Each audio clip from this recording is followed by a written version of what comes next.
Lusoteca. 48. 30 de dezembro de 1993. Encolhida no caixote, envolvendo a barriga com os braços, Gabriela Castilho começou a chorar quando se lembrou do dia em que caminhou 5 quadras até a farmácia do bairro. Uma tímida explicação e a nota de $5 que havia pegado na bolsa da mãe bastaram para que saísse dali com uma caixa cor-de-rosa dentro da sacola plástica. Não é para mim, explicara ela quando o farmacêutico a encarara. É para uma amiga. O tempo parecia estar suspenso quando voltou ao apartamento e se trancou no banheiro com o teste de gravidez. Antes de fazê-lo, lavou as mãos e leu as instruções. Não era complicado. Aliás, achou simples demais, considerando a importância do que poderia revelar. Fez o que tinha de ser feito. Positivo. Era difícil expressar o que sentiu ao encarar aquelas 2 linhas vermelhas. Felicidade, desespero, euforia. Sentimentos juvenis se misturavam ao pensamento de que ter um filho não seria brincadeira. Sua mãe vivia reclamando sobre como estragara a própria vida quando escolhera, com apenas 15 anos, levar a gravidez até o fim. "Não quero isso para você, menina", dizia ela toda vez que o filho do vizinho tocava a campainha e entrava com aquela panca de playboy que não se importava com nada além de mostrar os tênis de marca e os casacos descolados que comprava com o dinheiro do pai. Gabriela ficou sentada no vaso sanitário por quase 20 minutos, criando coragem para encarar o mundo real fora do banheiro. Vou ter um bebê. Ela mesma ainda não era adulta. Como contaria aquilo para a mãe sem que ela surtasse? E para o namorado, como ele reagiria? Nunca tinham conversado sobre o assunto. Nunca tinham nem se preocupado com aquilo. O que aconteceria depois? Concluíra que não havia um jeito fácil de contar. No fim daquela tarde, eles se encontraram. Estou grávida. Por muito tempo, guardou na memória a expressão de desagrado dele. Nem ferrando você vai ter essa criança, gritou ele. Você já parou para pensar na merda em que nos meteu? Gabriela sentiu o coração sendo arrancado. Na merda em que nos meti? Retrucara ela. Na merda em que eu nos meti? Ele ficou com as bochechas tão vermelhas quanto o boné do Red Sox que usava. Andava para lá e para cá com aquele tênis Adidas no tapete da sala, esfregando o rosto com as mãos. Quer saber?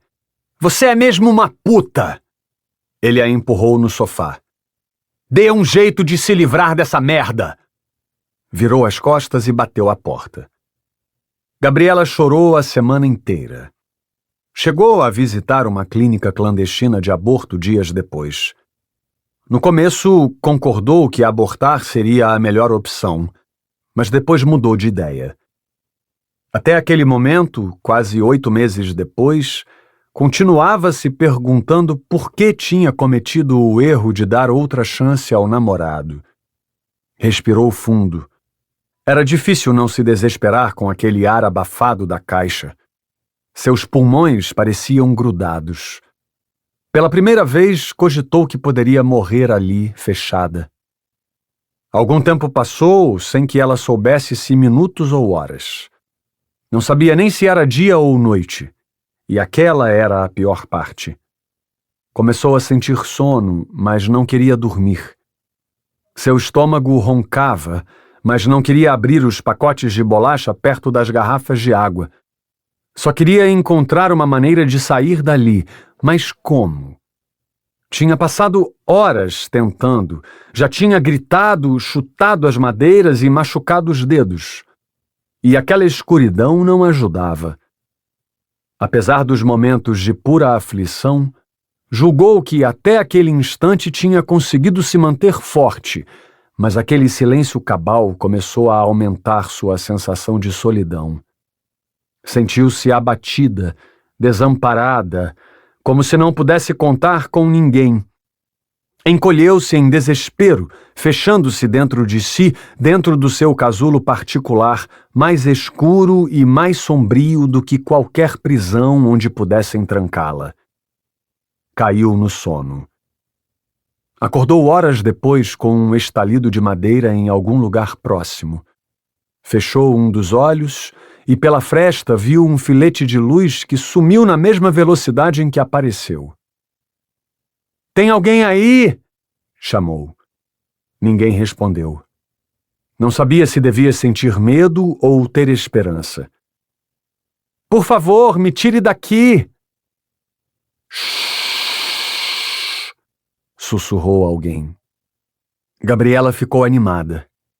Por pior que fosse a situação, ao menos sabia que não tinha sido abandonada em algum buraco sujo para morrer.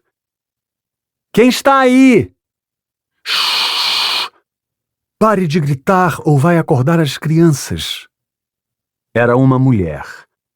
Gabriela agarrou aquela oportunidade. "Me tire daqui, por favor!"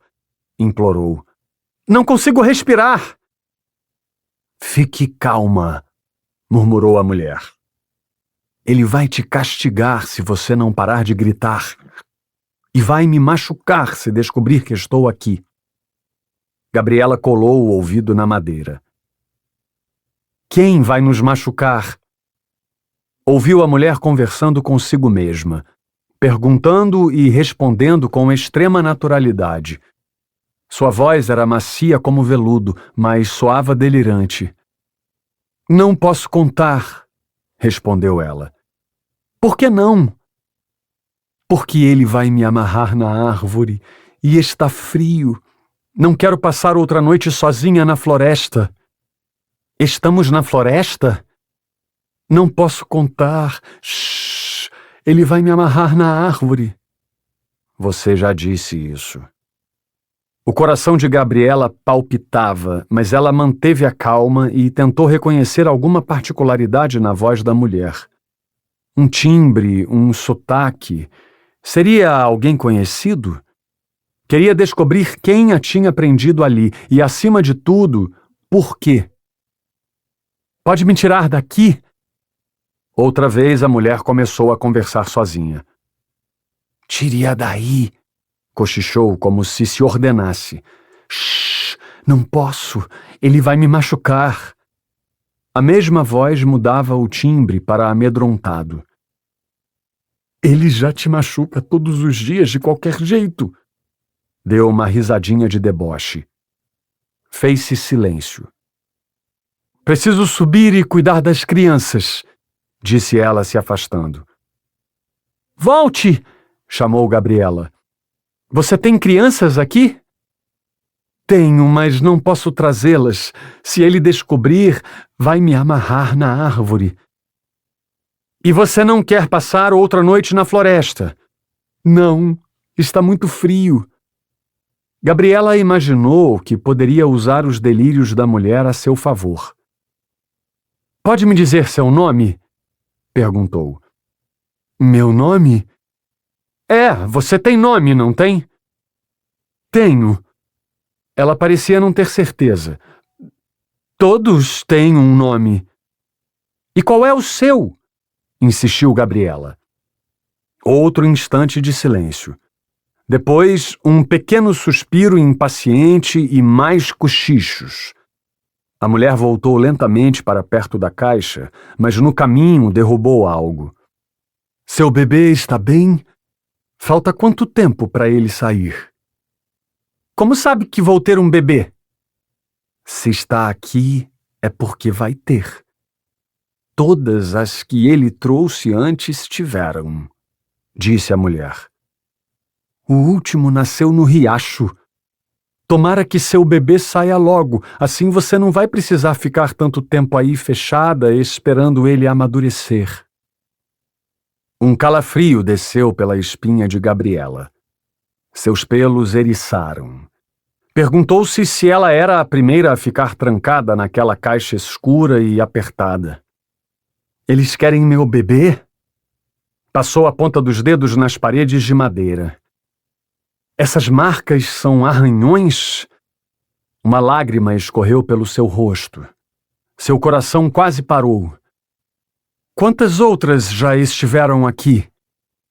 Precisava manter a calma e parar de imaginar coisas. Tem mais alguém preso aqui? Indagou com a voz trêmula. Não. Ele levou as outras para brincar na floresta, sussurrou a mulher. E eu estou cuidando dos bebês. Gabriela sentiu os olhos se enchendo de lágrimas. Quando percebeu, estava implorando. Me tira daqui, por favor! Outro instante de silêncio. Agora preciso pôr as crianças na cama. Não diga para ele que estive aqui. Está muito frio lá fora. Ela começou a se afastar. Volte! Chamou Gabriela. O filete de luz apareceu e sumiu outra vez. 49. Anchorage, Alasca, 31 de dezembro de 1993.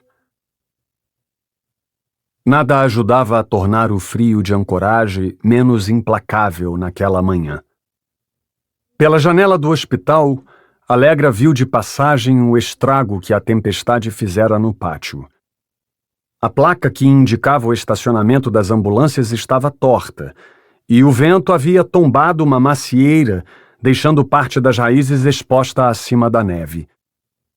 A notícia dos acontecimentos da madrugada tinha se espalhado depressa depois da cobertura ao vivo da NBC.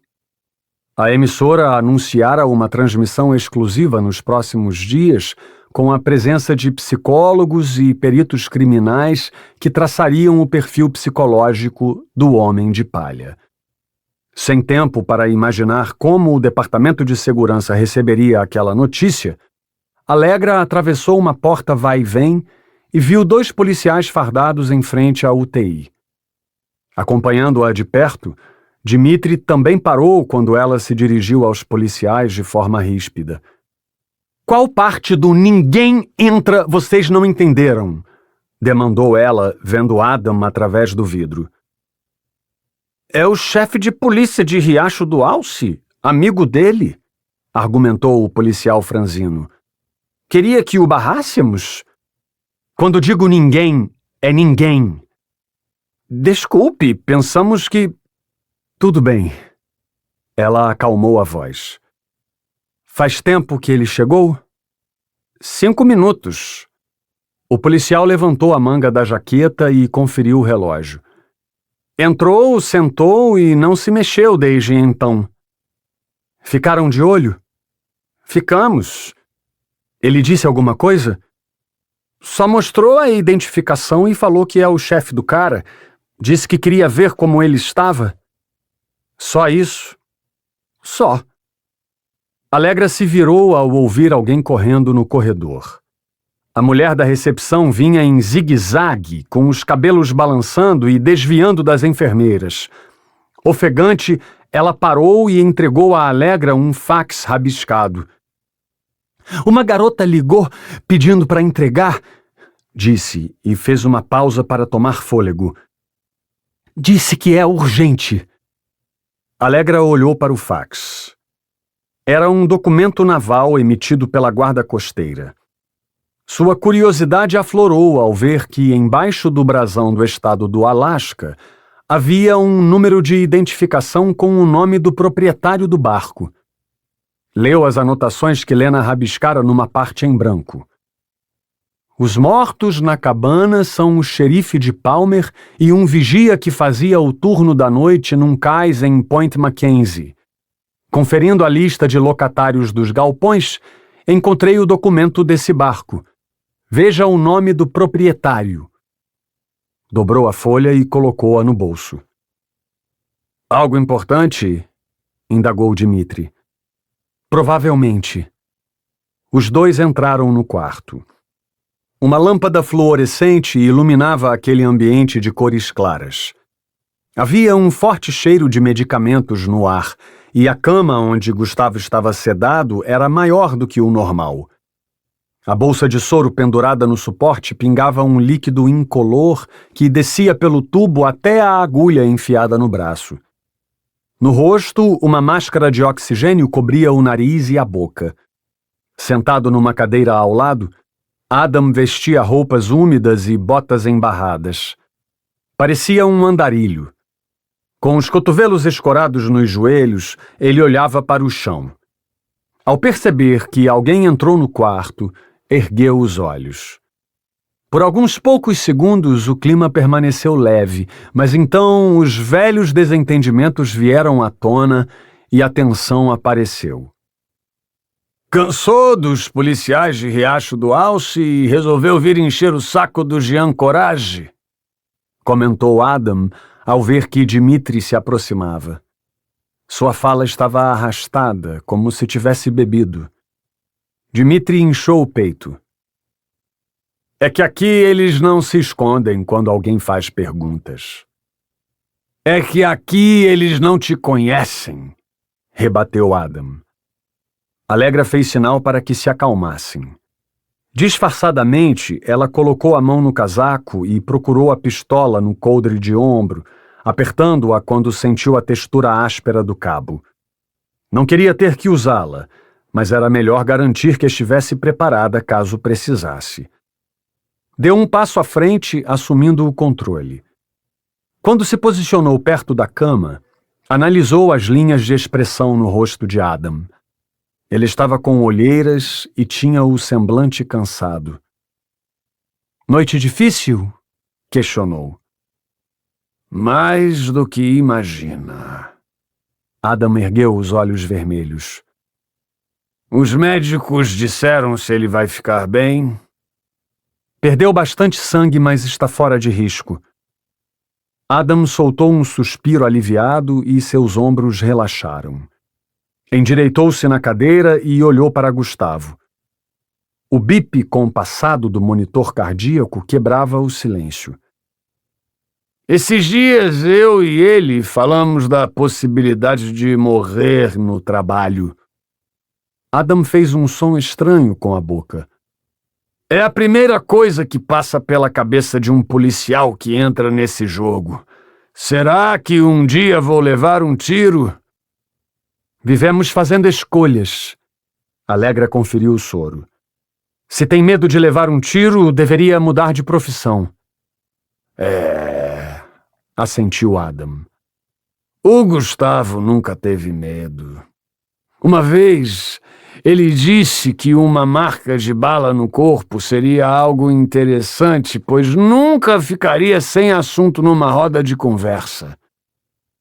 Se ele pudesse falar agora, diria que mudou de ideia.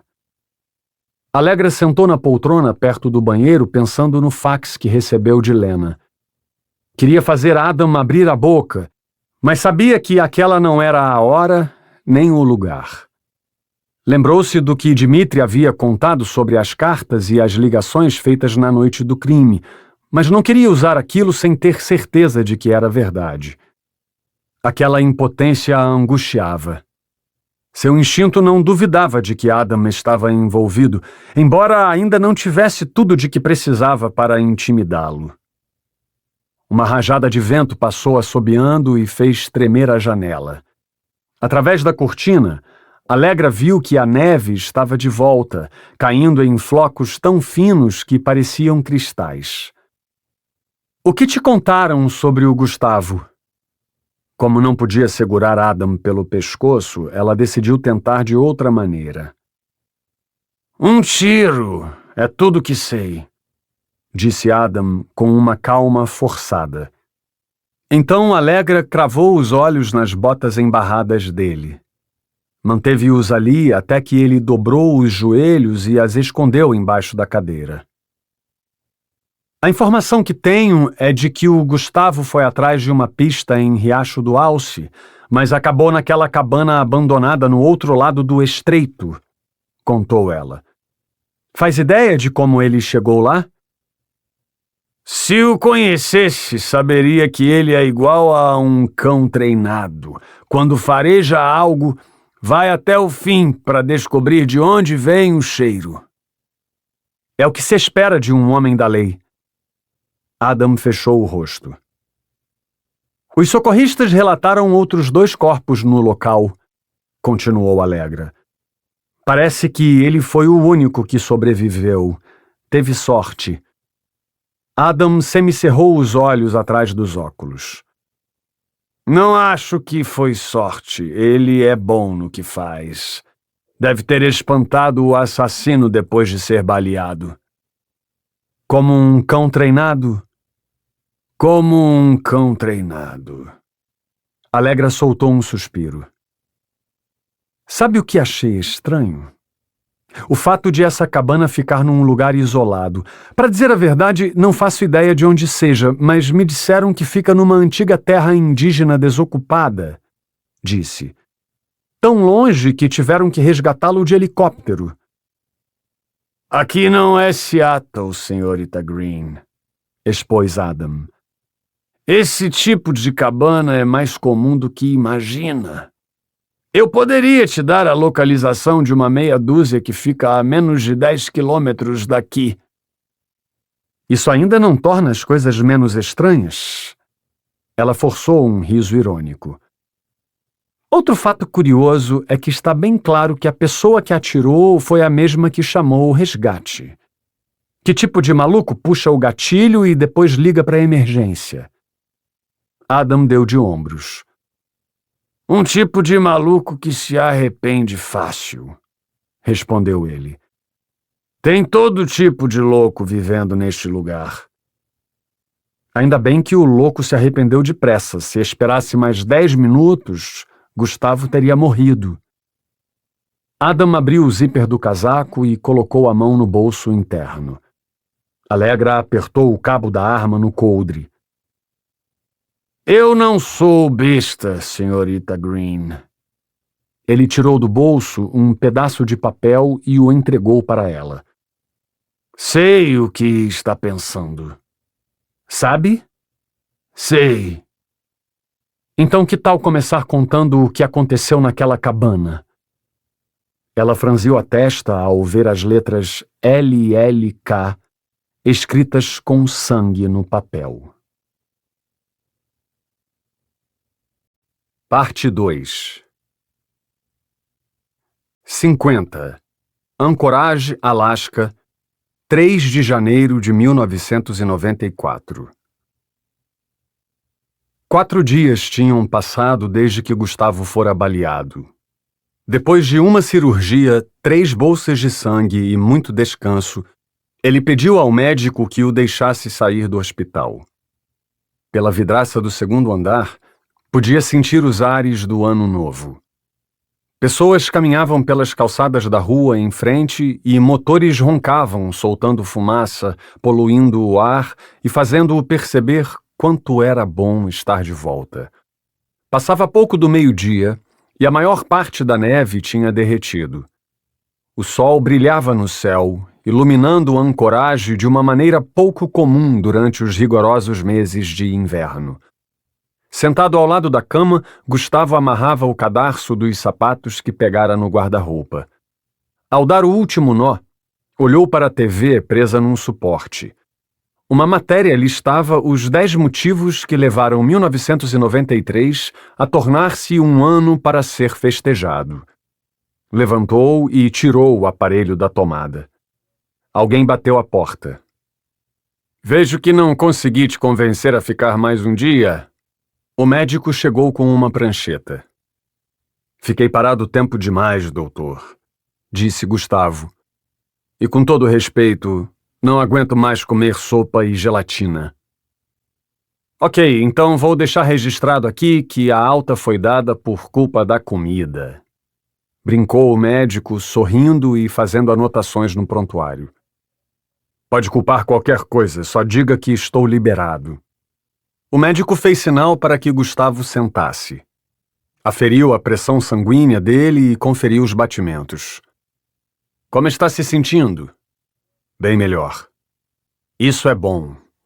O médico colocou o estetoscópio ao redor do pescoço. Vou te liberar, mas terá que pegar leve por alguns dias. Queria poder prometer isso. Imagino que sim. Está liberado, Sr. Prado. Mas eu não estou brincando quando digo para pegar leve. Eu sei. Ao dar meia volta, Gustavo se deparou com um rosto familiar. Toque, toque, disse Alegra e abriu um sorriso. O médico olhou por sobre o ombro. Chegou bem na hora. Quer dizer que está liberado? É o que parece. Gustavo abriu os braços. O médico pegou um bloco de receitas no bolso do jaleco e passou um tempo preenchendo uma folha. Passe na farmácia e pegue uns analgésicos. Você vai sentir um pouco de dor nos primeiros dias, principalmente quando trocar os curativos. Entregou a receita. Qualquer problema que tiver, não deixe de retornar para eu dar uma olhada. Alegra esperou o médico sair e colocou sobre a cama um distintivo e um revólver. Gustavo inclinou-se e pegou uma sacola com as roupas que vestia quando dera a entrada no hospital. Como estavam sujas de lama e sangue, iriam direto para o lixo. Afivelou o relógio no pulso e olhou a hora. Apesar de tudo, estava se sentindo bem. Um novo homem. Respirou fundo, sentindo uma fisgada no peito. Foi até o banheiro e conferiu o ferimento. Aproveitou e olhou-se no espelho. A barba continuava mal feita, mas as olheiras tinham desaparecido. Tudo bem? Indagou Alegra quando ele retornou. Ainda não. Antes preciso comer alguma coisa de verdade. Alegra riu baixo. Tipo hambúrguer com fritas? Só se for o maior da cidade. Conheço um lugar, disse ela. Vamos, Lena está esperando. Desceram até a garagem pelo elevador dos pacientes e entraram no carro. Gustavo sentiu outra fisgada quando sentou no banco da frente. Puta que pariu! Lena acelerou pelas ruas movimentadas de Anchorage até a Blue Potatoes, uma lanchonete à beira-mar que Alegra afirmava ter a maior porção de fritas da região. Estacionaram embaixo de uma árvore, perto da batata sorridente que era a placa do estabelecimento. Escolheram uma mesa perto da varanda, onde podiam ver o mar agitado e as gaivotas. Gustavo sentou de costas para a parede, pois não queria ser surpreendido. Uma xícara de café pela metade estava sobre a mesa, mas uma garçonete a recolheu depois de ter anotado os pedidos. Gustavo ficou calado por algum tempo. Algo parecia subir pela sua garganta e sufocá-lo. Ele olhava para as decorações marítimas nas paredes da lanchonete e para as ondas, esperando o momento em que Alegra começaria a falar sobre como tinha razão a respeito de Adam. Lembrou-se de quando acordou depois da cirurgia e viu Alegra com Dimitri no quarto. Demorou um pouco até que ficasse lúcido por completo, mas por fim revelou o que tinha acontecido na cabana naquela noite. É difícil admitir que você estava certa, disse por fim Gustavo, abandonando qualquer reserva. Não se preocupe, você não foi o primeiro a ser enganado por um amigo. Isso é uma merda. Bem-vindo de volta. Uma coluna de fumaça levantou atrás do balcão onde o cozinheiro fritava os hambúrgueres. Gustavo endireitou o corpo e esperou a nuvem com cheiro de comida desaparecer no ar. Ele confessou ter matado os outros dois caras? Indagou. Admitir um erro não é algo que combina com ele. Disse que matou o xerife e o vigia, então atirou em você somente porque estava no lugar errado na hora errada. Depois se arrependeu e ligou para a emergência. Contou Alegra. Não sei o que o levou a confessar. Diminuição de pena, supôs Lena, bebericando uma Pepsi. Eu diria que ele percebeu que o cerco estava fechando, então abriu a boca. Para mim parece arrependimento. Atirar e ligar para a emergência? Emendou Alegra. Acha que ele já matou antes? Com os maxilares contraídos, Gustavo balançou a cabeça. Não sei. Caramba, é o Adam. Assumiu uma expressão confusa. Foi ele que me ensinou metade das coisas que sei. Ensinou você a atirar? Brincou Lena. Gustavo deu um sorriso fingido. 1 ano atrás, desconfiei que ele estivesse metido em alguns esquemas ilegais, mas não acho que envolvia matar pessoas. Pararam de falar quando a garçonete chegou para servir o restante das bebidas. Gustavo encarou as bolhas de gás subindo no copo quando ela abriu a garrafa e serviu a água tônica com limão. Novo homem, velhas manias. Bebeu tudo num só gole e tornou a encher o copo. Foi você quem pegou o depoimento do Adam? Questionou ele. Alegra concordou. Ele contou por que fez tudo aquilo? Apoiou o cotovelo na mesa e o queixo na mão. Entendo que ele foi pego de surpresa quando me viu, mas por que matou o xerife? O caixa solitário abriu um pacote de moedas e despejou na gaveta da caixa registradora. Era sobre isso que queríamos falar, disse Alegra. Depois que o levamos à penitenciária, o Adam perguntou pela esposa e não falou mais nada além de só vou conversar com o Gustavo. Gustavo franziu a testa. Esperou até agora para me contar? Você quase brigou com o médico para que te liberasse. Se tivéssemos contado, você teria dado fora com o oxigênio enfiado no nariz, justificou ela. Além do mais, o supervisor acha que o Adam não tem ligação com o assassino, então o caso foi repassado para outra equipe. Não querem saber o que ele tem a dizer? 2:30. Alegra olhou o relógio. 2:30 o quê? Às 2:30 vamos falar com ele. Você fará uma visita supervisionada para ouvi-lo. Um homem de avental azul se aproximou segurando uma bandeja com hambúrguer, batatas fritas e potes de condimentos. O cheiro de queijo derretido fez Gustavo salivar. Há outra coisa que você precisa saber, acrescentou Alegra. Gustavo ergueu os olhos. Outra jovem grávida está desaparecida. A mãe dela entrou em contato com a polícia ontem de manhã. Isso não é bom. Gustavo mordeu o hambúrguer. Um pensamento aleatório passou pela sua cabeça com a mesma velocidade de um raio cortando o céu. Encontraram um Lakota? Perguntou. Alegra pegou uma batata e a mergulhou no ketchup. Ainda não. 51. Sou a própria natureza. Faço o que nasci para fazer e não sinto culpa. Noite passada, enquanto ouvia uma canção sobre demônios, senti de novo o desejo de ser eu mesmo. Esquecer a máscara. Libertar o monstro. Deixar a natureza agir. Quem sou eu para questionar as escolhas da natureza? 11 de julho de 1993. 6 meses antes. As retinas dela precisaram de alguns segundos para acostumarem-se à luz. Mary Aubameyang. Eu a peguei no caminho da faculdade no fim de 1992. Ela passou muito tempo no escuro, presa na caixa, esperando o bebê ficar pronto. Quando ficou, era hora de libertá-la dos grilhões mundanos e torná-la imortal. Assim como eu.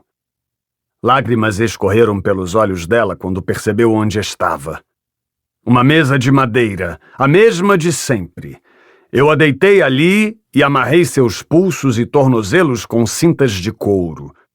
Precisava garantir a segurança dela e a do bebê. Todas têm a mania de se mexer enquanto faço o que precisa ser feito.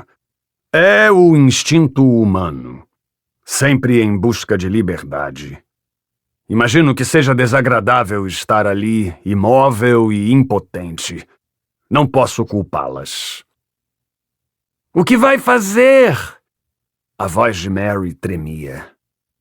Não consegui entender muito bem o que ela dizia. O relaxante muscular que eu tinha aplicado estava começando a fazer efeito. Fique calma. Confortei-a com um beijo na testa.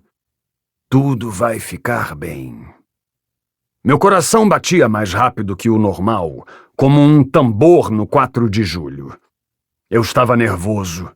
Podia sentir as mãos suando. Geralmente não fico daquele jeito, impaciente, ansioso, mas as circunstâncias eram diferentes.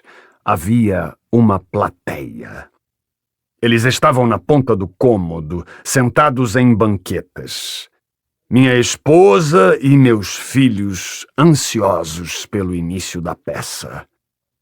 É verdade que não pareciam contentes, mas eu podia entender. Nunca tinha feito aquilo na frente deles. Sempre os preservei da minha natureza.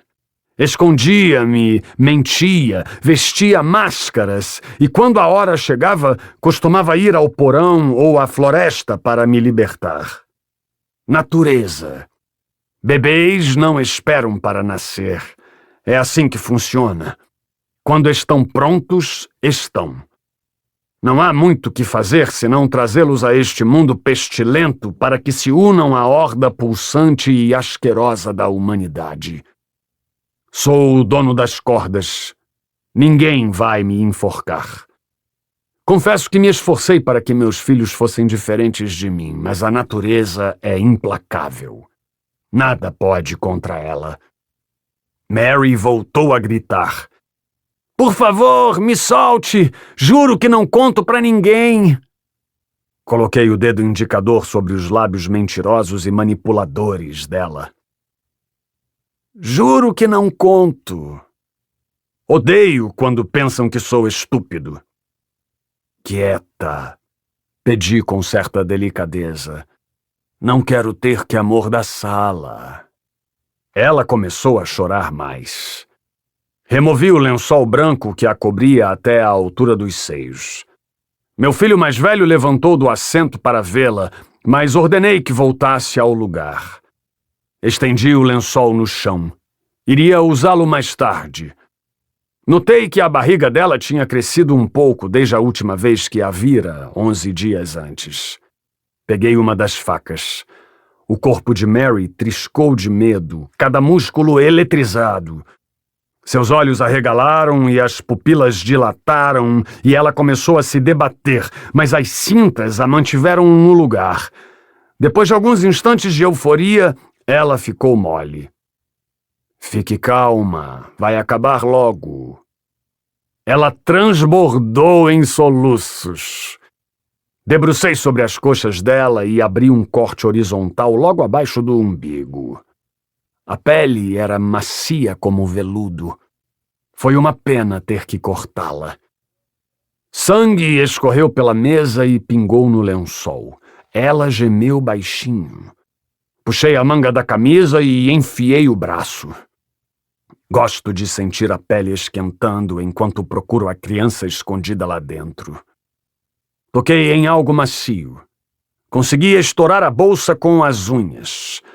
Um líquido incolor escorreu, molhando minha calça. Não havia mais volta. Mary se calou. Provavelmente desmaiou. Era melhor assim. Não demorei quase nada para encontrar o bebê. Estou ficando cada vez melhor. A prática leva à perfeição. Arranquei-o lá de dentro com cuidado, puxando-o pelas perninhas frágeis. Meus olhos brilharam. Como era linda aquela menina de bochechas grandes e cabelos claros empapados. Ela chorou quando a lâmpada iluminou seu rosto, como se soubesse tudo sobre a podridão que a espera naquele novo mundo onde fora condenada a viver. Cortei o cordão umbilical, libertando-a. Naquele momento, ela passou a me pertencer. Olá! Aproximei-a do peito, sujando de sangue meu suéter xadrez. Ela agarrou meu polegar. Venham ver sua irmãzinha, disse aos meus filhos. Eles se aproximaram. Abaixei para que o menorzinho pudesse vê-la também. Qual o nome dela?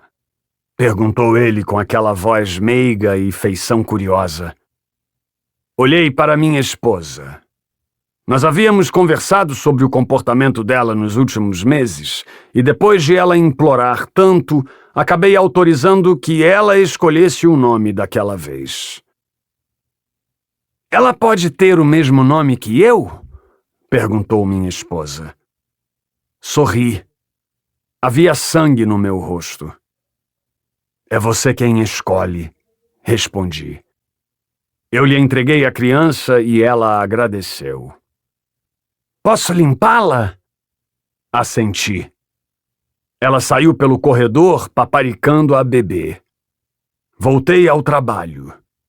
Limpei as mãos na toalha, pois ainda não tinha concluído minha obra. Soltei as amarras que prendiam Mary e a ajudei a levantar da mesa.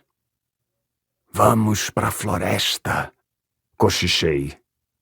Mary mal conseguia se mexer. 52. Anchorage, Alasca, 3 de janeiro de 1994.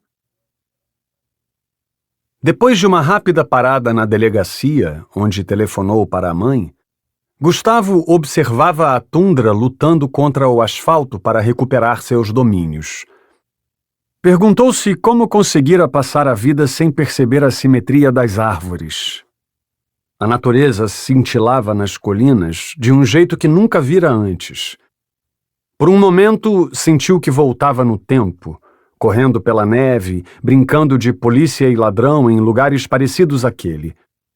Lembrou-se do inverno em que quebrou o braço num passeio escolar e do dia em que quase foi atacado por lobos quando saiu da trilha depois de pescar no Lago Clark.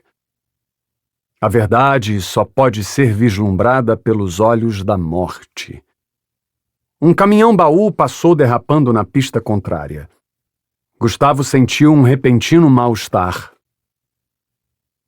Posso te fazer uma pergunta? Encarou o velocímetro no painel e voltou a atenção às árvores. Acha que o supervisor tinha razão quando ele negou uma possível ligação entre o Adam e o Homem de Palha? Alegra olhou para ele com o canto dos olhos. Você não cansa nunca? Eu? Pega leve. Ela engatou a quinta e a traseira da viatura balançou. Estava no hospital até 2 horas atrás. A sopa de legumes me deixou elétrico, riu Gustavo. Só pode ser. E então? E então que é difícil dizer sem saber o que motivou o Adam a fazer aquilo. A princípio não achamos nada relevante. A autópsia não mostrou vestígio de palha no xerife ou no vigia. E a causa das mortes? Disparos de arma de fogo. Gustavo fungou. O que foi? Indagou Alegra. Acha que pode ter algo mais? Depois do que ele fez, não dá para descartar. Gustavo abriu o vidro e cuspiu o chiclete sem gosto que ganhara na lanchonete. O vento cortante gelou suas bochechas. Agora me fale sobre a garota que está desaparecida. Alegra tornou a olhá-lo. Energia da sopa de legumes? Pode crer. Tá bom. Ela sorriu. O nome dela é Gabriela Castilho, tem 16 anos e vive com a mãe num dos bairros mais violentos da cidade. Vida difícil? Gustavo sacou o bloquinho de notas. Ao que tudo indica, sim. Moram num apartamento alugado no nome de um traficante conhecido da polícia. Na verdade, parece que o prédio todo pertence ao mesmo cara, contou. A mãe disse que ela sumiu na madrugada do dia 31, mas que só avisou as autoridades 2 dias depois, porque pensou que ela estivesse na casa do namorado. Apontou para uma pasta de couro no banco de trás. Ela estava de 8 meses. Gustavo esticou o braço com cuidado e abriu o arquivo. olhou para os papéis e, ao ver apenas uma foto e uma cópia da certidão de nascimento expedida no México, indagou. É tudo o que temos? As duas são mexicanas. Entraram ilegalmente no país em 1987. Alegra olhou rapidamente para os papéis. Não vamos conseguir muito mais do que isso. Gustavo abaixou a cabeça. Os avós de Claire eram mexicanos. Ainda estão ilegais ou se regularizaram? Ilegais ainda. Gustavo esfregou o rosto com as mãos. Avisaram o departamento de imigração? Perguntou, sem desviar os olhos da fotografia, que fora tirada num parque aquático quando Gabriela tinha uns 10 anos. Que eu saiba, não. Melhor assim. Identificaram o pai da criança? Alegra fez que sim. É um traficante que mora no mesmo bairro. Ele disse que não recebeu qualquer ligação ou visita estranha e que nem sabia da existência de um assassino em série na região. Estão de olho nele? Temos agentes vigiando. Depois de uma curva brusca, a penitenciária surgiu. O complexo correcional de Anchorage ficava numa área de 5 hectares ao norte da cidade, totalmente fechada com cercas de arame farpado e placas alertando os visitantes de que mantivessem distância. Parte do complexo tinha sido construída dezenas de anos antes por um grupo de dissidentes fundamentalistas que haviam erguido um prédio para usá-lo como local de pregação religiosa. Houve alguns problemas durante o processo e o Estado acabou adquirindo a propriedade. 6 meses de reformas e ampliações e o edifício se tornou uma penitenciária. Quando estacionaram numa vaga destinada aos funcionários, Gustavo saiu da viatura e pisou no asfalto úmido de neve derretida. O sol brilhava acima da sua cabeça. Um clarão de esperança entre as nuvens alaranjadas que passeavam pelas colinas. Cruzaram um estacionamento até encontrarem 2 guardas parrudos com espingardas. Alegra explicou que eram agentes e tinham uma visita supervisionada marcada para as 2 da tarde. Eles os conduziram pelo acesso principal até um portão de ferro fundido atrás da guarita. Um deles apertou a campainha. Sim, disse alguém pelo interfone. Os policiais estão aqui. O portão foi destrancado. Gustavo e Alegra atravessaram um corredor e entraram numa sala aquecida onde estavam o diretor da penitenciária e outro agente da equipe designada para o caso Cabana Inuit. Um figurão do departamento, que devia ter aproximadamente 55 anos, avançou com uma expressão orgulhosa e enérgica. Chegaram na hora!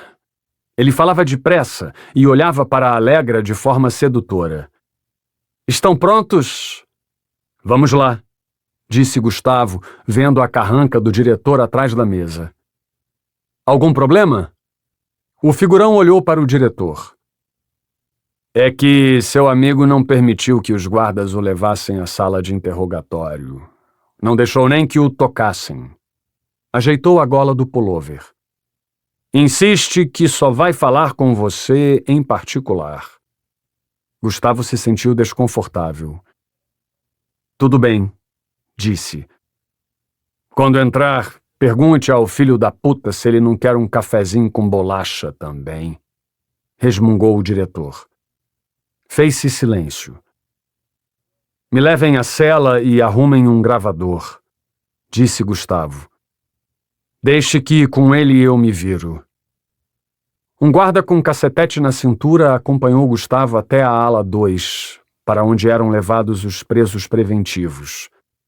Deixando a claridade do sol para trás, eles acessaram um amplo corredor com grades em ambos os lados que dava numa cela separada, em cuja cama Adam estava deitado. Ele vestia um macacão laranja e olhava para o teto de cimento com os dedos entrelaçados atrás da cabeça. O guarda pegou um molho de chaves e destrancou o cadeado. Gustavo entrou. Estou aqui, como você pediu, disse, mostrando o gravador. Querem que eu grave a conversa. Não me importo. Adam sentou no colchão. Como você está? Gustavo não respondeu. Não havia clima para bate-papo. Conversou com a Clotilde? Emendou Adam. Não sei porquê, mas não a deixaram entrar no horário de visitas. Não conversei, mas ela vai ficar bem. Se a encontrar, diga para não se preocupar, que estou tentando fazer a coisa certa desta vez. Direi. Adam respirou fundo. Fez-se um silêncio pesado na cela. Passei as últimas horas pensando em como te pedir desculpas, mas concluí que não adiantaria. A voz de Adam tremia. Não esperava que você estivesse lá, não queria fazer aquilo.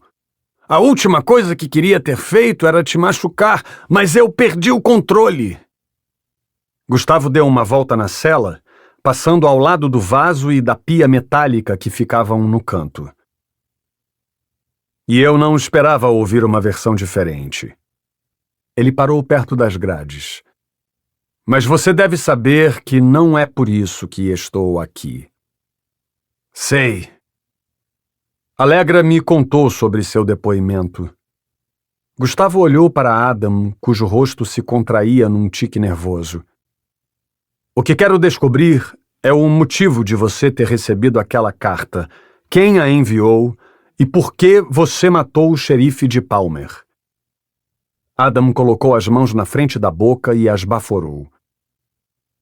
Não sei quem mandou as cartas, mas sei por que fui um dos que as receberam, revelou, enrijecendo os ombros.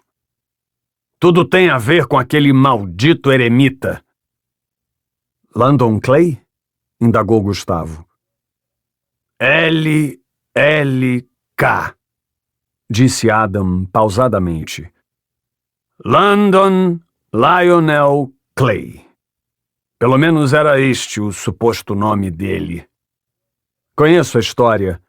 Gustavo assentiu. Quero saber o que ele tem a ver com isso. Antes, quero que saiba que me arrependo de tudo. Por isso decidi contar. Eu matei o xerife porque ele queria revelar o que fizemos com Landon na noite do incêndio, disse Adam. Não fiz aquilo sozinho. Nem teria como. De todos os envolvidos nessa merda, sou o único que ainda pode revelar o que aconteceu. Gustavo se aproximou de Adam. E por que os outros não podem? Alguém matou todos eles. Adam olhou para o chão. Um por um. 53. Palmer, Alasca, 20 de novembro de 1992. 2 anos antes. Era tarde da noite quando Adam acendeu outro charuto e soprou a fumaça para o alto, misturando-a ao ar úmido. Fazia muito frio naquele galpão rural de madeira, onde às sextas-feiras costumavam jogar baralho e falar sobre negócios. Eu pago! Adam olhou para as cartas na mão. Valete e dama de paus. Sentado na outra ponta, o xerife de Palmer, Arnold Tramper, bebeu o resto de uísque do copo e virou o flop, mostrando as 3 primeiras cartas da 20ª jogada de pôquer da noite. 9 de ouros, 2 de paus e 3 de paus. Mas isso é uma maravilha! Gracejou o policial Gonzalo Cuerva quando viu as cartas. Adam manteve a expressão séria como um verdadeiro campeão. Ele fingiu olhar para os montes de feno empilhados no fundo do galpão, mas estava atento às expressões do adversário, pois sabia que Gonzalo não jogava porcaria nenhuma e costumava resmungar bastante quando tinha pouca chance de vencer. Aposto mais 15. Gonzalo atirou as fichas na mesa. Adam jogou outra carta com um movimento dos dedos. 5 de espadas. Gonzalo gargalhou. Naquele instante, o dono da fazenda entrou no galpão com 1 litro de uísque embaixo do braço e sentou no lugar onde estava. Vai deixar o blefador levar o dinheiro? Olhou para Adam enquanto passava a mão na cabeça de Gonzalo. Vai tomar no cu, Ed! Esbravejou Gonzalo, apostando mais $20. Compre mais fichas se quiser dar algum palpite. Ed Tramper riu e encheu o copo do irmão. 10 de paus. Todas as cartas estavam na mesa. All in! Aposto tudo! Anunciou Gonzalo, empurrando o resto das fichas para o centro da mesa. Ele tentava esconder suas emoções, mas não conseguia.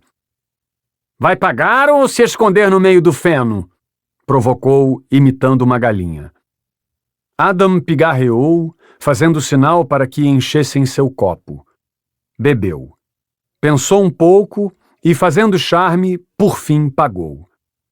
Os olhos de Arnold e Ed cresceram quando Gonzalo mostrou o jogo. 30 de noves! Vangloriou-se ele. Achou que era blefe? Achei! Adam deu outra tragada no charuto. Ainda bem que tenho um flush. Posicionou suas cartas ao lado das outras. Filho da puta! Exclamou Gonzalo, incrédulo. Os outros caíram na gargalhada. Não adianta, Gonzalo, caçoou Ed. Você continua sendo um grande amador. Deixando o baralho em segundo plano, os 4 beberam e fumaram por mais algum tempo, até que Adam saiu para o curral para urinar. A noite estava fria e a lua ofuscava as estrelas mais próximas dela. Adam só escutava o estrilar dos grilos embaixo do galpão. Ele encheu os pulmões de ar. Estava mesmo precisando de um descanso depois daquela semana difícil. 3 prisões em flagrante e 2 pessoas baleadas depois de uma briga de bar não era algo que acontecia sempre na cidade. Cuspiu no chão. Pelo menos tinha conseguido resolver tudo. Ou quase tudo. Olhou para trás quando escutou o latido do malamute que vigiava a fazenda. Mas que porcaria é essa? Murmurou Adam ao ver que uma caminhonete se aproximava pela estrada de terra. O motorista freou pouco antes de bater numa cerca. Puta merda! Sem desligar o motor, o velho Carlo Cabarca abriu a porta da caminhonete e quase caiu ao sair dela. Apoiou-se no capô durante um momento. Estava bêbado. Os faróis ligados iluminaram seu rosto inchado e as roupas molhadas quando se aproximou cambaleando. O para-choque da caminhonete estava amassado e com manchas de sangue. Que merda você fez agora? Gritou Adam. Cabarca tropeçou nos cadarços e caiu no lamaçal. O cheiro de álcool pairava no ar. Deixando Cabarca no chão, Adam foi até a caminhonete e analisou as marcas. Passou o dedo sobre elas e as olhou de perto. Sangue. Desligou o motor. 1 litro de vodka vazio estava no banco. O movimento no curral logo chamou a atenção. É o Carlo Cabarca? Arnold virou Cabarca com os pés, deitando-o de costas para que pudesse ver seu rosto. Perdeu o rumo de casa. Ed começou a rir. Adam continuava abaixado ao lado do para-choque. Tem sangue aqui. Ele mostrou os dedos manchados. O filho da mãe deve ter atropelado um bicho, sugeriu Ed, chegando mais perto para conferir a mancha. Gonzalo, que ainda estava com um pé no galpão, deu uma última tragada no cigarro e atirou-o longe. A guimba voou pelo gramado. Tomando cuidado para não se sujar, ele contornou o barro pela lateral da caminhonete. À distância, o malamute não parava de latir. Já chega! Ralhou Ed com o cão. Novamente se ouviam apenas os grilos. Venham dar uma olhada nisso! Gaguejou Gonzalo. Adam deu a volta e olhou dentro da caçamba da caminhonete. Eu falei que envolver esse filho da puta no esquema ia dar merda! Arnold socou a lataria. Jogado na caçamba, com sangue saindo pelo nariz e pelas orelhas, jazia um homem parcialmente coberto com uma lona. Havia um ferimento enorme atrás da cabeça dele. Os cabelos longos estavam empapados de sangue e barro, e o braço direito estava quase desprendido do corpo. Evite chamar a atenção! Evite chamar a atenção! Arnold pegou o revólver da cinta e o apontou para a cabeça de Kabarka, estirado no barro. Deveríamos dar um tiro nesse pedaço de merda!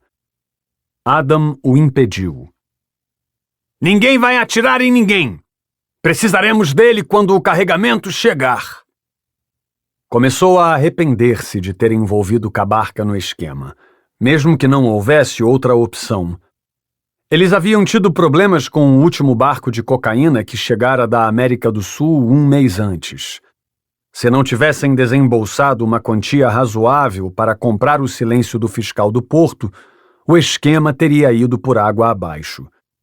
Quando decidiram parar, o fornecedor colombiano telefonou enfurecido, dizendo que outro carregamento tinha partido de Cali 2 dias antes.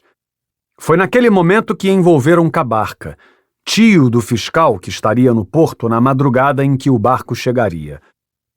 Gonzalo abriu a caçamba da caminhonete e removeu a lona. Ambas as pernas do homem tinham fraturas expostas que sobressaíam da calça rasgada. É aquele maluco que vive nas montanhas! Ed apontou a lanterna para o rosto do homem. Ele tinha barba e faltavam-lhe alguns dentes. Merda! Tiraram Kabarka da poça de barro e o arrastaram para o galpão. Acorde, seu traste! Arnold lhe estapeou no rosto. Kabarka tinha vômito no queixo. Eu não consegui desviar. O filho da puta estava andando no asfalto. Ed jogou um copo de uísque no rosto de Kabarka. Você foi para outro lugar antes de vir aqui? Indagou Adam. Kabarka fez que não. Alguém viu o que aconteceu? Emendou Arnold. Acho que não, respondeu Kabarka.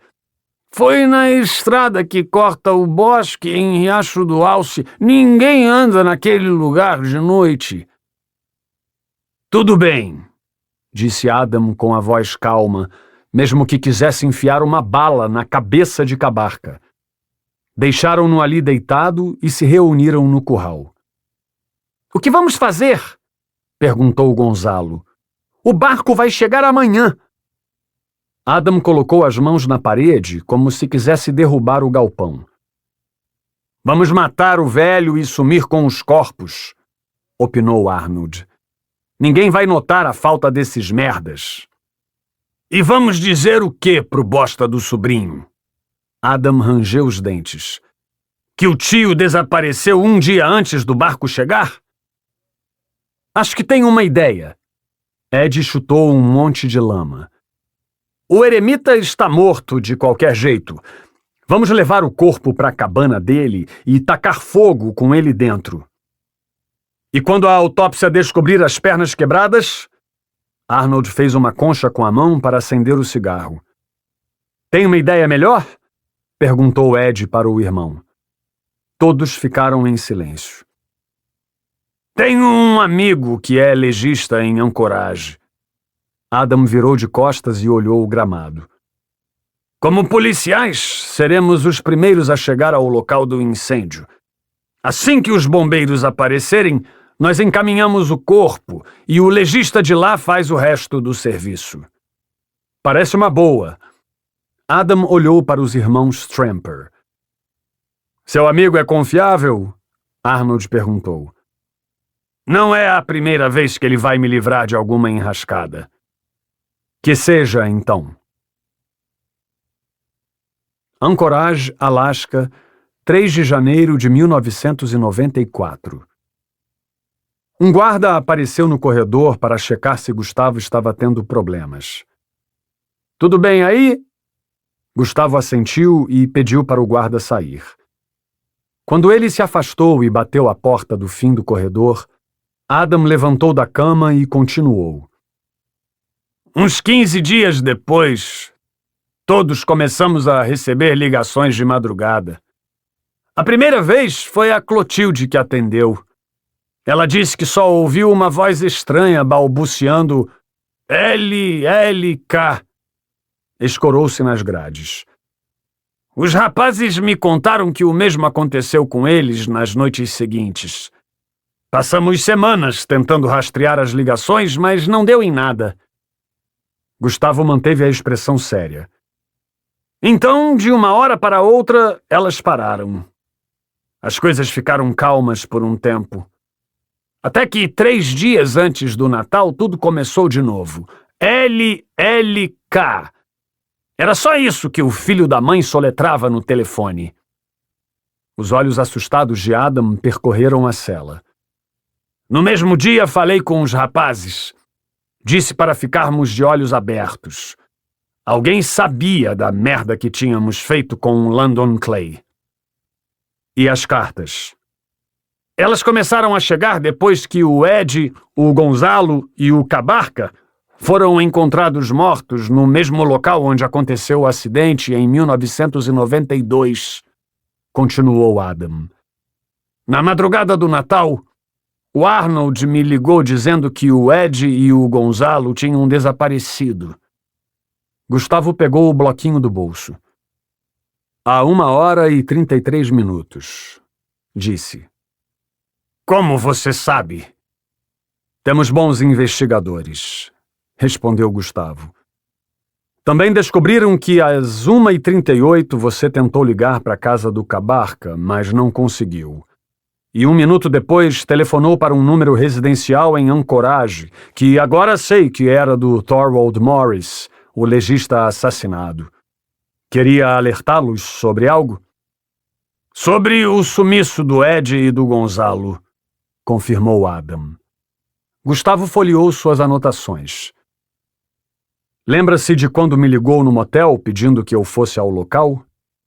Prosseguiu Gustavo sem esperar a resposta de Adam. A ligação foi às 2h14, mas a polícia só recebeu a chamada anônima 20 minutos depois. Por que você queria que eu chegasse até lá antes da polícia? Adam titubeou. Antes de falar, quero que prometa que vai tirar a Clotilde da cidade. Garanta que ela fique longe daqui, pediu ele. A casa na Flórida está pronta. Diga para ela ir para lá. Ele está usando a Clotilde para te chantagear? Ameaçando-a para que você faça o que ele pede? Gustavo se lembrou dos companheiros das vítimas que foram usados pelo assassino. Ele quem? Esperava que você pudesse me dizer. Eu não sei quem ele é, Gustavo. Só sei que é um psicopata da pior espécie. Mais lunático que todos esses malucos que a gente assiste na TV. O Homem de Palha? Não sei. Adam suspirou. Havia um bonequinho de palha dentro da boca dos seus companheiros. Gustavo tratou de lhe refrescar a memória. Eu sei, mas talvez seja outra pessoa. Está sugerindo que são 2 assassinos? Não sei! Você está trabalhando no caso, não eu, respondeu Adam, alterando-se. Eu nunca vi o filho da puta, nem mesmo escutei a voz verdadeira dele. Não faço a mínima ideia de quem seja. Não posso te ajudar a pegá-lo mesmo que quisesse. Só quero que você me prometa que vai tirar a Clotilde da cidade. Farei o possível, concordou Gustavo. Adam o encarou. Tome cuidado. Esse cara é esperto. Ele queria você na autoestrada antes da polícia e na equipe de investigação, revelou. No fim, você sempre está onde ele quer que você esteja. 54. Gustavo saiu da penitenciária aquecendo as mãos. Seus dedos estavam dormentes, começando a ficar roxos. É inacreditável pensar que fizeram aquilo com Landon Clay. Allegra engatou a ré e olhou o retrovisor. Dizem que ele não tinha amigos nem família, comentou Gustavo. Logo, imaginaram que ninguém iria exigir uma investigação mais profunda. E estavam certos, ninguém investigou. Agora precisamos ir à montanha. Alguém deve ter tido contato com esse cara, saber seu verdadeiro nome, qualquer coisa que possa ajudar. Gustavo olhou Allegra de canto. Ela não tinha qualquer receio de colocar para fora tudo o que pensava, mesmo que tivesse de acertar o departamento onde trabalhava. E a hipótese dos 2 assassinos? Prosseguiu ela. O que acha? Cogitei isso há alguns dias. Gustavo se acomodou melhor no banco. Por que alguém obcecado por mulheres grávidas começaria a matar policiais e médicos? Aí comecei a pensar nos bonecos enfiados nos corpos e concluí que tudo está interligado. Se pegarmos o assassino, pegamos o homem de palha. Allegra apertou os lábios numa expressão indecisa. E Landon Clay é a chave. Talvez. O carro deu um solavanco quando passaram por um desnível. Gustavo pôs a mão no ombro dolorido, fechou os olhos e os manteve assim por um tempo. Você sempre está onde ele quer que você esteja. Não tinha certeza do que fazer. Se revelasse a Allegra aquele trecho da conversa com Adam, ela poderia afastá-lo do caso. E ele não queria ser afastado. Tinha ido longe demais para que o tirassem do jogo. Abriu os olhos e fitou Allegra de soslaio. Os cabelos ondulados dela balançavam com o vento quente que saía do aquecedor.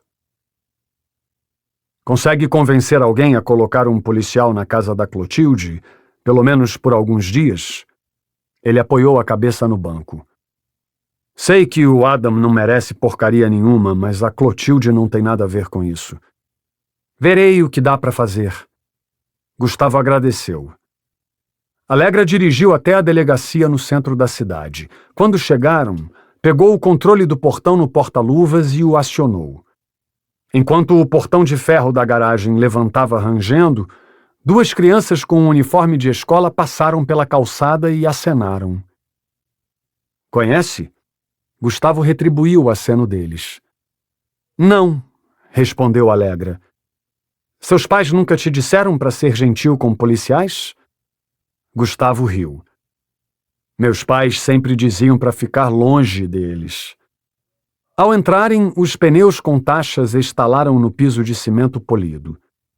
Um carro vermelho entrou logo atrás deles, ultrapassou-os pela lateral e parou na vaga embaixo de uma lâmpada que tremeluzia. Era Edgar Cousin, o supervisor do departamento. Gustavo não conhecia o chefe da delegacia, mas percebeu que Allegra hesitou em parar na vaga ao lado quando Edgar acenou para ela. Prado? Perguntou ele. Senhor Cousin? Gustavo estendeu a mão. Edgar tinha traços austeros que contradiziam sua expressão animada. Como está o braço? Cumprimentou-o com cuidado, meio sem jeito. Te trataram bem no hospital? Melhor do que em casa, brincou Gustavo. Edgar ficou observando Allegra sair da viatura. Como foram na penitenciária? Fomos bem, senhor. Allegra amarrou o cabelo e postou-se ao lado dele. Conseguimos informações importantes. Bom. Edgar caminhou para as escadas. Ficou alguns instantes em silêncio, ensaiando o que dizer. Voltou a falar quando estavam quase na recepção. Há um jornalista da CNN lá em cima querendo falar com vocês. Parece que vão fazer um especial sobre o nosso assassino durante o jornal noturno e querem que vocês participem. Gustavo apenas ouviu. Não sei se é uma boa ideia, senhor. Allegra se empertigou. Edgar abriu um sorriso. Tá brincando. Eu achei excelente. Vai aproximar o departamento da população, explicou. Teremos a chance de mostrar que estamos fazendo todo o possível para pegar o desgraçado. Allegra ergueu uma sobrancelha. Edgar não disse nada. Havia algo de opressivo no seu silêncio. O jornalista está na sua sala. Ele parou antes do último degrau. Como é inviável para vocês se deslocarem até a sede da emissora, ele concordou em montar um estúdio improvisado aqui. Sejam cordiais e aceitem o convite. Vai ser rápido. Allegra coçou o queixo. Quando chegaram à recepção, Edgar parou no balcão para conversar com um homem de terno. Antes de dar as costas, ele ainda lançou um olhar severo para Gustavo e Allegra, exigindo que eles fizessem o solicitado. Sério que vamos aparecer em rede nacional? Ironizou Gustavo enquanto subiam ao segundo andar. É a chance que faltava para eu conseguir um papel no próximo Exterminador. Allegra balançou a cabeça. Alguém já te contou que ele tem intenções políticas? Retrucou ela. Quer ser congressista. Só está querendo marketing. Então por que ele mesmo não dá a entrevista? Edgar é um pé no saco. Allegra bufou com desdém. Acho que nem a imprensa o suporta. Além do mais, você que é a estrela. Não foi ele que levou um tiro e teve o resgate transmitido ao vivo. Será que o Schwarzenegger viu minha atuação? Você se acha muito engraçado, não é? Foi em direção à máquina de café. Meu queixo caiu de ele não ter te pedido para citar o nome dele durante a entrevista. Ainda dá tempo. Nem brinca. Do fim do corredor, Gustavo enxergou um homem de camisa social no escritório. Estava de pernas cruzadas, folheando uma revista. Vai querer café? Ofereceu Allegra. Pode ser. Quando Allegra entregou o copo fumegante, Lena surgiu na escadaria carregando uma caixa de papelão em forma de arquivo que quase escondia seu rosto. Já estão de volta? Indagou Lena. Chegamos agora. Gustavo olhou para a caixa. Eu a ajudaria com isso, mas ficarei meio inútil por alguns dias. Mostrou o braço. Tudo bem, eu consigo carregar sozinha. Allegra curvou-se para olhar o escritório e fez um gesto de rejeição quando viu o homem sentado ali. Ele está esperando há muito tempo? Uns 15 minutos, cochichou Lena. Mas antes passou quase 1 hora fechado na sala com o Edgar. Acertando detalhes e garantindo que não iríamos recusar a entrevista? Provavelmente. Entraram no escritório. O repórter era grande e gorducho. Sua enorme barriga travava uma batalha épica contra os botões da camisa social. E em pelo menos um ponto estava vencendo. Pelo rosto gentil embaixo dos óculos de grau, era possível presumir que a emissora o enviara de propósito. Cumprimentaram-se. Então é você que veio nos convencer? Indagou Allegra de supetão, mantendo um tom cordial. O repórter abriu os braços. Pensei que tudo estivesse acertado.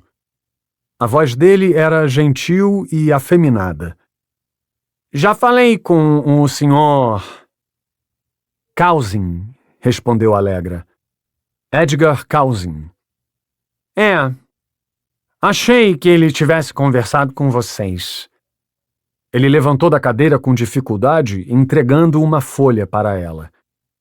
Essas são as perguntas que ele concordou que fizéssemos. Allegra correu os olhos por elas.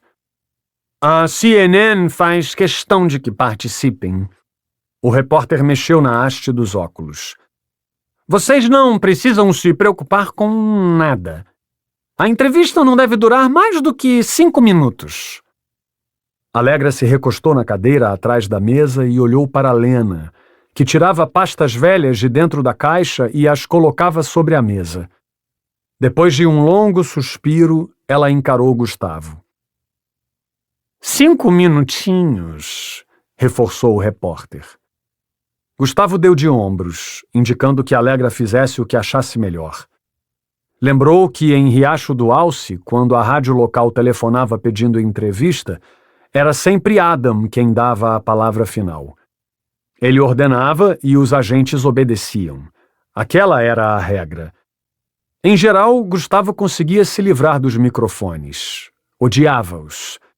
Guardadas as devidas proporções, imaginou que em Ancoragem as coisas não deviam ser diferentes, e pela expressão rabugenta de Alegra, sabia que ela se sentia obrigada a aceitar. "Quando será a entrevista?" perguntou ela por fim. "Hoje, às 9 da noite. O repórter deu uma boa olhada ao redor. "Se autorizarem, podemos fazer aqui mesmo. Essa perspectiva com a cidade ao fundo é perfeita." Enquadrou o cenário com as mãos. "Tudo bem", disse ela. O repórter comemorou. Ele agradeceu e saiu do escritório quase saltitando. Alegra cruzou os braços e ficou olhando para fora. "Droga!" Pegou o telefone e discou o ramal da recepção. "Ligue para o detetive Dmitri Andreiko e passe a ligação." Gustavo e Lena trocaram olhares. "Não me diga que tinham um encontro", insinuou Lena. Alegra bebeu um pouco de café. "Não é da sua conta." 55. Gabriela sentiu uma lágrima percorrer o caminho de sal que outras lágrimas tinham deixado.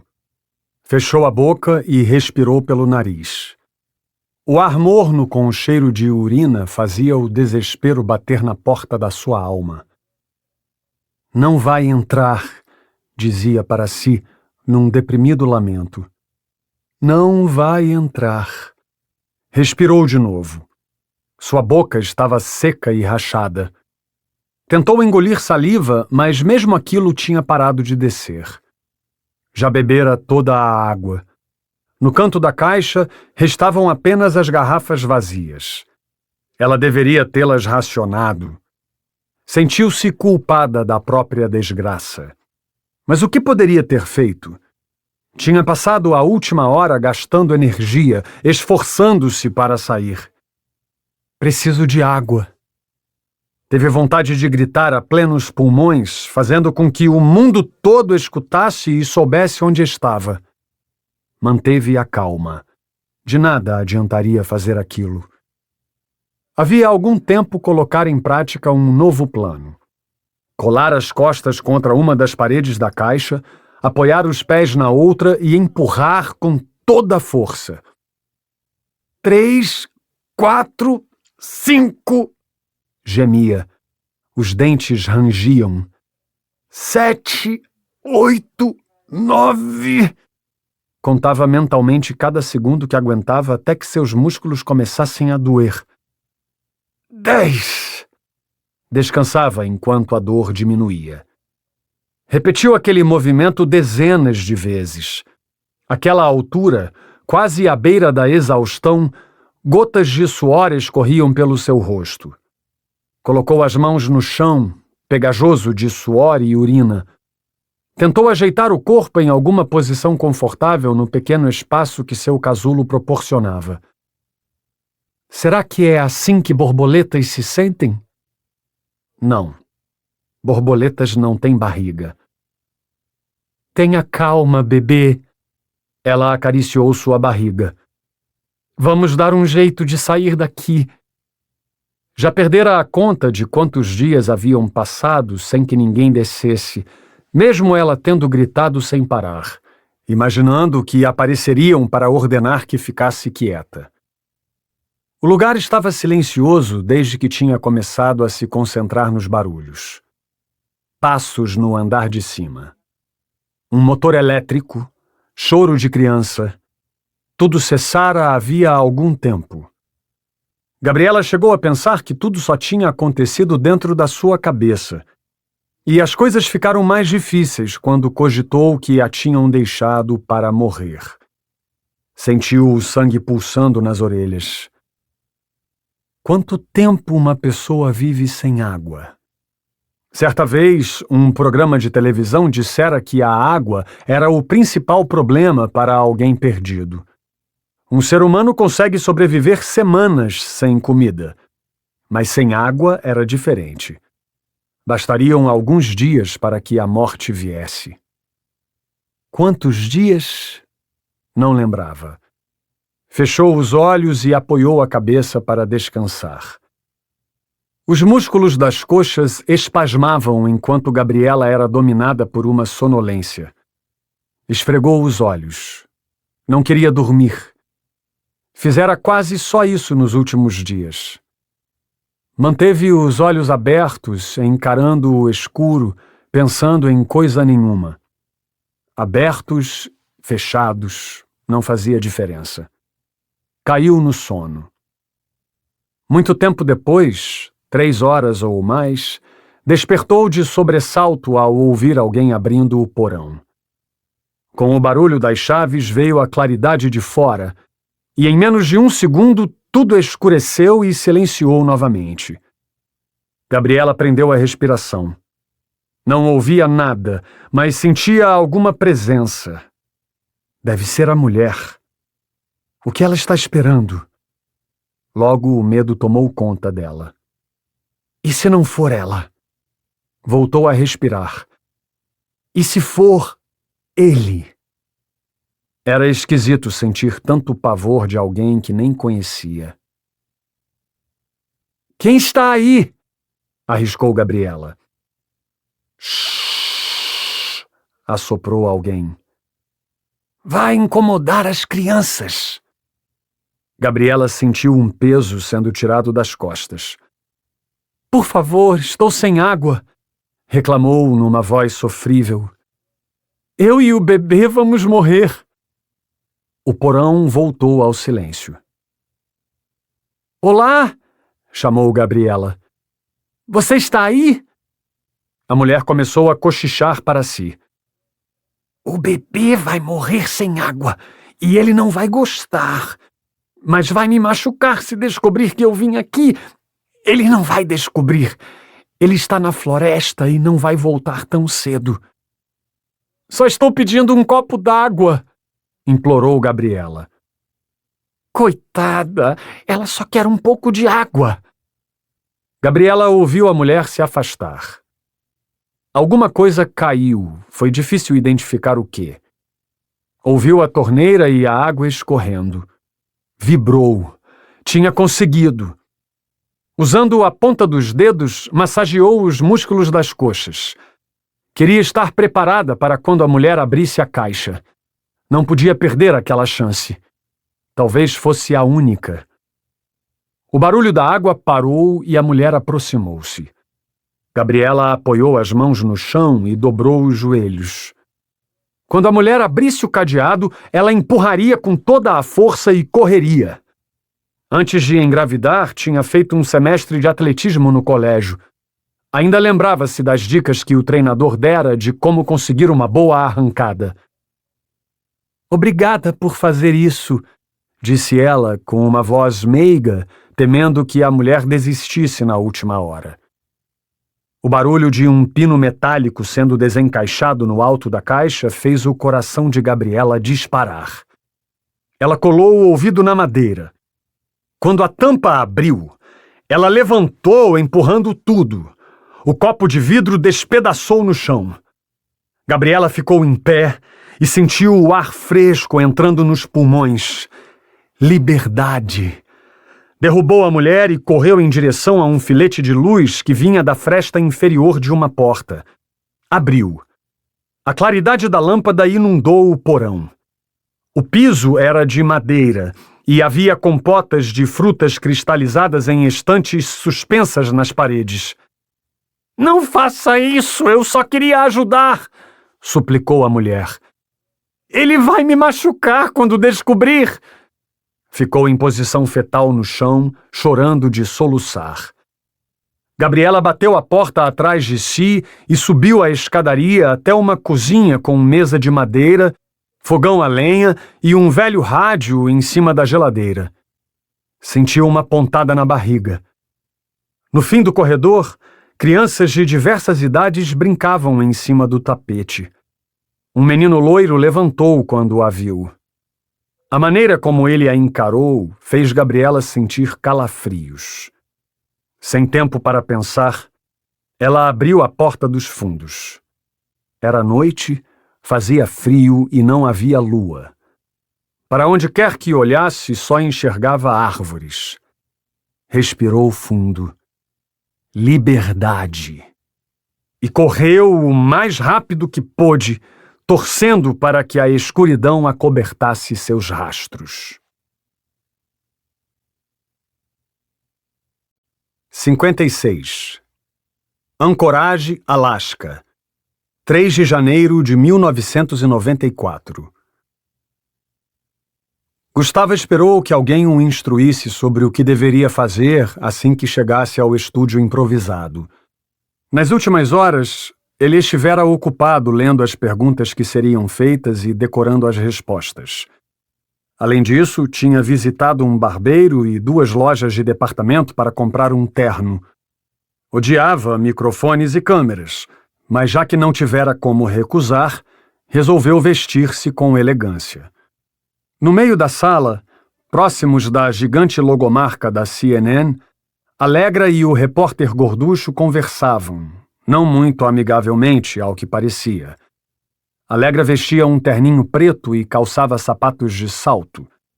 Gustavo agradeceu de não ser o único preocupado com o que vestiria para a ocasião. Atrás deles, no cenário, uma mulher posicionava as banquetas dos convidados, enquanto homens com grandes fones de ouvido testavam o melhor ângulo das câmeras. No outro lado, sentado numa cadeira estofada, o apresentador com cabelo à escovinha, empapado de gel, dizia frases aleatórias na frente de um espelho, aquecendo os músculos da mandíbula. Gustavo se sentiu um intruso ali. Alegra se aproximou e, olhando para o corredor, brincou. Por acaso o senhor não viu o Gustavo por aí? Temos uma entrevista e ele ainda não apareceu. Infelizmente, ele ficou gripado e avisou que não poderá vir. Gustavo cruzou os braços. Mandou-me substituí-lo. Gripado? Não espalhe, mas é só desculpa, confidenciou ele. Na verdade, ele me contou que prefere ficar em casa enfiando alfinetes nos olhos. Alegra segurou o riso. Pronto para as câmeras? E se eu não estiver? Tarde demais. Ela olhou o homem diante do espelho. Quando faltavam 15 minutos para as 9, um dos operadores de câmera ligou uma TV de tela grande que transmitia ao vivo de Atlanta. O jornal noturno reportava a queda de um avião em Irkutsk, na Sibéria, que deixara 125 mortos. Embaixo da imagem dos destroços da aeronave, lia-se: em instantes, desvendando os mistérios do Homem de Palha. Gustavo não conseguiu deixar de ficar nervoso quando o repórter os chamou e pediu que sentassem. Ele suava frio. Pouco depois, a mesma assistente que arrumava o cenário os ajudou a colocar os pontos eletrônicos com microfones. Assim, poderiam ouvir e responder às perguntas do estúdio principal. Isso não vai dar choque? Perguntou Gustavo quando a assistente disse para colocar o fio por dentro do paletó. Não vai, não. Ela sorriu. O tempo passou voando enquanto outras notícias eram transmitidas. A queda da economia de países asiáticos e a revitalização dos estádios para a primeira Copa do Mundo nos Estados Unidos. Nada que fizesse os olhos saltar. Os âncoras frisavam o tempo todo a atração mostrada na faixa vermelha inferior. O Homem de Palha. Gustavo imaginou quantos milhões de televisões estariam ligadas naquela noite, somente para assistir ao que psicólogos, criminalistas e investigadores diriam sobre o novo astro norte-americano. Olhou para o lado. Alegra estava de pernas cruzadas, balançando o pé sem parar. Não era o único nervoso. Um pouco mais distante, o apresentador trocou algumas palavras com o repórter e depois se aproximou. Preparados? Não diria que essa é a palavra, respondeu Alegra. O apresentador abriu um sorriso. Vocês veem gente morta com que frequência? Uma vez por semana? Questionou. Não entendo como podem ter medo de câmeras. Os mortos não julgam, disparou Gustavo. O apresentador riu e foi para seu lugar. Quando o comercial de um produto de limpeza terminou e o jornal recomeçou, todos olharam para a tela. O cenário que tinham criado em Atlanta era muito parecido com o de Anchorage. A única diferença era que em Atlanta havia 2 âncoras, um homem e uma mulher, e 3 convidados, um psicólogo, um criminalista e um psiquiatra. O volume da trilha jornalística baixou e a âncora iniciou a apresentação. Responsável por diversos crimes brutais que abalaram o país, ele é hoje a pessoa mais procurada pelas autoridades dos Estados Unidos. A câmera fechou no rosto do outro âncora. Todos sabem como age e o que faz, mas hoje tentaremos entrar na mente desse psicopata que vem espalhando terror nos arredores de Anchorage. A voz dele era grave. Quem é o homem de palha? E por que ele faz o que faz? Complementou a mulher. Mergulhe na mente desse maníaco junto conosco aqui no CNN Entrevista. A trilha subiu e as câmeras percorreram o cenário pelo alto, filmando todos os convidados de Atlanta enquanto os âncoras os apresentavam um por um. Gustavo nem piscava. Seus olhos estavam fixos na TV. Logo estaria em rede nacional. O apresentador deu uma ajeitada na gravata. Agora vamos ao Alasca, onde nosso correspondente Zach Paris está pronto para entrevistar os agentes responsáveis pelo caso, disse a âncora. A tela foi dividida em 2. Estou na TV. Gustavo tentou relaxar. 5 minutos. Só 5 minutos. Boa noite, América! Disse o apresentador, olhando ora para uma câmera, ora para outra, seguindo a luz verde que os operadores acendiam naquela que estava no ar, ele continuou. Não foi fácil, mas depois de uma breve pausa nas investigações, conseguimos trazer os agentes Gustavo Prado e Alegra Green para participar deste especial. Ele estufou o peito. Como o tempo que temos com eles é curto, peço que abram os microfones dos convidados para que comecemos a conversa. Gustavo e Alegra ficaram 20 minutos respondendo aos questionamentos previamente combinados e a mais alguns que fugiram do protocolo. No começo, quando chamaram seu nome, Gustavo temeu que fosse gaguejar, mas acabou ficando à vontade em menos tempo do que imaginou. Depois das perguntas, os convidados discutiram sobre outros assassinos em série, de Jack o Estripador, em 1888, passando pelo assassino do Zodíaco no fim dos anos 1960, até chegar a Ted Bundy nos anos 1970. O psiquiatra passou um tempo explicando a diferença entre psicopatia e sociopatia e comentou sobre os traumas que podiam levar alguém a cometer esses crimes. O criminalista aproveitou para falar sobre o açougueiro de Rostov, um maníaco que agira na Rússia por mais de 10 anos e ele mesmo ajudara a capturar. Quando o programa estava quase no fim, Gustavo percebeu que o apresentador o encarava com certa perplexidade. O refletor fazia seu cabelo à escovinha brilhar, e ele forçava o dedo indicador contra o ouvido, pressionando o ponto eletrônico. A televisão mostrava o criminologista em Atlanta falando sobre as provas do caso. Rapidamente, o apresentador fez sinal para que os microfones do estúdio improvisado fossem cortados. Mas que porcaria é essa? Ralhou ele com o repórter gorducho. Deve ser só um doente querendo aparecer. Recebi a informação da direção. Parece que fizeram uma checagem e o cara está dizendo a verdade, respondeu o repórter. Agora volte para o seu lugar que eles vão colocá-lo no ar. Gustavo olhou para a Alegra. A âncora em Atlanta interrompeu a fala do criminologista e a imagem foi cortada para a ancoragem. Pedimos desculpas pela interrupção, improvisou o apresentador. Mas neste momento estamos com alguém na linha que diz ser o verdadeiro responsável pelos crimes creditados ao Homem de Palha. Frisamos que a CNN não costuma fazer isso, mas pela gravidade da revelação, a direção optou por colocar a ligação no ar. Gustavo sentiu o coração acelerar. O que é isso? Como assim colocá-lo no ar? Desligue essa merda! Evitou demonstrar espanto na frente das câmeras. Olhou para a Alegra com o canto dos olhos. Ela aparentava estar tão surpresa quanto ele. Alô, quem está falando? Perguntou o apresentador. Ouviu-se um chiado. Boa noite, Gustavo. Era perceptível que o suposto assassino mascarava a voz.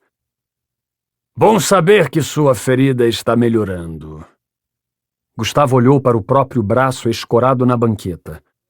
O apresentador tentou intermediar o diálogo. Você ligou para falar com o agente Prado? É com ele que quer falar? Cale essa sua boca suja, Zack, disse o suspeito com serenidade. Seja gentil e só a abra de novo quando eu me dirigir a você. O apresentador franziu a testa. Diga, Gustavo, prosseguiu o suspeito. Como está o ferimento? As câmeras se voltaram para ele. Gustavo não tinha a menor ideia do que fazer. Nunca antes estivera numa situação parecida. Pela terceira vez, olhou para a Alegra. Ela fez um gesto afirmativo com a cabeça. Meu ferimento? Gustavo movimentou o braço. Está melhorando. Os médicos disseram que não era tão grave. Viu a própria imagem na televisão. Agora me diga por que devemos acreditar que você é quem diz ser. O suspeito puxou ar por entre os dentes. Não quero falar sobre mim. Por que não me pergunta algo sobre o Homem de Palha? Indagou ele. Não é ele o motivo desse circo? Você sabe de algo? O suspeito riu. Só sei que ele não é quem deveriam estar caçando. Entendi, assinalou Gustavo. Pela apresentação, parece que é você quem deveríamos estar procurando. Ele não respondeu. Vai precisar fazer melhor que isso se quiser ser levado a sério. Aliás, que tipo de assassino liga para uma rede de TV dizendo que estão caçando o cara errado? Emendou Gustavo. Do tipo que gosta de aparecer, respondeu Alegra. As câmeras focaram nela. Outro ruído na linha telefônica. O suspeito voltou a falar. Olá, Alegra. Vejo que também quer participar. Como está a sua vida? Está feliz de ter encontrado alguém com quem se relacionar depois de tanto tempo? Alegra engoliu em seco. O detetive polonês parece um homem decente. Torço muito para que dê certo. Ele mantinha o tom calmo. Se um dia ele conseguir te engravidar, talvez eu faça uma visita a vocês. O repórter gorducho ergueu os braços atrás das câmeras, fazendo sinal para que o apresentador interviesse. O que está tentando provar? Indagou Gustavo com um ar de desprezo. Até agora só ficou de blá blá blá, usando um palavreado culto para cuspir baboseiras sobre coisas que qualquer idiota poderia saber. Outro instante silencioso. Quer mesmo saber do que estou falando, Gustavo? Nem depois de desafiado, o suspeito mudou o tom.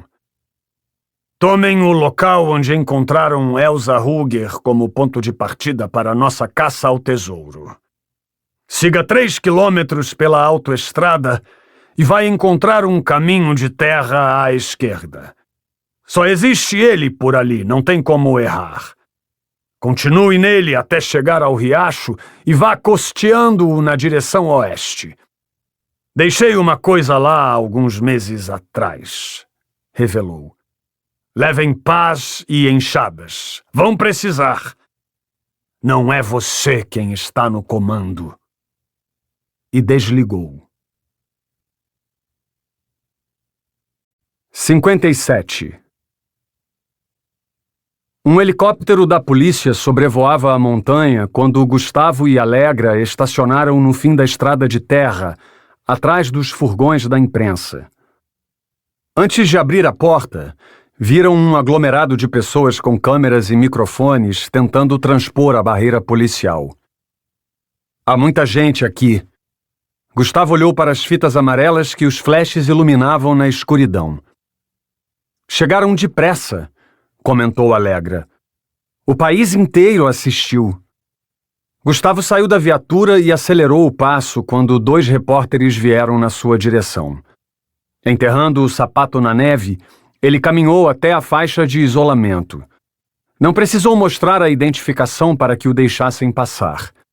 Ventava e fazia tanto frio que a água do riacho tinha congelado. Ele olhou o relógio de pulso. Eram quase 11 da noite. Abotoou o paletó, mas não adiantou. Logo começaria a tremer. Não demorou em notar que havia pegadas na beira do riacho.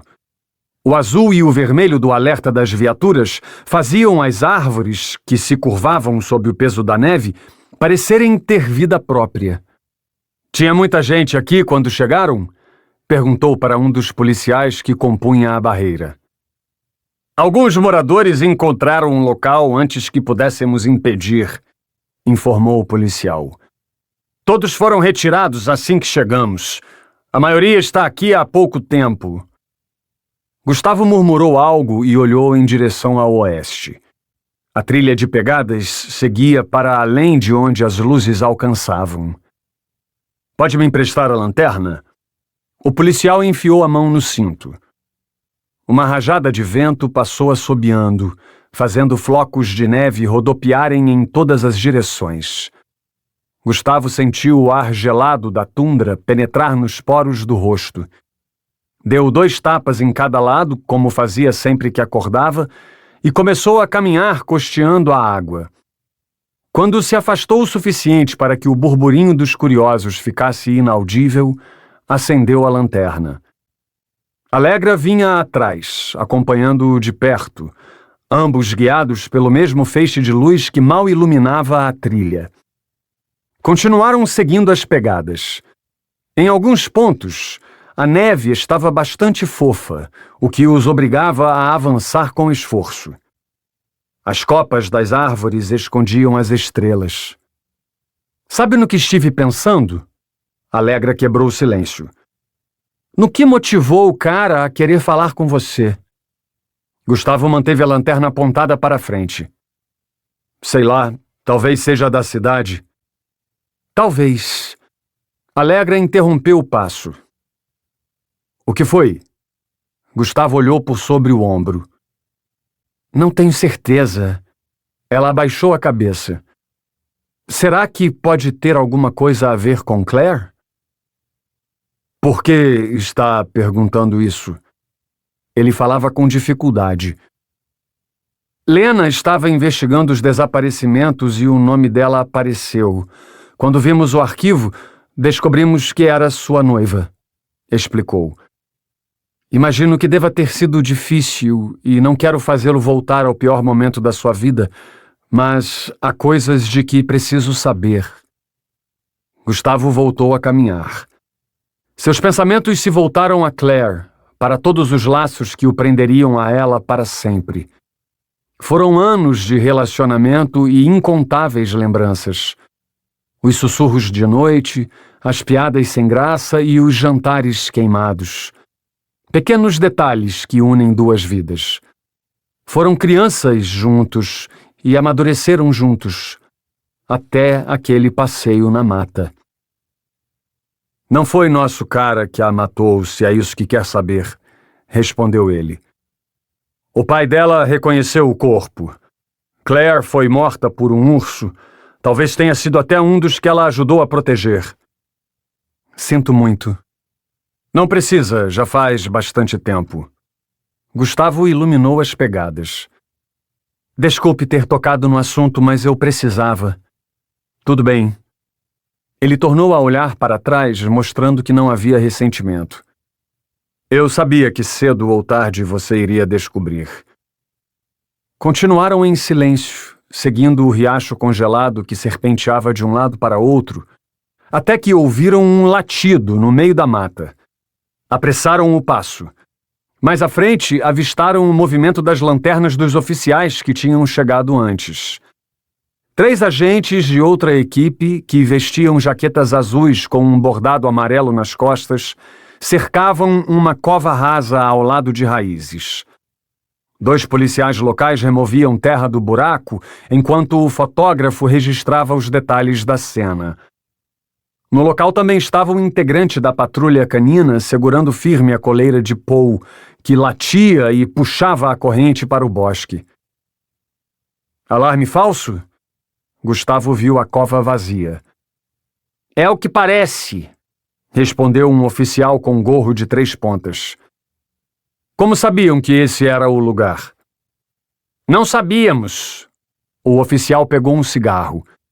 Quando chegamos, estava assim. Apontou a cova aberta.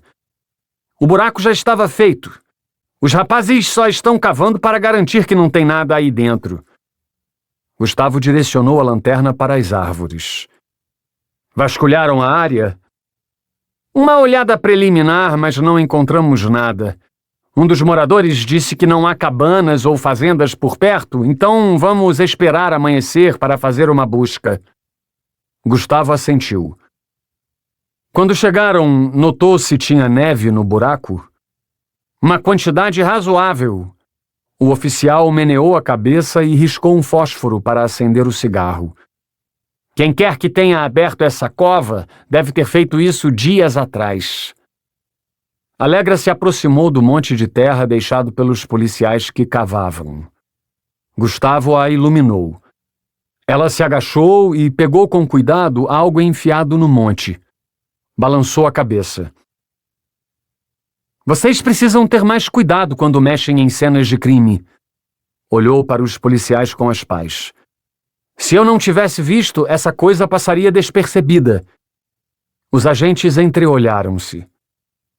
Coloque num saco. Alegra entregou o bonequinho de palha. Gustavo sentiu um calafrio percorrendo a espinha e esquadrinhou o bosque. Deu 2 passos e olhou ao redor. O horizonte estava escuro e silencioso. O brilho da lanterna cintilava na neve, de onde surgiam galhos que formavam desenhos montanha acima. Preso pela guia, Paul não parava de latir. Deve ter algum animal por perto, explicou o treinador. Paul gosta de correr atrás de coelhos e raposas. Gustavo encarou Paul. Ele rosnava para o escuro, como se estivesse sentindo o cheiro de algo que não era visível para os agentes. Voltou à infância, ao dia em que adotou um vira-lata que vagava pela vizinhança do bairro. Na época, o veterinário havia dito que o cachorro tinha 11 anos, mas com disposição de 11 meses. Gustavo o batizou de Bilbo, por causa de uma história que ouvira na escola sobre um homenzinho de pés peludos que tinha encontrado um anel que não o deixava envelhecer. Bilbo passou as primeiras noites preso na garagem, latindo sem parar. Quando Gustavo conversou com a mãe, ela disse que cães sentiam coisas que seres humanos não conseguiam sentir. Naquela semana passou 2 noites sem dormir, temendo que o novo amigo estivesse vendo fantasmas na garagem. Fantasias infantis. Uma rajada de vento passou por ele. Gustavo agachou-se do lado de Paul e acariciou suas orelhas. Quer mostrar algo, garoto? Cochichou e ergueu os olhos para o treinador, fazendo sinal para que lhe desse a guia. O treinador obedeceu. Gustavo ficou em pé, pediu um rádio e deixou Paul conduzi-lo para o meio do bosque. Mal tinha andado 30 metros quando foi envolvido por um silêncio sepulcral. Não ouvia nada além da própria respiração e das intensas fungadas de Paul. Olhou para trás. As árvores escondiam os agentes que haviam ficado na cova.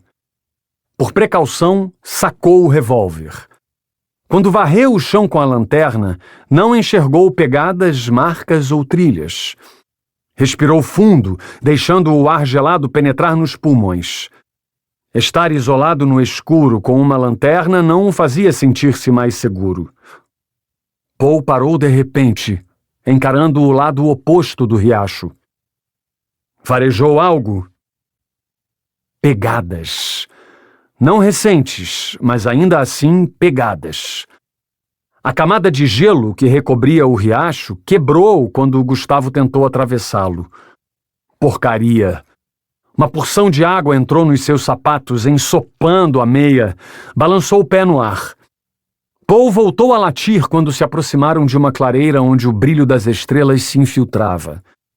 Gustavo caminhou para dentro dela, segurando firme a guia e apontando a lanterna para uma figura imóvel ali no meio. Ao pegar o rádio, sentiu uma fisgada no ombro. Alguém na escuta? Ninguém respondeu. Aproximando-se, viu que era um boneco amarrado numa estaca em formato de T, com os braços abertos e a cabeça erguida, os olhos de botão quase escondidos embaixo do chapéu. Um espantalho. Alguém na escuta? Repetiu. Estamos aqui! A voz de Alegra ecoou na clareira pelo alto-falante do rádio. Preciso que envie os peritos. Encontrou algo? O rádio chiou. Um boneco de palha, respondeu. Chegou mais perto, apontando a luz para o rosto, que fora amoldado e enrolado num saco de batatas. Os botões representando os olhos haviam sido costurados com linha de pesca. Ramas de palha saíam das mangas da camisa xadrez. No lugar da boca estavam enfiadas 2 presas de porco, apontadas para cima. Com a lanterna, Gustavo removeu o chapéu, revelando uma mecha de cabelo. Droga! Não é um boneco! Disse ele pelo rádio. É uma garota! O boneco é uma garota! 58. Riacho do Alce, Alasca. 4 de janeiro de 1994. Depois daquela noite sombria, o dia amanheceu ensolarado. Já passava das 9 quando o despertador apitou, fazendo Gustavo esticar o braço para desligá-lo. Os primeiros raios de sol invadiam o quarto pelas frestas na cortina, iluminando a mesa de cabeceira empoeirada onde tinha deixado uma garrafa de água tônica. Era reconfortante dormir na sua cama depois de tantos dias afastado, mesmo que ela estivesse com um leve cheiro de mofo. Quando levantou, viu Alegra no sofá da sala bebendo café expresso num copo personalizado que só poderia ter vindo da cafeteria da rua de trás. Como o trabalho na montanha tinha se estendido noite adentro, Alegra acabou aceitando o convite de Gustavo para dormir em seu quarto de hóspedes, em vez de procurar um hotel de madrugada. Gustavo fez um pouco de barulho antes de aparecer. Vejo que conheceu o Billy, disse.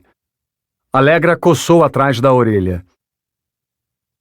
O Billy, repetiu Gustavo, apontando para o copo personalizado com a bandeira de camarões na mesinha de centro. Da cafeteria. Ah, então aquele grandão era o Billy? Dono da melhor cafeteria da cidade. Existe mais de uma? Na verdade, não. Comprei um expresso para você, está na cozinha, avisou ela. A bandeira do México não fui eu que escolhi. Billy disse que é a sua preferida. Mordeu o lábio e voltou a ler a revista, constrangida de ter entendido por que aquela bandeira era a preferida de Gustavo. Fez-se silêncio, exceto pelo zunido da geladeira. Gustavo andou até o aparador perto da porta e pegou o porta-retratos com a fotografia em preto e branco de Claire numa festa de Halloween nos anos 1980. Essa é a Claire. Allegra olhou. Ela era muito bonita, disse. Todos diziam aquilo. Gustavo agradeceu. Era difícil encontrar as palavras certas para usar em momentos como aquele. Era muito bonita, repetiu mentalmente, colocando o porta-retratos de volta e indo para a cozinha buscar seu café. Às 11h17, chegaram à sede da polícia de Riacho do Alce. Uma música suave se espalhava pelo ambiente. A recepcionista, que trabalhava ali havia mais tempo do que Gustavo conseguia lembrar, fez uma festa quando ele aproximou-se para cumprimentá-la. Um policial de cabeça grande como abóbora, que usava a copiadora, também veio o saudar com um aperto de mão. Pensei que não te veria mais, disse ele. Pois é, respondeu Gustavo meio encabulado, olhando o corredor vazio. Alguém está usando a sala do Adam? Ninguém. A recepcionista o encarava como se não quisesse deixá-lo se afastar. Ontem, 3 investigadores vieram e levaram algumas coisas de lá, mas dei uma arrumada na bagunça que deixaram. Sabe o que levaram? Papéis. Reviraram os arquivos. Eu mesma ajudei com as pastas. Gustavo bateu os dedos no balcão. Vá se acostumando, avisou. Ela mordeu a ponta do lápis que segurava. Um ar de genuína desolação surgiu nos seus olhos. É difícil acreditar que... É difícil, interrompeu Gustavo. Ah, antes que eu esqueça, hoje de manhã recebi isso por fax. Ela abriu a gaveta e pegou uma pasta com o brasão da polícia. É de Anchorage. Deve ser o laudo da garota que encontraram na clareira. Também está aí a localização da cabana que me pediu por telefone ontem. Gustavo franziu a testa.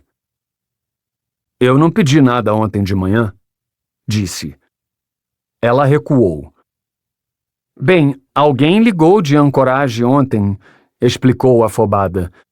Disse que estava trabalhando com você no caso e que precisava saber onde ficava a cabana da viúva que costumava ajudar Landon Clay com roupas e comida. Perguntou o nome? Quis saber Gustavo. Disse que se chamava Lee. Gustavo e Allegra entreolharam-se. Lakota Lee? Emendou Allegra. Não disse o nome, respondeu a recepcionista. Apenas Lee. O telefone da recepção começou a tocar. Atravessaram o corredor até a sala que pertencera a Adam. Mesmo do lado de fora e com a porta fechada, era possível sentir o cheiro de cigarro impregnado em tudo ali dentro. Pendurada na porta, a plaquinha metálica com o nome de Adam ainda reluzia. Deve ser estranho voltar, comentou Allegra. Depois do que vi nos últimos dias, nada mais me parece estranho. Gustavo encarou a fechadura. Nunca gostei desta sala. Acho que o problema é o cheiro de cigarro no carpete. Ficaram em silêncio. Eu não acho que tenha sido o Lakota que telefonou, disse Allegra de repente. Nem eu. Vamos à cabana da viúva? Olhamos o laudo da garota no caminho. Eu estava pensando nisso. Voltaram ao estacionamento pela trilha escorregadia no gramado polvilhado de neve. Gustavo chegou a pensar em pedir para dirigir. Estava sentindo falta daquilo. Mas, como seu braço continuava dolorido, deixou que Allegra sentasse ao volante. Saíram da cidade pela rodovia que costeava o mar e levava para as montanhas ao norte, que àquela hora da manhã estavam ligeiramente cintilantes. E então?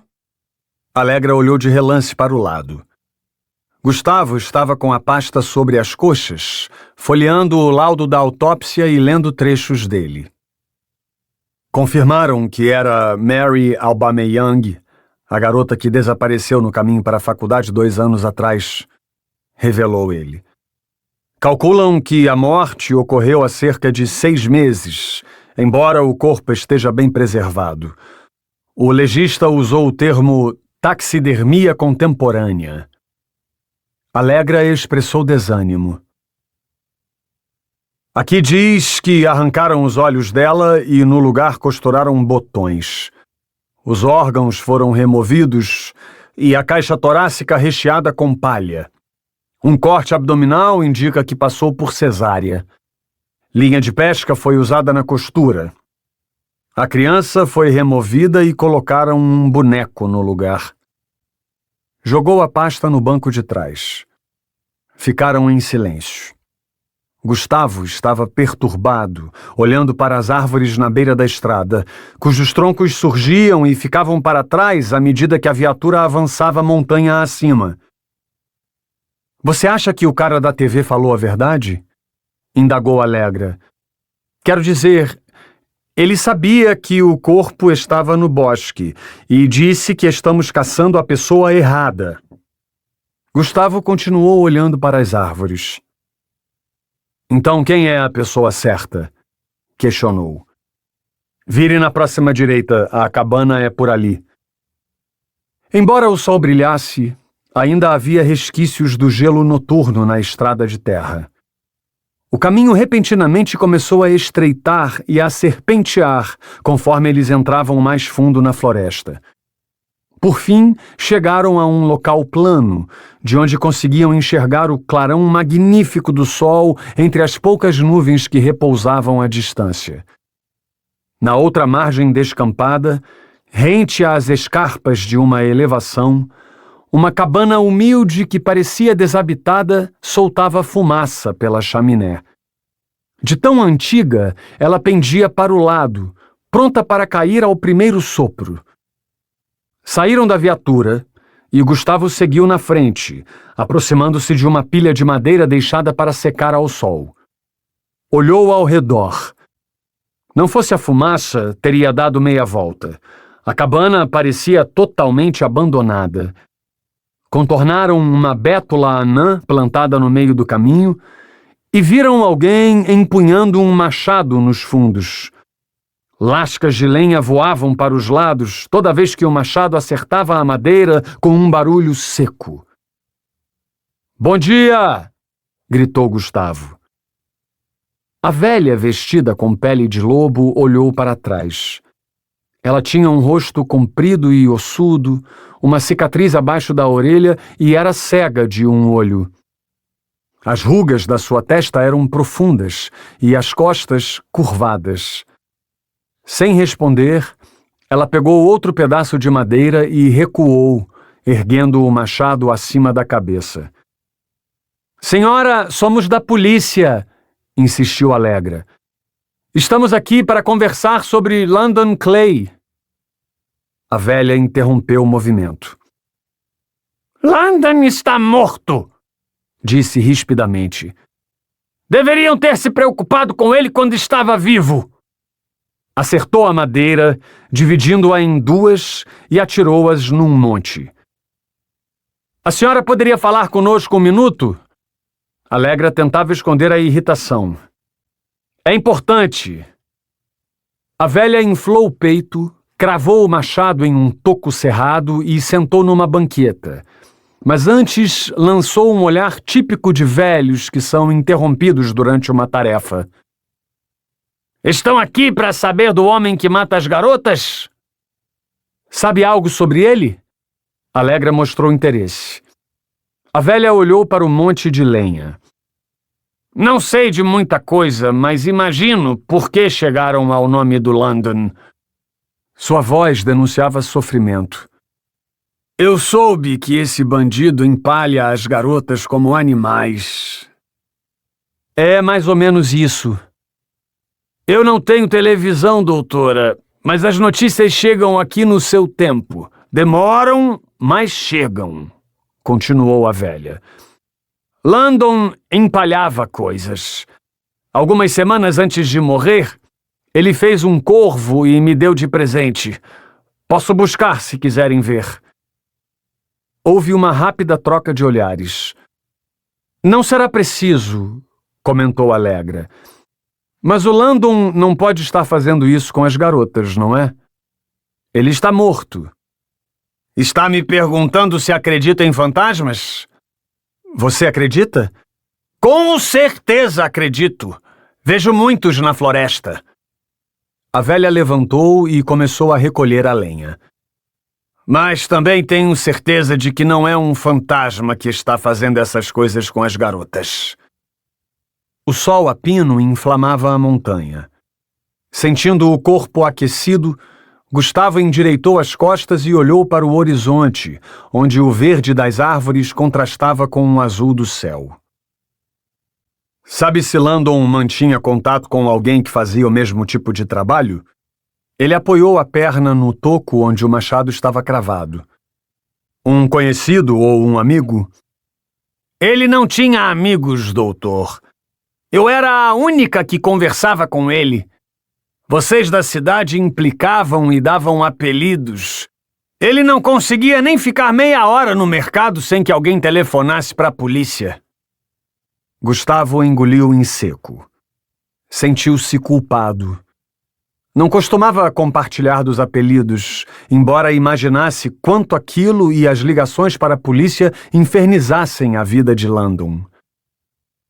Alguma vez ele comentou se vendia os animais que empalhava? A maioria não prestava, respondeu a velha. Mas tinha um homem de Palmer que vinha comprar algumas coisas de vez em quando. Um homem de Palmer? Repetiu Gustavo, tirando o bloquinho do bolso. Precisava anotar antes que fosse traído pela memória. Allegra enfiou a mão no casaco e pegou o retrato falado do falso policial da autoestrada. Esse homem? Não, mais velho, respondeu a velha. Algumas semanas depois do incêndio, ele veio perguntar o que tinha acontecido. Conversamos um pouco e ele foi embora. Lembra o nome dele? Não, mas podem achá-lo em Palmer. Ele me disse que tem um estúdio de animais empalhados na cidade. Gustavo apertou os lábios e olhou para a viatura parada na trilha. A única imagem em todo aquele descampado que os mantinha ligados ao mundo exterior. A senhora não recebe muitas visitas por aqui, recebe? A velha balançou a cabeça. É possível que nos últimos dias alguém tenha vindo procurá-la. Um homem alto, com fisionomia de nativo, disse Gustavo. Pode ter se apresentado como Lakota Lee. De novo a velha balançou a cabeça. Não, doutor. Ninguém me visita há muito tempo. 59. Gabriela parou e apoiou-se num tronco. Estava cansada, com os músculos enrijecidos depois de vagar sem rumo pela mata. Olhando para trás, calculou a distância percorrida desde que enganou aquela mulher e fugiu da cabana. Não tinha sido muito. Ainda era possível enxergar as luzes da cabana por entre as árvores. Precisava continuar. Era a única maneira de ficar segura. Suas bochechas morenas arroxearam de frio quando seguiu em frente com a neve pinicando a pele. A floresta estava escura como borra de café, a fazendo perguntar-se se era madrugada. Não tinha como saber. Sua noção de tempo ainda estava presa na caixa. Naquele momento, tudo o que sabia era que morreria se não continuasse. Precisava chegar a um lugar seguro, encontrar uma estrada. Sentiu uma pontada embaixo das costelas. Vai ficar tudo bem. Olhou para a barriga. Gabriela estava focada no caminho, mas não perdia nenhum detalhe em volta. A planura que se elevava, as pedras, a vegetação rasteira e um riacho que seguia a montanha abaixo. Aquilo acabaria logo. Tentou correr mais rápido. Olhou para trás mais uma vez e viu os rastros que deixava. Ninguém a estava seguindo. Respirou mais depressa, a ponto de sentir-se leve. Sabia que conseguiria sobreviver àquela noite traiçoeira. Continuou correndo até chegar a uma elevação, subindo alguns metros com a intenção de deixar marcas falsas na neve. Contemplou o cenário do alto. Queria poder estar ali em outra circunstância. O brilho da lua refletindo no riacho merecia uma foto. Então, um lobo uivou. Não saberia o que fazer se cruzasse com uma alcateia. Lembrou que anos antes implorara à mãe que a deixasse participar de um grupo de escoteiros da escola, mas a falta de dinheiro para pagar a contribuição fizera a resposta ser não. Sentindo a neve congelar os pés descalços, Gabriela voltou para a trilha, pisando com cuidado nas mesmas pegadas de antes, até entrar no riacho. Seus músculos quase paralisaram quando a água alcançou a altura da cintura. Continuou andando, enterrando os pés no lodo. Vai valer a pena. Se alguém tentasse segui-la, pegaria o caminho inverso quando chegasse naquele ponto. Deu mais um passo. Estava quase na outra margem quando seus pés enroscaram em galhos submersos, fazendo bolhas de ar subirem para a superfície. De início ficou imóvel, mas perdeu o equilíbrio quando um urso negro morto emergiu ao seu lado. Gabriela bateu os braços e engoliu muita água até conseguir ficar em pé. Passou a mão no rosto e olhou para o animal. Ele estava sem pele e havia um enorme buraco de bala na sua cabeça, o que significava que um caçador ilegal o jogara ali. Encharcada e tremendo, ela empurrou o urso para longe e seguiu até a margem. Olhando por sobre o ombro, viu que as luzes da cabana não estavam mais visíveis. Não demorou muito para que o som do riacho também ficasse para trás. Parou perto de um pinheiro, escorando-se para descansar. Seu coração pulsava acelerado, assim como a respiração. Olhou para um lado e para outro. Ouviu algo se mexendo atrás de uma ramada que a vegetação cobria. Se for um lobo, voltarei ao riacho. Não sabia se lobos tinham medo de água, mas lembrou de uma aula de ciências sobre a maneira como eles caçam.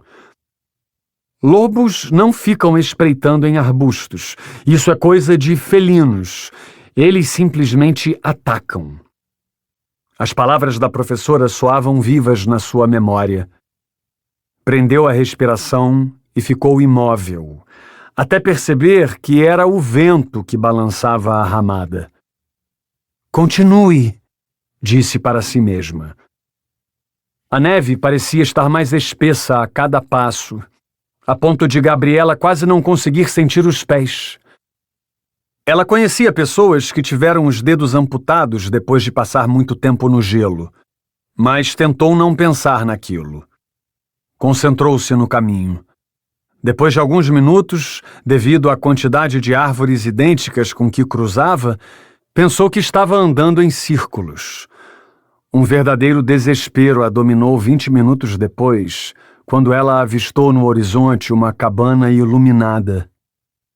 Parou e ficou analisando. Não é a mesma, disse vendo fumaça na chaminé. Aproximou-se usando os pinheiros como esconderijo. Esticou o pescoço. De fato não era a mesma. Correu e ficou na ponta dos pés para espiar o interior pela janela. Não viu ninguém, mas a lareira estava acesa. Parou na frente da porta. Ficou receosa de bater. Temia que mais alguém, além do dono, o ouvisse. Olhou ao redor. O vento torcia os galhos e soprava cristais de gelo em redemoinhos. Gabriela bateu com pouca força. Ouviu alguém caminhando do outro lado da porta. Encolheu-se e cruzou os braços sobre a barriga. Em instantes, um homem abriu uma fresta na cortina e a encarou com olhos curiosos. Ele tinha um rosto amigável e cabelo bem arrumado. "Preciso de ajuda", disse ela. A sombra do homem sumiu da janela. Ele demorou alguns segundos até girar o trinco e abrir a porta. "Quem é você?" indagou ele, apontando uma espingarda. "Gabriela." Ela olhou para a arma. "Gabriela Castilho. Alguém me prendeu no porão de uma casa perto daqui." "Entre logo." O homem olhou para a barriga dela e conferiu as árvores ao redor. A cabana cheirava a mofo, como se a limpeza não fosse prioridade. A decoração era rústica, com mobília de madeira, cortinas de pano e tapetes de pele. "Você disse que estava presa num porão?" O homem abaixou o ferrolho e passou a tranca na porta. "Não sei como explicar, mas passei os últimos dias dentro de uma caixa", contou ela. "Por favor, preciso que ligue para a polícia." "Não tenho telefone. Já te vi em algum lugar." Ele aproximou-se da janela. "Você é a garota da televisão. Ouvi no noticiário que te sequestraram em Anchorage." "Não estamos em Anchorage?" "Riacho do Alce. Estamos em Riacho do Alce." O fogo estalava atrás da tela protetora da lareira. O homem passou a mão no rosto enquanto andava pela sala sem saber o que fazer. Ele abriu a gaveta de uma cômoda e colocou mais um cartucho na espingarda, guardando outros 2 no bolso. Gabriela chegou mais perto da lareira, ouvindo-o murmurar repetidas vezes: "Meu Senhor Jesus Cristo, é a garota da TV." "Eu tenho uma caminhonete. Está parada há alguns dias e não tem combustível para chegar à cidade", disse ele e foi para a cozinha buscar as chaves. "Vou te levar para a fazenda dos Watson. Eles têm telefone lá." "Só quero que me tire deste lugar." "Espere aqui." O homem pegou um casaco. "Vou buscar a caminhonete no galpão. Só saia quando eu estiver aqui na frente." Gabriela assentiu, observando pela janela o homem correr apressado para os fundos. Quando ele sumiu atrás da cabana, passou a tranca na porta. Então voltou para perto do fogo. O calor fazia seu sangue voltar a circular. Pensou na mãe, no namorado e nas amigas. Aquela era a primeira vez que sentia saudades de acordar cedo e caminhar 3 quadras para pegar o ônibus escolar às 7 da manhã. Estendeu a mão em direção ao fogo. Olhou o porta-retratos sobre a lareira que mostrava 2 homens abraçados, cada um segurando uma espingarda, na frente de um cervo abatido. Um deles era o homem que a ajudava. O outro era um senhor de idade barbudo com roupas de pele. O barulho de um motor se recusando a pegar brotou de algum lugar ali fora. Ela virou de costas e viu uma porta encostada no outro lado da sala. Havia claridade. O som do motor afogado persistia. Gabriela entrou no quarto iluminado por um candelabro de 3 velas. Havia imagens sacras nas paredes, além de balcões e armários cheios de coisas estranhas. Sentiu o coração acelerar enquanto varria com os olhos uma bancada com diversos instrumentos. Ao lado, um armário repleto de potes adesivados com nomes estranhos, daqueles que se aprende nas aulas de química. Tetraborato de sódio, leu ela em voz alta. Paraformaldeído, franziu a testa. Em seguida, viu um livro de couro na bancada embaixo da janela, amarrado na parede com um fio de nylon. Tentou ler o que estava escrito, mas não entendeu quase nada. As figuras eram o que chamavam mais a atenção. Desenhos de animais marcados com locais de corte. Conforme folheava, Os animais davam lugar a imagens de corpos humanos. Começou a suar. O motor da caminhonete roncou. Deixou o livro na página que encontrou e se virou. Na outra ponta da bancada, enfiados em sacos de ráfia, havia milhares de minúsculos homenzinhos de palha. 60. Palmer, Alasca. 4 de janeiro de 1994. Era um fim de tarde escuro e, de acordo com o termômetro da viatura, a temperatura tinha caído 8 graus. Mesmo com o aquecedor ligado, Gustavo sentia os dedos das mãos enrijecidos. Enquanto Allegra dirigia pela estrada nevada de Palmer, ele olhava ora para o laudo necroscópico de Mary Aubameyang, a garota espantalho, ora para as propriedades que reluziam no topo das colinas. O endereço fica mais adiante, disse ele ao passarem por um curral de ovelhas. Este lugar parece com a propriedade do Dimitri. Allegra reduziu a velocidade. Por causa das ovelhas? Já esteve lá? Eu e Lena falamos com ele enquanto você estava internado. Já te contei isso. Contou, mas não me disse que estiveram na casa. Ponderou Gustavo. Como estão se saindo? Sabe, vocês dois... Sentiu uma pontada de arrependimento por ter perguntado aquilo. Não existe nós dois. Só tomamos um café. Certo, assunto encerrado. Gustavo sorriu constrangido. Fez que ia dizer mais alguma coisa, mas voltou atrás, e sua hesitação o fez enrubescer. Que pergunta idiota! Precisava emendar outro assunto. Já que falou da Lena, ela te contou alguma novidade? Nada que mude nossa sorte, disse Allegra. A família Aubameyang não é daqui, são de algum lugar do sul, e nem sabiam que a filha estava grávida. Quem contou isso para a polícia foi uma ex-colega de quarto na faculdade. Gustavo ficou em silêncio. Conversaram com a colega? Conversamos. Ela disse que Mary escondia a gravidez porque tinha medo da reação dos pais. Aquela palhaçada de família tradicional, descreveu Allegra. Parece que o cara de quem ela engravidou era um ator frustrado que trabalhava em filmes de baixo orçamento. Daí o medo dela. A colega disse que nunca o viu, mas que o nome dele é Ethan. Um Ethan que atua em filmes que ninguém assiste, disse Gustavo. Não vai ser fácil achá-lo. Não, mas a Lena é boa em descobrir coisas. Reduziram a velocidade ao chegar à propriedade do homem que a velha da montanha tinha apontado como o comerciante de animais empalhados. Havia uma placa enfiada na terra ao lado da estrada que, se as letras não estivessem apagadas, talvez mostrasse o nome da família que vivia ali. Devagar, eles entraram num pátio embarrado entre uma casa em estilo europeu e um celeiro. Gustavo saiu da viatura e foi até a escada da área. As luzes da casa estavam acesas.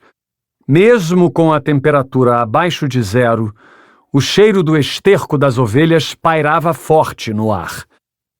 Primeiro espiou, então bateu 2 vezes a porta. Ninguém atendeu. Quando se preparou para bater de novo, uma pessoa surgiu do celeiro iluminando-os com uma lamparina. Posso ajudar? Embora só enxergassem contornos naquela escuridão, eles de imediato identificaram uma voz masculina. Somos da divisão de homicídios, gritou Gustavo, voltando ao pátio. Queremos conversar com o dono da casa. Sou eu! O homem se aproximou. Ele vestia um gorro que cobria as orelhas e uma jaqueta com gola por baixo de um avental ensanguentado.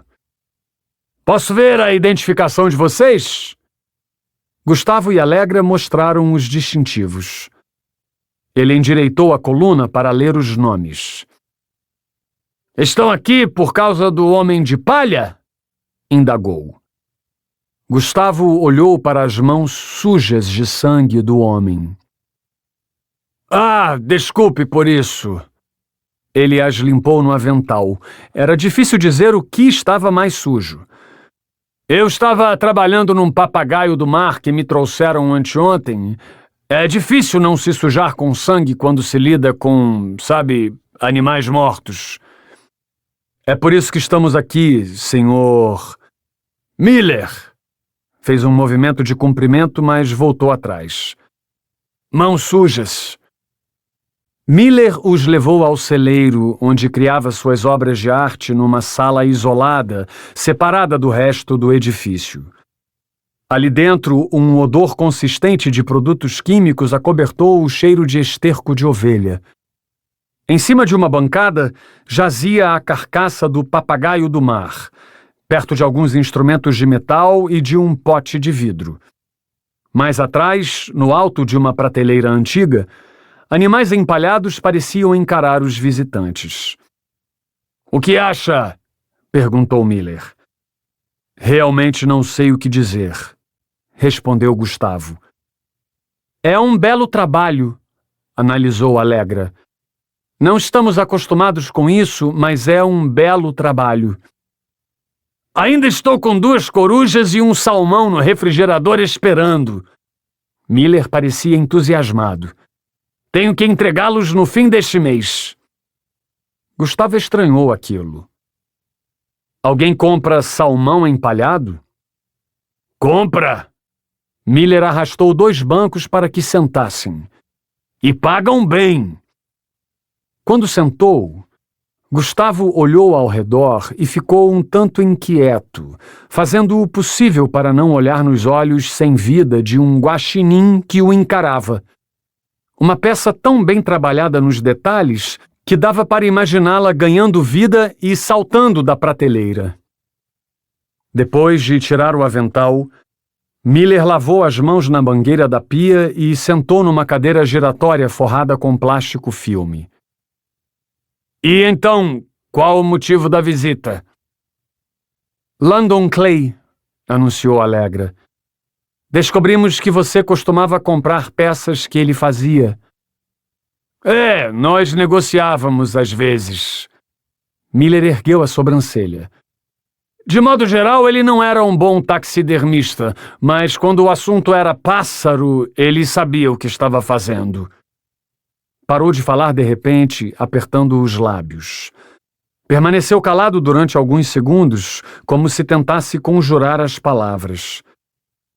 Muito triste o que aconteceu. Eu gostava de ouvir as histórias dele. Posso imaginar. Gustavo desviou os olhos do guaxinim. Não podia deixar aquele olhar de vidro desconcentrá-lo. Senhor, numa escala de 0 a 10, poderia me dizer o quão bem conhecia Landon? Miller não titubeou. 0. Para te dizer a verdade, só depois que ele faleceu descobri que Landon nem era o nome dele de verdade. Entendo, resmungou Gustavo. E alguma vez ele comentou com você sobre a vida pessoal dele, família, amigos? Não que eu lembre. Ele só ficava sentado naquele banco embaixo da árvore, fumando um cigarro de palha e contando que ele mesmo tinha capturado o animal que estava me vendendo, disse Miller. Acho que eu e a velha que o ajudava éramos os únicos contatos humanos que ele tinha. Gustavo sacou o bloquinho do bolso. Fez um risco onde terminavam as anotações da conversa com a velha e começou a escrever as novas. Miller encolheu os ombros. Algum problema? Perguntou Gustavo. A viatura parada no pátio. Torço para que nenhum dos vizinhos veja. Miller se esticou. Ontem uns moleques vieram correndo e atiraram um saco de fezes na minha porta. Lá na igreja estão insinuando que eu sou o Homem de Palha. que matei as garotas. O senhor matou? Indagou Alegra. Pareço ter matado. Miller arqueou as sobrancelhas. Alegra abriu um sorriso. Não queria pressioná-lo. Pode me contar onde aprendeu taxidermia? Prosseguiu. Com meu pai. Miller largou os braços na lateral da cadeira. Ele gostava de caçar. Gustavo ouviu Miller contar sobre como o pai não gostava de desperdiçar nada dos animais que abatia. No começo era só um passatempo, mas depois descobrimos que podíamos ganhar dinheiro, disse Miller, terminando a história. Dinheiro é sempre bom. Alegra esquadrinhou os potes enfileirados na prateleira. E os produtos que utiliza, compra na cidade? Por aqui não se encontra essas coisas. Cidade pequena.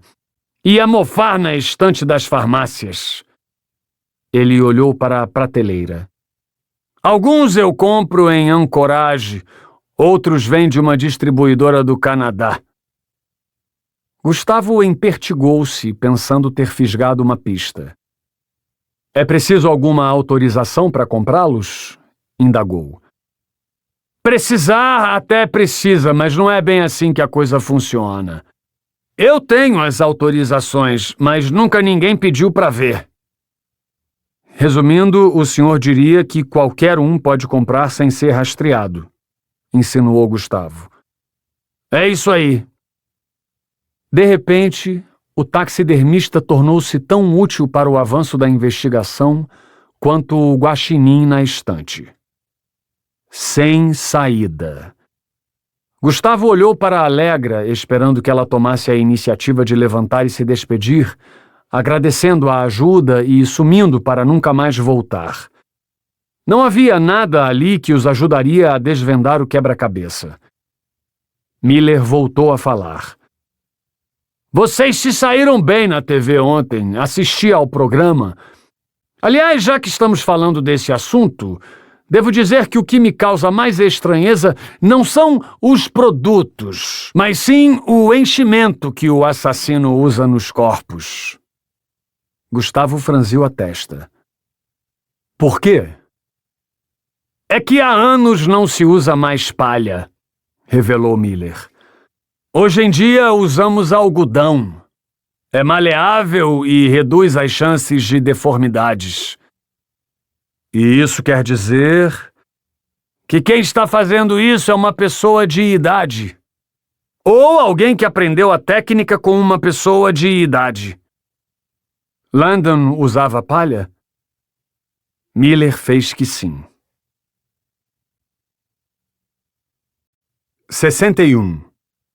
Anchorage, Alasca, 5 de janeiro de 1994. Gustavo estava na segunda garrafa de água tônica quando Alegra chegou. A hora do rush tinha passado e a cafeteria estava quase deserta.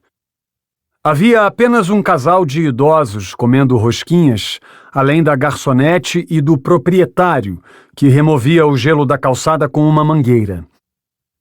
Está atrasada. Gustavo olhou o relógio, sorriu e deu uma mordida na torrada de presunto. Lena ligou dizendo que queria conversar, explicou ela. Passei na delegacia antes de vir. Gustavo tentou disfarçar, mas não deixou de reparar que ela estava vestindo um cardigã preto tricotado com uma calça jeans justa que realçava as curvas da cintura. Desviou os olhos quando um guardanapo voou da mesa. Novidades? Perguntou. Consegui que mandassem um policial para a casa do Adam. Ela sentou. Vão tentar convencer Clotilde a sair da cidade, pelo menos até que as coisas acalmem. Isso é bom, agradeceu Gustavo.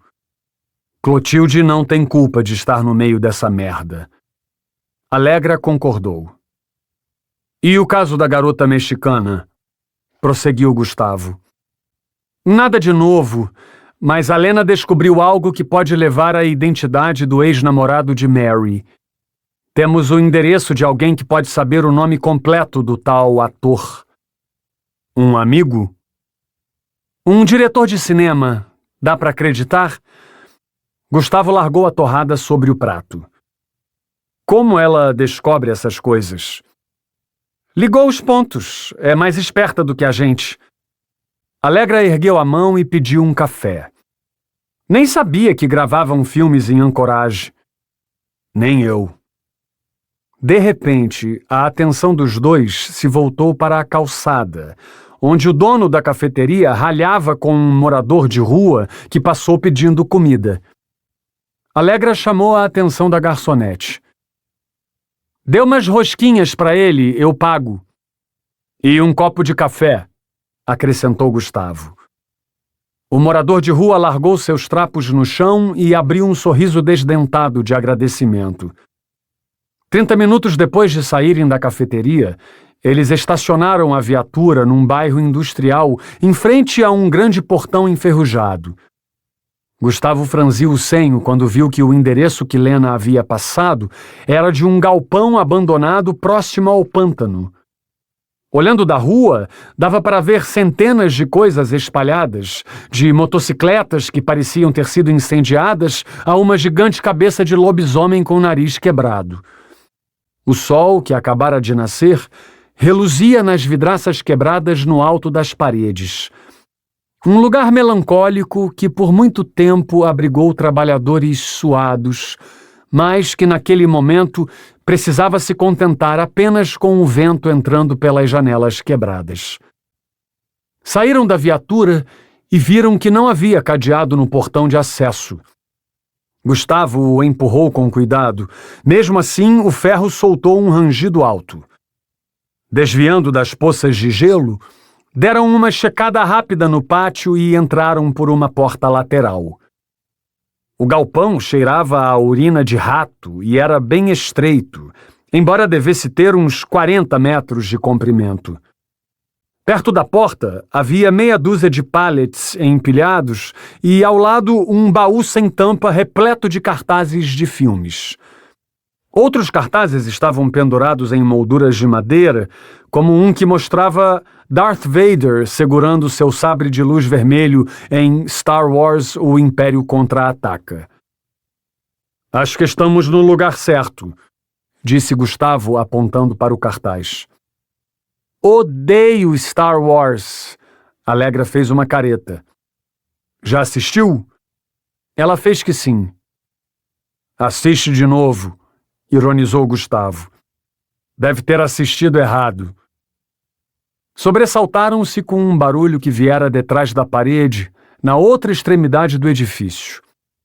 O som de uma gargalhada, seguida por um grito eufórico, que parou tão repentinamente quanto começara. Olá! Chamou Gustavo. Ninguém apareceu. Chamou de novo, aproximando-se. Notou que havia mais coisas estranhas naquela parte do galpão. Passou o dedo numa escultura de gesso coberta de algo que parecia gosma. Então, um homem de cabelo raspado e cavanhaque esticou o pescoço atrás da parede. Quem são vocês? Perguntou ele, assustado. Departamento de Homicídios. Alegra mostrou o distintivo. O senhor tem um minuto? Estou terminando uma pintura aqui atrás. Não posso deixar a tinta secar, disse, limpando as mãos no macacão azul. Se não se importam com o cheiro de solvente, podemos falar enquanto termino. Seguiram-no até uma espécie de estúdio de arte com uma mesa comprida no centro. Havia esculturas de ferro fundido, peças de roupas em manequins e uma porção de coisas estranhas. Gustavo se aproximou do quadro que o homem pintava, cercado de inúmeras latas. O cheiro de tinta era melhor que o de urina de rato. Um vento manso entrava pela abertura da janela, cujas guarnições estavam quebradas, agitando a cortina, que parecia um véu de noiva. Estou treinando para ser o novo Da Vinci, brincou o homem. E essa é sua Mona Lisa? Gustavo parou ao lado do cavalete. Allegra analisou os traços do quadro. Para mim, parece Van Gogh. Gustavo olhou para trás com um vinco entre as sobrancelhas. O homem cruzou os braços. E não é que parece mesmo? Disse ele. Acho que estou treinando para ser o cara errado. Gustavo olhou de relance para um esqueleto de ferro soldado numa bicicleta, de modo que parecesse pedalar. O senhor tem coisas bem estranhas aqui, comentou. Se está falando do esqueleto, não é meu. O homem largou os pincéis. Estou guardando para alguém. Mas tenho algumas coisas bem bizarras mesmo. Viram o lobisomem gigante lá na frente? Eu que fiz. Gustavo assentiu. Pensamos que o senhor fosse diretor de cinema, mas parece que nos enganamos. Ah, não, de maneira nenhuma. Também sou diretor, mas não dá para viver fazendo só isso. Pelo menos não aqui. Ambos concordaram. Senhor, adiantou-se Allegra, o motivo da nossa visita é que você talvez possa nos ajudar num caso de homicídio. O senhor trabalhou com um rapaz chamado Ethan, de 20 e poucos anos. Descobrimos que ele fez alguns bicos como ator na cidade. Ele está encrencado? Ainda não, mas nunca se sabe. Uma leve brisa soprou os cabelos de Allegra. O homem levantou e, com um gancho de ferro, fechou a janela alta, como se aquilo impedisse o vento de entrar pelo vidro quebrado. A careca dele reluzia. Quando virou de costas, Gustavo e Allegra viram uma tatuagem na sua nuca. Trabalhei com um ator chamado Ethan tempos atrás. Se não me engano, ele foi figurante num filme de terror gravado nas geleiras. Ele cofiou a barba. Aquilo ficou tão ruim que nenhum estúdio quis comprar. O senhor lembra o sobrenome dele? O homem pensou antes de responder. Na verdade, não. São muitos nomes para guardar na memória. E como ele era figurante, sabe como é. Ninguém se importa. Compreendo. Allegra apertou os lábios numa expressão aborrecida. Lembra como ele era e como foi parar na lista de figurantes? Se for quem estou pensando, era um cara normal. Digo, sem nada que chamasse a atenção. Tem gente que chega querendo ser o centro das atenções, mas ele não era desses, respondeu. E sobre a lista de figurantes não faço ideia. Eu escolho os atores principais. A equipe faz o resto. Não temos muitas opções por aqui, então qualquer um que se oferecer consegue aparecer no filme. Gustavo percebeu que não estavam chegando a lugar nenhum. E esse filme? Acreditou ter encontrado um jeito de avançar. O senhor deve ter uma cópia em algum lugar, não é? Geralmente os nomes aparecem nos créditos. Verdade. O homem ficou em pé. Posso buscar a fita se quiser. Por favor. Ele foi para o canto oposto da galeria e subiu uma escada espiral atrás de um bandô. Quando sumiu no segundo andar, Gustavo olhou para o quadro. Entortou a cabeça, tentando identificar o que aquilo poderia representar. Parecia uma mulher, mas a cabeça era pequena demais. Desistiu. Nunca fora bom com arte. Mas mesmo sendo um desastre artístico, Gustavo achava que pintava melhor que o tal diretor. Ao menos sabia medir proporções. Ele aproveitou para atazanar Allegra. Van Gogh, sério. Cala a boca. Calaram-se assim que ouviram passos na escada. O homem voltou com uma caixa nas mãos. Está empoeirada, disse ele e a assoprou. Mas vai funcionar. Gustavo pegou a caixa e tirou a fita de dentro. A criatura maldita. Esfregou a testa quando lembrou que teria que assistir a um filme com aquele título. Colocou-a de volta no lugar quando o homem disse: Os créditos estão no final, mas se quiserem ver o rosto do Ethan, terão que assistir parte do filme. Sentou em frente ao quadro. Se não me engano, ele aparece numa cena em que a criatura mata o policial que chegava para ajudar as garotas. No fundo, Gustavo ficou feliz de saber que não precisaria assistir tudo. Obrigado pela ajuda, agradeceu. Passava pouco do meio-dia quando o brilho vermelho da luzinha stand-by iluminou fracamente a sala de vídeo da delegacia de homicídios. Gustavo enfiou a fita no aparelho, apertou o play e se recostou na cadeira. A música de fundo parecia vir de um Atari. O título surgiu na tela com letras que imitavam manchas de sangue escorrendo pela neve, numa montagem amadora. Isso explica o desinteresse dos estúdios, comentou Alegra. Logo apareceu a imagem de duas garotas dentro de um carro conversível, ouvindo a todo volume uma música animada, daquelas que faziam sucesso apenas por um verão. Gustavo torceu o nariz. Não vai querer assistir a essa merda toda. Vamos procurar a parte do policial. Alegra avançou e rebobinou 3 vezes até encontrar a cena. Gustavo aumentou o volume assim que a imagem começou a mostrar um carro de polícia correndo por uma estrada na montanha. A câmera então cortou para o interior de uma cabana antiga, onde 4 garotas estavam trancadas enquanto uma criatura rondava o pátio. Avançaram outro tanto. A viatura estava no pátio e o policial, filmado de costas, caminhava na direção da porta. A câmera cortou novamente para o interior só para mostrar a euforia das garotas com a chegada de ajuda, mas logo voltou a filmar de fora, onde o policial batia à porta. Tem alguém aí? A má qualidade do som distorcia um pouco a voz rouca do ator. Aqui é a polícia! Gustavo apurou os ouvidos. Quando a criatura, uma mistura de lobisomem e alienígena, apareceu no canto do vídeo, um jato de sangue espirrou na lente da câmera, seguido por uma trilha sonora de suspense. Ela então matou o policial.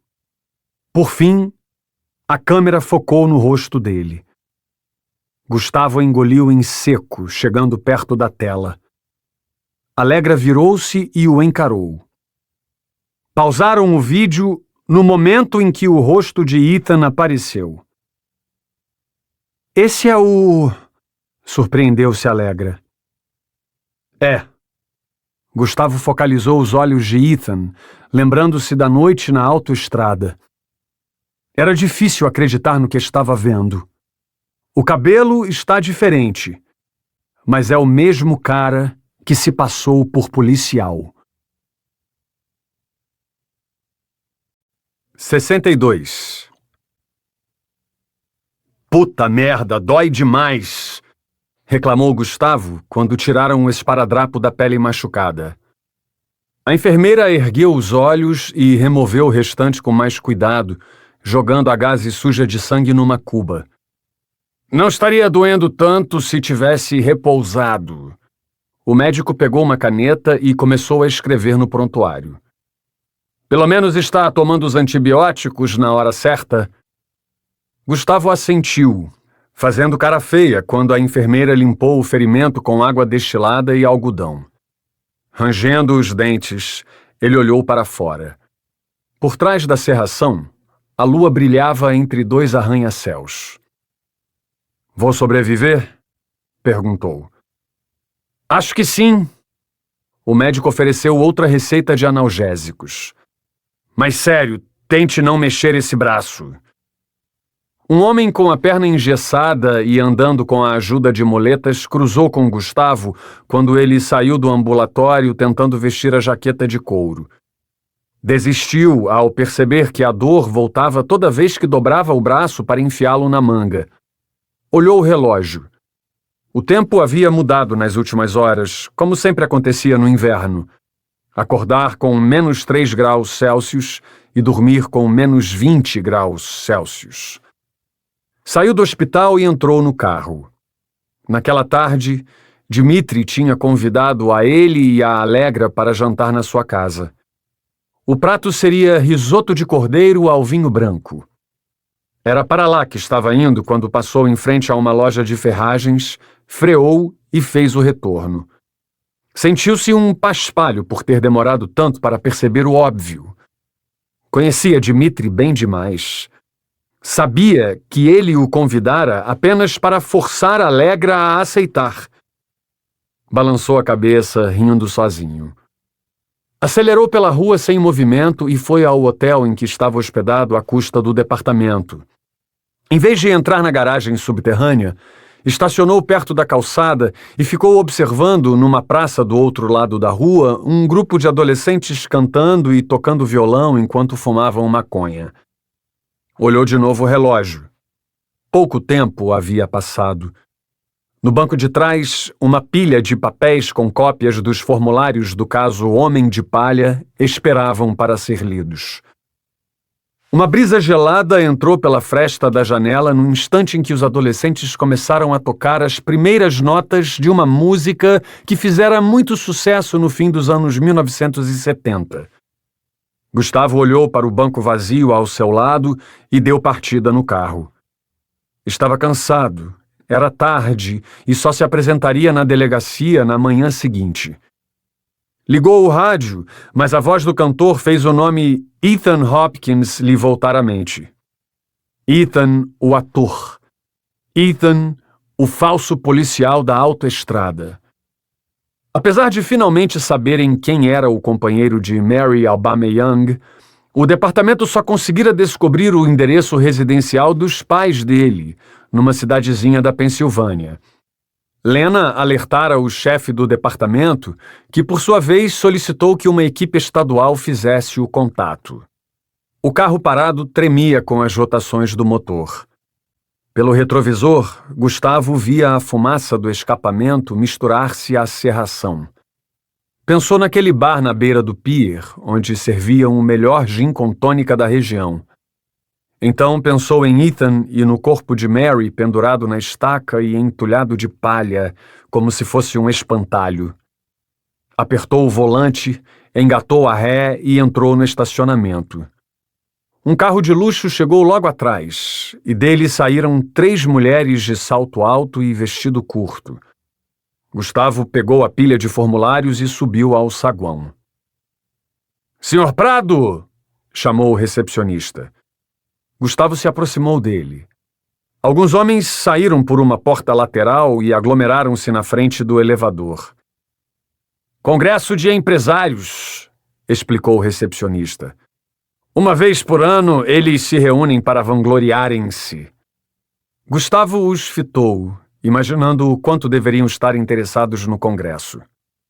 Homens cuja grandeza parecia ser medida pelos nós de gravata perfeitos e pelos sapatos lustrosos que desfilavam naquele que, pelo menos por 2 minutos, era o corredor do poder. Quando eles entraram no elevador, o silêncio tomou conta do ambiente. "Há alguma coisa para mim?" perguntou. "Uma moça telefonou agora há pouco. Acabou de desligar. Agente Lena Turner." Leu o que havia anotado. "Ela pediu que o senhor retornasse a ligação. O número está no papel." "Obrigado." Gustavo pegou o papel e subiu. Quando chegou ao quarto, sentou na beirada do colchão para usar o telefone. Discou o número e deixou tocar. "Homicídios?" disse Lena. "Ainda trabalhando?" "Nem fale." Ela soltou um suspiro inconformado. "Eu estava pronta para ir embora quando recebi um telefonema. Lembra que eu disse que enviaria o nome e a fotografia do Ethan para alguns amigos?" "Lembro, os caras maus que eram informantes do seu pai." "É. Isso não é nada oficial, até porque ainda não tivemos informações da Pensilvânia", prosseguiu Lena. "Mas um desses caras me disse que alguém metido a ator vivia até pouco tempo no porão de um barco lá no porto. Parece que as características batem com as do Ethan." "Tem alguma informação sobre o barco? Nome, cor, qualquer coisa?" Gustavo estava com um bloquinho nas mãos. É branco com faixas amarelas. Um barco de pesca. Gustavo olhou para o zíper aberto da mala. As camareiras tinham bisbilhotado onde não deviam.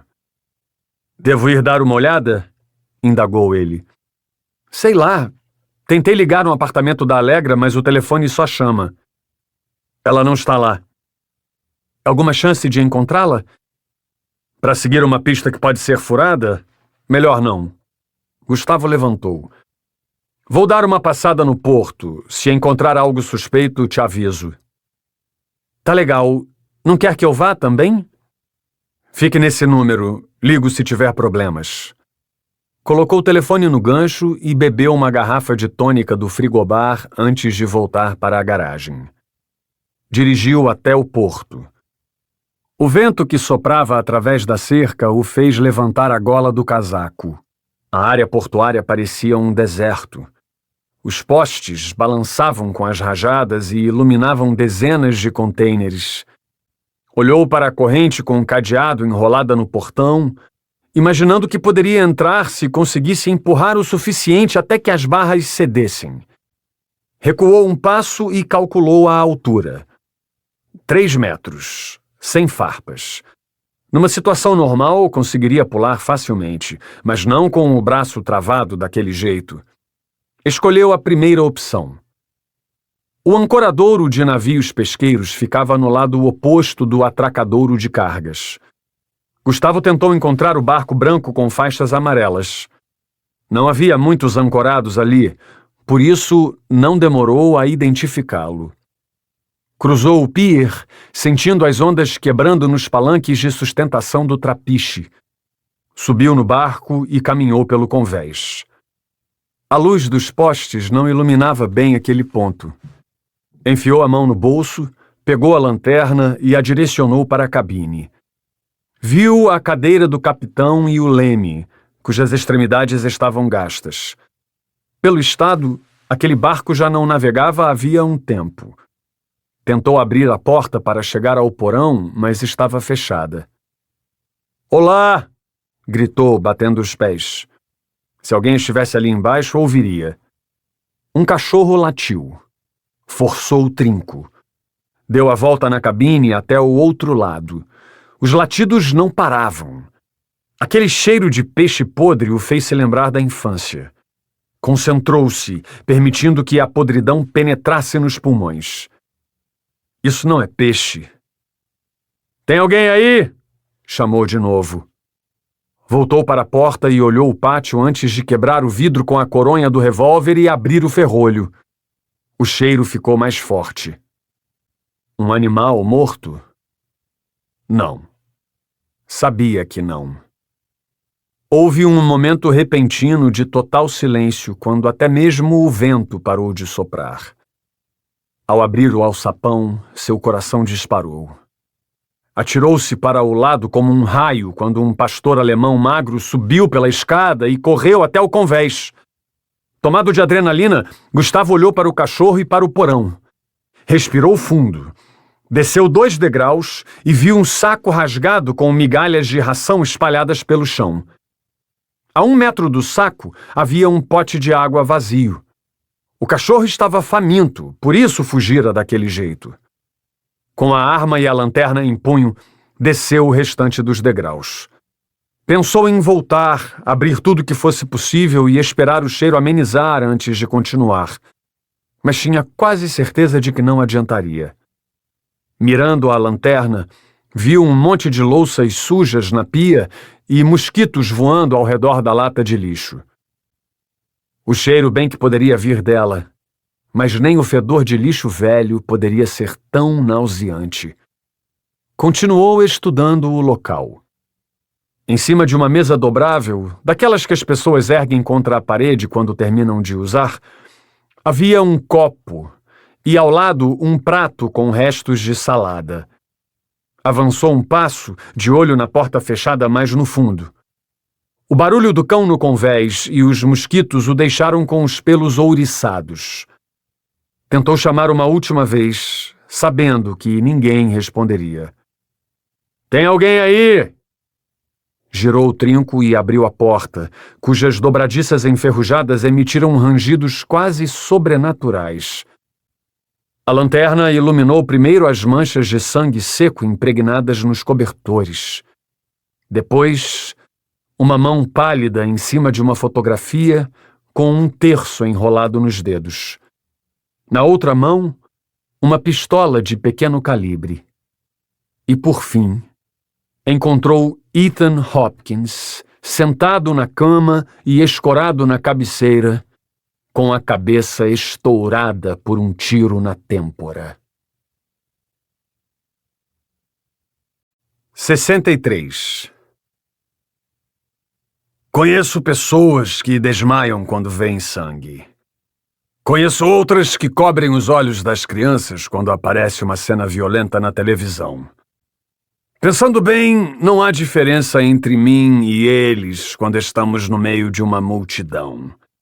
Somos normais na aparência. Talvez eu até seja mais normal do que eles. Mais normal porque não estou embrulhado na bandagem da civilização. Mais normal porque vejo sangue e não viro os olhos.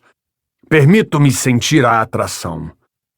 Atrás da aversão e do impulso de olhar para o outro lado, pulsa uma força maior. Na verdade, todos querem olhar para o sangue, mas poucos admitem isso. Preciso manter a calma. Meus braços estão formigando com frequência ultimamente. Sinto que estou perdendo as rédeas. Não suporto ver minha obra roubada desse jeito. Eu sei que preciso dar um tempo antes que ele me faça perder o resto de controle. Eu vou parar, mas ainda não. Antes disso, vou achá-lo, matá-lo e empalhá-lo. Farei que sinta o mesmo que minhas meninas sentiram. Porcaria! Nem consigo mais ler o jornal ou ouvir meu velho rádio. Tenho vontade de vomitar. Só falam sobre ele. O Homem de Palha. Respiro fundo, deixando o ar fresco da montanha entrar. Está escuro. Não sei que horas são, pois não costumo usar relógio, e o painel do carro está com os números borrados desde que ficou estacionado ao relento na última nevasca. Meus olhos estão pesados. Mal consegui dormir relembrando o que fiz com aquela garota meses atrás. A cesárea, os gritos, o sangue escorrendo. Mary foi especial. Eu nunca tinha feito aquilo na frente de ninguém. Pelo menos não até ela aparecer e mudar as regras. E depois me esforcei. Fiz tudo certo para que os policiais a encontrassem naquela cova na mata. Por fim, Mary não estava mais lá. Ele a roubou e levou o crédito pela obra de novo. As coisas não vão acabar bem. Os pneus da caminhonete se agarram à neve e consigo avançar os últimos metros que faltam até a cabana. Já posso ver as luzes nas janelas, cujas vidraças substituí na semana passada. Quando manobro para estacionar na garagem de lona, vejo que a porta dos fundos está aberta. Não consigo contar nos dedos a quantidade de vezes que pedi para minha esposa deixá-la fechada. Feche a porta! Feche a porta! Feche a porta! Esta não é a primeira vez que ela me decepciona. Aliás, desde que tranquei a garota mexicana no porão, minha esposa tem sido um constante estorvo. Ela não sabe que eu sei, mas as crianças me contaram que ela tem descido lá. Vou continuar fingindo só para ver aonde isso vai dar. Puxo a lona sobre o carro para que amanhã ele não fique teimando em não ligar por causa do frio. Um vento sopra no meio dos pinheiros, fazendo os galhos rangerem. Ouço um barulho. Olho para o chão e vejo marcas na neve. Pegadas de alguém que correu para o bosque. Tento não me preocupar, mas meu coração dispara quando vejo minha esposa sair do meio das árvores com os cabelos esparramados pelo vento. Olho para ela. Ela me olha como uma presa diante do predador. Onde está a garota? Pergunto. Não obtenho resposta. Onde ela está? Repito. Ela não fala. Ajoelha-se diante de mim enquanto lágrimas brotam daqueles olhos escuros. Coloco a mão na cabeça dela e acaricio seus cabelos, mas evito encará-la. Meu sangue está fervendo e não quero ser rude. Não quero deixá-la mais nervosa do que já está. Shhh, shhh. Preciso dela calma. Preciso dela pronta quando a hora chegar. 64. Anchorage, Alasca, 5 de janeiro de 1994. O barco se movimentava ao sabor das ondas que quebravam fazendo espuma. A neve no chão do convés refletia a luz amarela da equipe criminalística. Enquanto homens de touca desciam e subiam pela escada que levava ao porão, Gustavo estava em pé na cabine, olhando os espectadores e o pessoal da imprensa atrás da barreira policial. Na outra ponta, 2 policiais se esforçavam para pegar o cachorro que se encolhia e fugia sempre que se aproximavam. O que vocês vão fazer com ele? Indagou Gustavo quando passaram com um pastor alemão na coleira. Enviar aos familiares da vítima. E se eles não quiserem? Vai para adoção. Me avisem se for para adoção? Gustavo baforou as mãos. O policial assentiu, deixando o convés rumo ao pátio do porto. O corpo de Ethan foi trazido algum tempo depois, dentro de um saco escuro e em cima de uma maca, logo que os peritos saíram. Eles o levaram até o furgão sob os flashes das câmeras. A maioria dos curiosos se dispersou depois. Gustavo! Chamou alguém, enfiando a cabeça para fora do buraco do alçapão. Desça aqui! Foi ao porão, preparando os pulmões para travar outra batalha contra aquele cheiro podre. O assoalho e parte da escada estavam cheios de pó, espalhado com pincéis em busca de digitais. Pela porta do quarto, viu homens ensacando as cobertas e os lençóis para que fossem enviados à análise. Perto da cômoda, outro homem de cabelo cinza com corte militar procurava mais pistas nas gavetas. Conseguiu algo? Perguntou Gustavo. Fibras de tecidos e fios de cabelo, revelou o detetive. Tem sangue na pia da cozinha, de acordo com o luminol.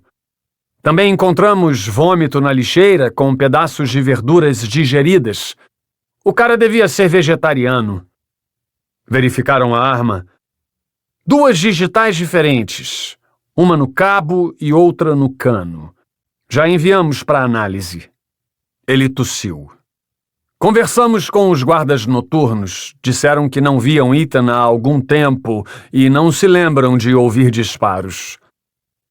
Gustavo recuou quando os agentes passaram com o saco de provas. Temos que falar com todos que trabalharam aqui nos últimos dias, disse ele. Alguém deve ter ouvido. Uma vez trabalhei num caso de suicídio no hotel de um cassino em Orlando. A segurança lá era feita pela mesma empresa que presta serviço para o porto, comentou o detetive. Não foi fácil convencer os funcionários a abrir a boca. Tinham medo de perder o emprego. Passando os olhos pelo interior do quarto, ele se aproximou de um mapa mundi pendurado com fita adesiva atrás da porta. Nele havia meia dúzia de alfinetes em lugares diferentes do globo, como se marcassem aqueles que a vítima tinha visitado. Marrocos, Austrália e outros 4 países da Europa, com destaque para um alfinete maior, de cabeça vermelha, enfiado em cima de Paris.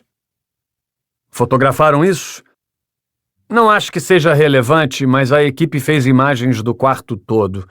Enviaram tudo para a delegacia. A arma, a foto que a vítima segurava e o envelope embaixo do colchão. envelope? É, lacrado e com manchas de sangue, disse o detetive. Talvez uma carta suicida. Não sei por que esses malucos gostam tanto de escrever antes de enfiar uma bala no cérebro. Gustavo voltou para perto da cama.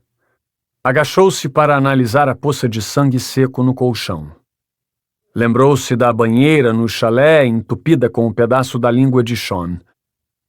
Bem como da sala de interrogatório tingida com o sangue de Rory e do falso advogado. Deu meia volta e subiu ao convés. Saiu do barco e foi até o carro estacionado no perímetro de isolamento, onde os repórteres não podiam alcançá-lo. Entrou e ficou em silêncio olhando o mar. Não é você quem está no comando. As palavras que o suposto assassino dissera por telefone ainda retumbavam na sua cabeça. Não é você quem está no comando. 65. Era um novo dia. Faltavam poucos minutos para as 8 da manhã. Gustavo estava na delegacia de homicídios observando a cidade. As antenas no alto dos prédios desenhavam formas estranhas no céu escuro. A conversa de 2 agentes no corredor era abafada pelo som da televisão, que o diretor pedira para instalar na sala dias antes, sob a justificativa de que precisavam saber o que a imprensa estava falando sobre o caso. Em cima da mesa havia o folheto de uma pizzaria que prometia um drink grátis aos 50 primeiros fregueses que os visitassem naquela noite. Gustavo olhou para a imagem da garrafa de Jägermeister impressa no folheto, pensando que talvez não fosse má ideia. Guardou-o no bolso do casaco e sentou no sofá para esperar. 10 minutos tinham passado quando Lena e Alegra chegaram conversando sobre preços de sapatos e como valeria a pena aproveitar a promoção de uma loja do centro da cidade. Estou precisando de sapatos novos, insinuou Gustavo, cruzando as pernas e fazendo um círculo no ar com seu sapato de couro. Não é desse tipo de sapato que estávamos falando. Lena sorriu e jogou um jornal dobrado na mesa. Mas se nos disser quando é seu aniversário, podemos pensar em te presentear com um par. Desse tipo? Disse apontando para seus pés. Ou do tipo que vocês estavam falando. Acho que uma bota de cano alto com zíper ficaria bem nele, brincou Alegra. Quem sabe? Riu Lena. Fazendo cara feia, Gustavo levantou e pegou o jornal de cima da mesa. A matéria da primeira página trazia a imagem do porto com um barco de pesca ao fundo, seguida pelo título O Homem do Retrato Falado. Mais embaixo, e não com menos destaque, os editores colocaram a pergunta: o que eles estão fazendo? No instante em que leu aquilo, soube que o eles referia-se aos policiais. O que estamos fazendo? Teve vontade de jogar o jornal no lixo. Continuou folheando, passando pela seção de esportes até chegar à página 8, onde estava a matéria completa. Homem encontrado morto em barco. Ato criminoso não é descartado. Primeiras impressões apontam suicídio. Autoridades preferem não comentar. Examinou as partes principais do artigo, constatando que o silêncio da polícia devia-se sempre ao mesmo motivo. Eles não tinham pista alguma. O radar das autoridades, o seu próprio radar, estava varrendo um deserto inóspito e vazio. Esqueça essa droga, disse Alegra, sentando à mesa para atender o telefone que tocava. Gustavo enrolou o jornal e o atirou na lixeira. Alegra colocou o fone no ouvido e começou a conversar, desligando logo depois de pedir que trouxessem algo para cima. O relatório das provas encontradas no barco chegou, disse ela. Em 2 minutos, alguém apareceu e entregou uma pasta escura para Lena, que não demorou a abrir e retirar uma resma de papéis com mais páginas do que o normal. Alguém se habilita? Indagou ela. Fique à vontade. Gustavo cruzou os braços. Lena puxou uma cadeira, apoiou os cotovelos na mesa e começou a procurar o laudo da autópsia. Disparo de arma de fogo na têmpora direita, leu ela. A angulação do ferimento condiz com o levantamento inicial da perícia de que a vítima foi a autora do disparo. De fato, Ethan era destro. A polícia estadual conseguiu falar com a família na Pensilvânia. Foi a primeira coisa que perguntaram, elucidou Allegra. Os exames também apontam pequenos níveis de THC no teste de queratina, prosseguiu Lena. Gustavo franziu a testa. Maconha, explicou Lena. Nada fora do normal. E as digitais na arma? Ainda sem identificação. Ficaram em silêncio. Esse caso é bem parecido com o que aconteceu quando Ian Lazar se degolou na sala de interrogatório, comentou Gustavo. Uma espécie de suicídio forçado. É provável. Eu diria que é a melhor hipótese se nos basearmos na fotografia encontrada com o corpo, que mostra Mary presa numa caixa. Com certeza o assassino tirou e enviou ao endereço do Ethan. Lena concordou. Então é possível que o assassino tenha contatado Ethan, ponderou Allegra, rabiscando uma folha. Como não havia telefone no barco, deviam trocar informações de outra forma. Gustavo se esticou na poltrona. Quer ouvir um palpite? Allegra apurou os ouvidos. Eles se comunicavam por cartas, disse ele. O detetive que estava no local falou que encontraram um envelope embaixo do colchão. Fiquei sabendo. Este aqui?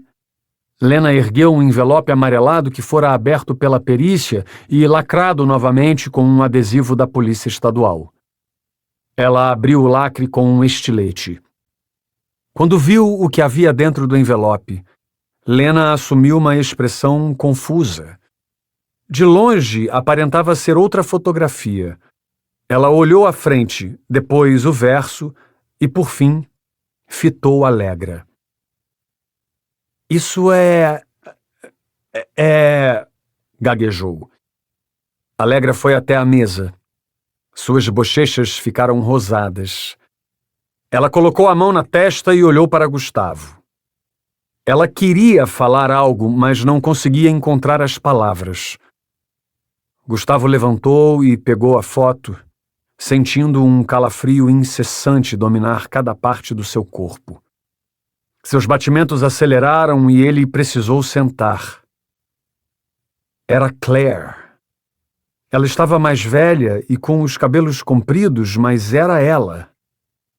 Claire usava um vestido mal costurado e estava de costas para uma parede de madeira com enfeites natalinos fajutos, com a expressão séria. Ao lado dela, uma menina segurava um Papai Noel de pelúcia embaixo do braço. Não pode ser verdade. As mãos de Gustavo começaram a formigar quando leu o que estava escrito no verso. Claire e Corinne, 25 de dezembro de 1993.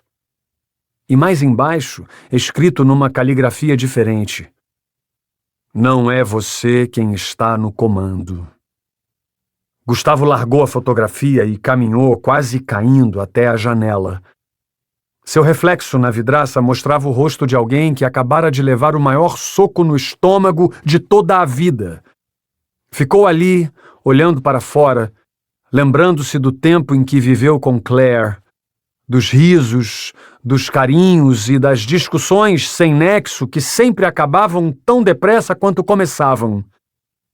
Sentiu os olhos marejados, mas conseguiu conter-se. É ela?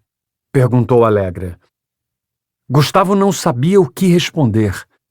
Mal conseguia respirar. Mal conseguia raciocinar. Era Claire, sabia que era, embora não quisesse acreditar. Mas como? Claire tinha sido morta por um urso enquanto caminhava na floresta. O corpo fora encontrado dias depois com a barraca e seus pertences. O pai a identificara. A dor de ter ouvido aquilo no corredor do necrotério de Anchorage ainda o abalava às vezes. Como é possível? Tudo aquilo devia ser só um pesadelo do qual logo acordaria. Não seria o primeiro. De vez em quando sonhava que Claire estava viva, mas simplesmente aceitava aquilo como uma breve visita do além. Deve ser um pesadelo. Fechou os olhos, imaginando-se deitado na cama, rolando de um lado para outro antes de acordar. Cada parte do seu corpo estava entorpecida e seus sentidos sobrecarregados. Você está bem? A voz de Allegra o arrancou do transe. Gustavo deu as costas para a janela. Preciso usar o telefone. 66. Juneau, Alasca, 6 de janeiro de 1994. Uma forte nevasca castigava Juneau. A pouca visibilidade obrigou o piloto do voo 8823 da Alaska Airlines a dar 2 voltas no ar antes de se preparar para a aterrissagem. Num assento no meio da aeronave, Gustavo desviou os olhos da fotografia que segurava quando uma comissária com um sotaque texano pediu que todos os passageiros afivelassem o cinto. Olhando pela janela, ele mal conseguia enxergar as luzes através da neblina. Bebeu o resto do refrigerante que o serviço de bordo havia servido. Tinha passado boa parte do dia pregado no telefone, conversando com os agentes de homicídio da época em que Claire fora encontrada morta e com um investigador que chefiou o caso em 1986. O investigador se mostrou aberto e disse que, na época, todas as peças se encaixaram, deixando evidente que a mulher encontrada morta na floresta era mesmo Claire. Ele citou provas como pertences, mochila, barraca e o colar de borboleta encontrado junto ao corpo. Tudo aquilo ajudava a confirmar sua versão, mas a fotografia apontava o oposto. No início daquela tarde, Gustavo telefonou também para os pais de Claire, avisando-os de que faria uma visita. Javier, seu ex-sogro, tinha ficado preocupado com aquilo e insistiu que ele revelasse o motivo, mas Gustavo apenas disse que não era assunto para ser tratado pelo telefone. Antes do anoitecer, quando fora com Gustavo ao aeroporto para comprar as passagens, Allegra havia se oferecido para viajar junto, mas ele acabou dizendo que preferia resolver aquilo sozinho. Uma turbulência fez o avião tremer. Gustavo voltou a olhar a fotografia. É ela. Claire está viva. Passou o polegar pelo papel frio, como se o acariciasse. Sua família é uma graça, disse a idosa no assento ao seu lado, olhando sem disfarçar para a mulher e a menina da foto. Tenho um neto com a mesma idade da sua garotinha. Gustavo abriu um sorriso cansado enquanto afivelava o cinto. Obrigado, disse ele, apenas para não deixá-la falando sozinha. O avião tremeu quando tocou a pista de asfalto congelada. Após o desembarque, Gustavo arrastou a mala pela calçada do aeroporto, sentindo como se tivesse entrado num freezer logo depois de terem mudado a refrigeração para a potência máxima. Bateu na janela fechada de um táxi, entregando um bilhete com o endereço para o motorista, que vestia o uniforme de uma empresa de táxis. $15 até lá, senhor, anunciou o taxista. Prefiro que ligue o taxímetro. Gustavo já tinha aberto a porta de trás e colocado a mala no banco. Tudo bem, vamos pelo taxímetro. Ele ajustou o aparelho e acelerou. Enquanto tentava se ajeitar no assento, Gustavo percebeu que o taxista lançava olhares curiosos para o espelho retrovisor a cada 2 segundos. Algumas quadras seriam o suficiente para que ele perdesse a vergonha e começasse a falar. Posso estar enganado, mas você não é o policial que apareceu na televisão esses dias? Gustavo franziu a testa. Não sei do que está falando, disse ele tentando desconversar. Sério? Nunca ouviu falar do Homem de Palha? Gustavo negou com a cabeça. É um maníaco que sequestra e mata mulheres grávidas. E ele ainda faz coisas bizarras com os corpos, explicou o taxista. Jesus! As notícias estão em todo lugar. Onde você vive que nunca ouviu? Gustavo inventou uma desculpa. Ando desligado nas últimas semanas. Mas não podia perder a chance de perguntar para alguém do povo o que ele pensava sobre o caso. A polícia sabe quem é o cara? O taxista riu. Sabe nada. Pelo jeito nunca vão pegá-lo. Pior do que imaginei. Esses maníacos costumam ser bem inteligentes, adicionou Gustavo. Precisava defender sua profissão. Lembra-se do alvoroço que o Ted Bundy causou antes que o jogassem na cadeira elétrica? Lembro.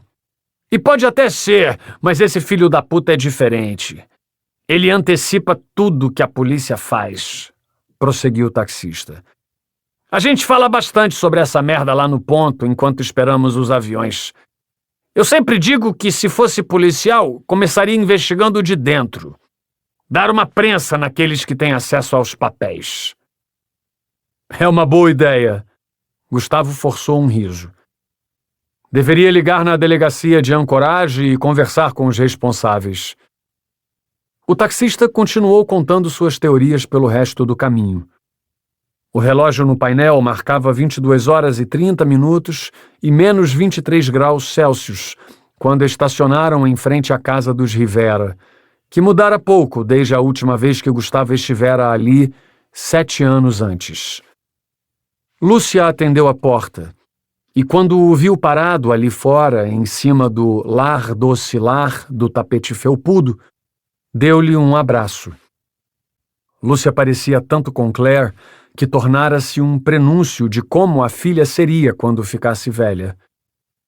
Desde sempre foi uma mulher bonita, daquelas que as pessoas duvidavam que o tempo fosse desafeitar. Mas a morte da única filha, somada à passagem dos anos, não foram gentis. Seu rosto envelhecera e os olhos pareciam 2 bolas de vidro espatifadas. Não foi fácil encontrar palavras depois de tanto tempo. 7 anos. 7 anos sem conversas ou notícias além dos recados da mãe durante os telefonemas mensais sobre como os Rivera gostariam de revê-lo.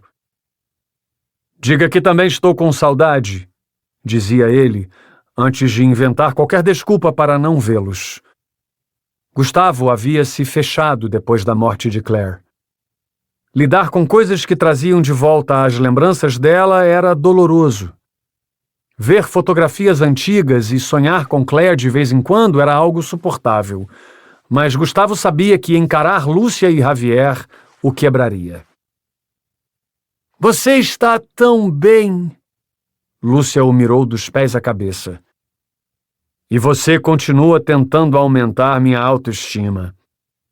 Por um momento, eles ficaram se olhando. Não imagina como é bom te ver. Por fim, ela o puxou para dentro. Sinto muito pela ausência. Dizer aquilo não aplacou sua consciência. Tem sido difícil encontrar tempo. Lúcia assentiu com a cabeça. Estive acompanhando o caso pela TV. Ela fez sinal para que sentasse. Que coisa horrível!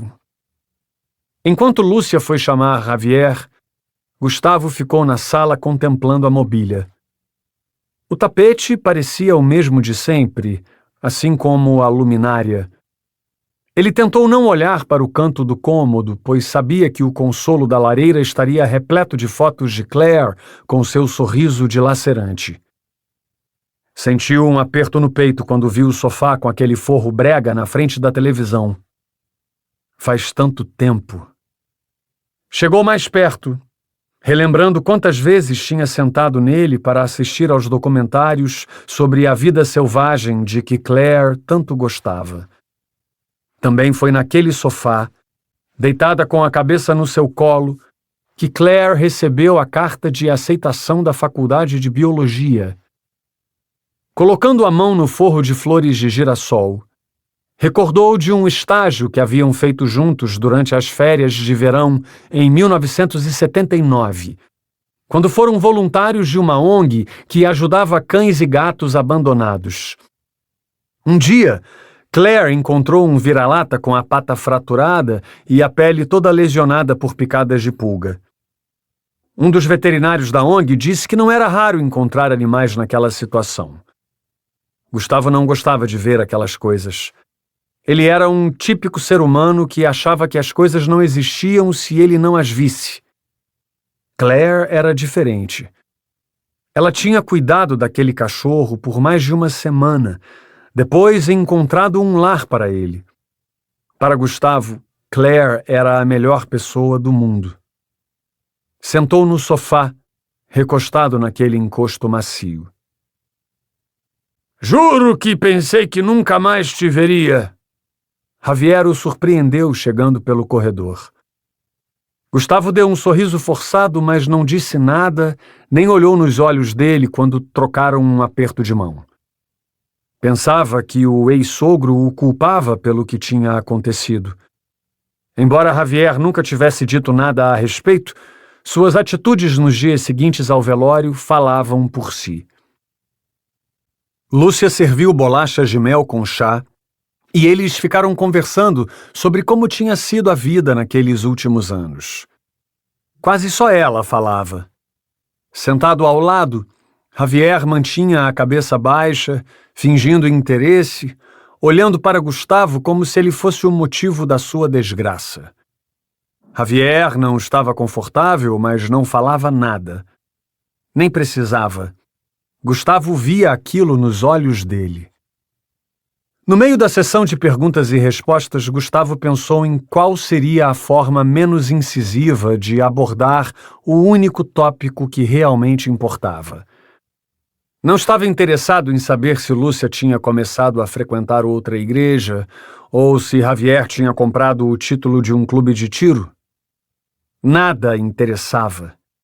Queria falar sobre Claire. Quando os assuntos sem importância terminaram, Lúcia fitou o chão com seus olhos de vidro espatifado. Quer beber alguma coisa mais forte? Javier tamborilou no encosto do sofá. Água tônica, se tiver.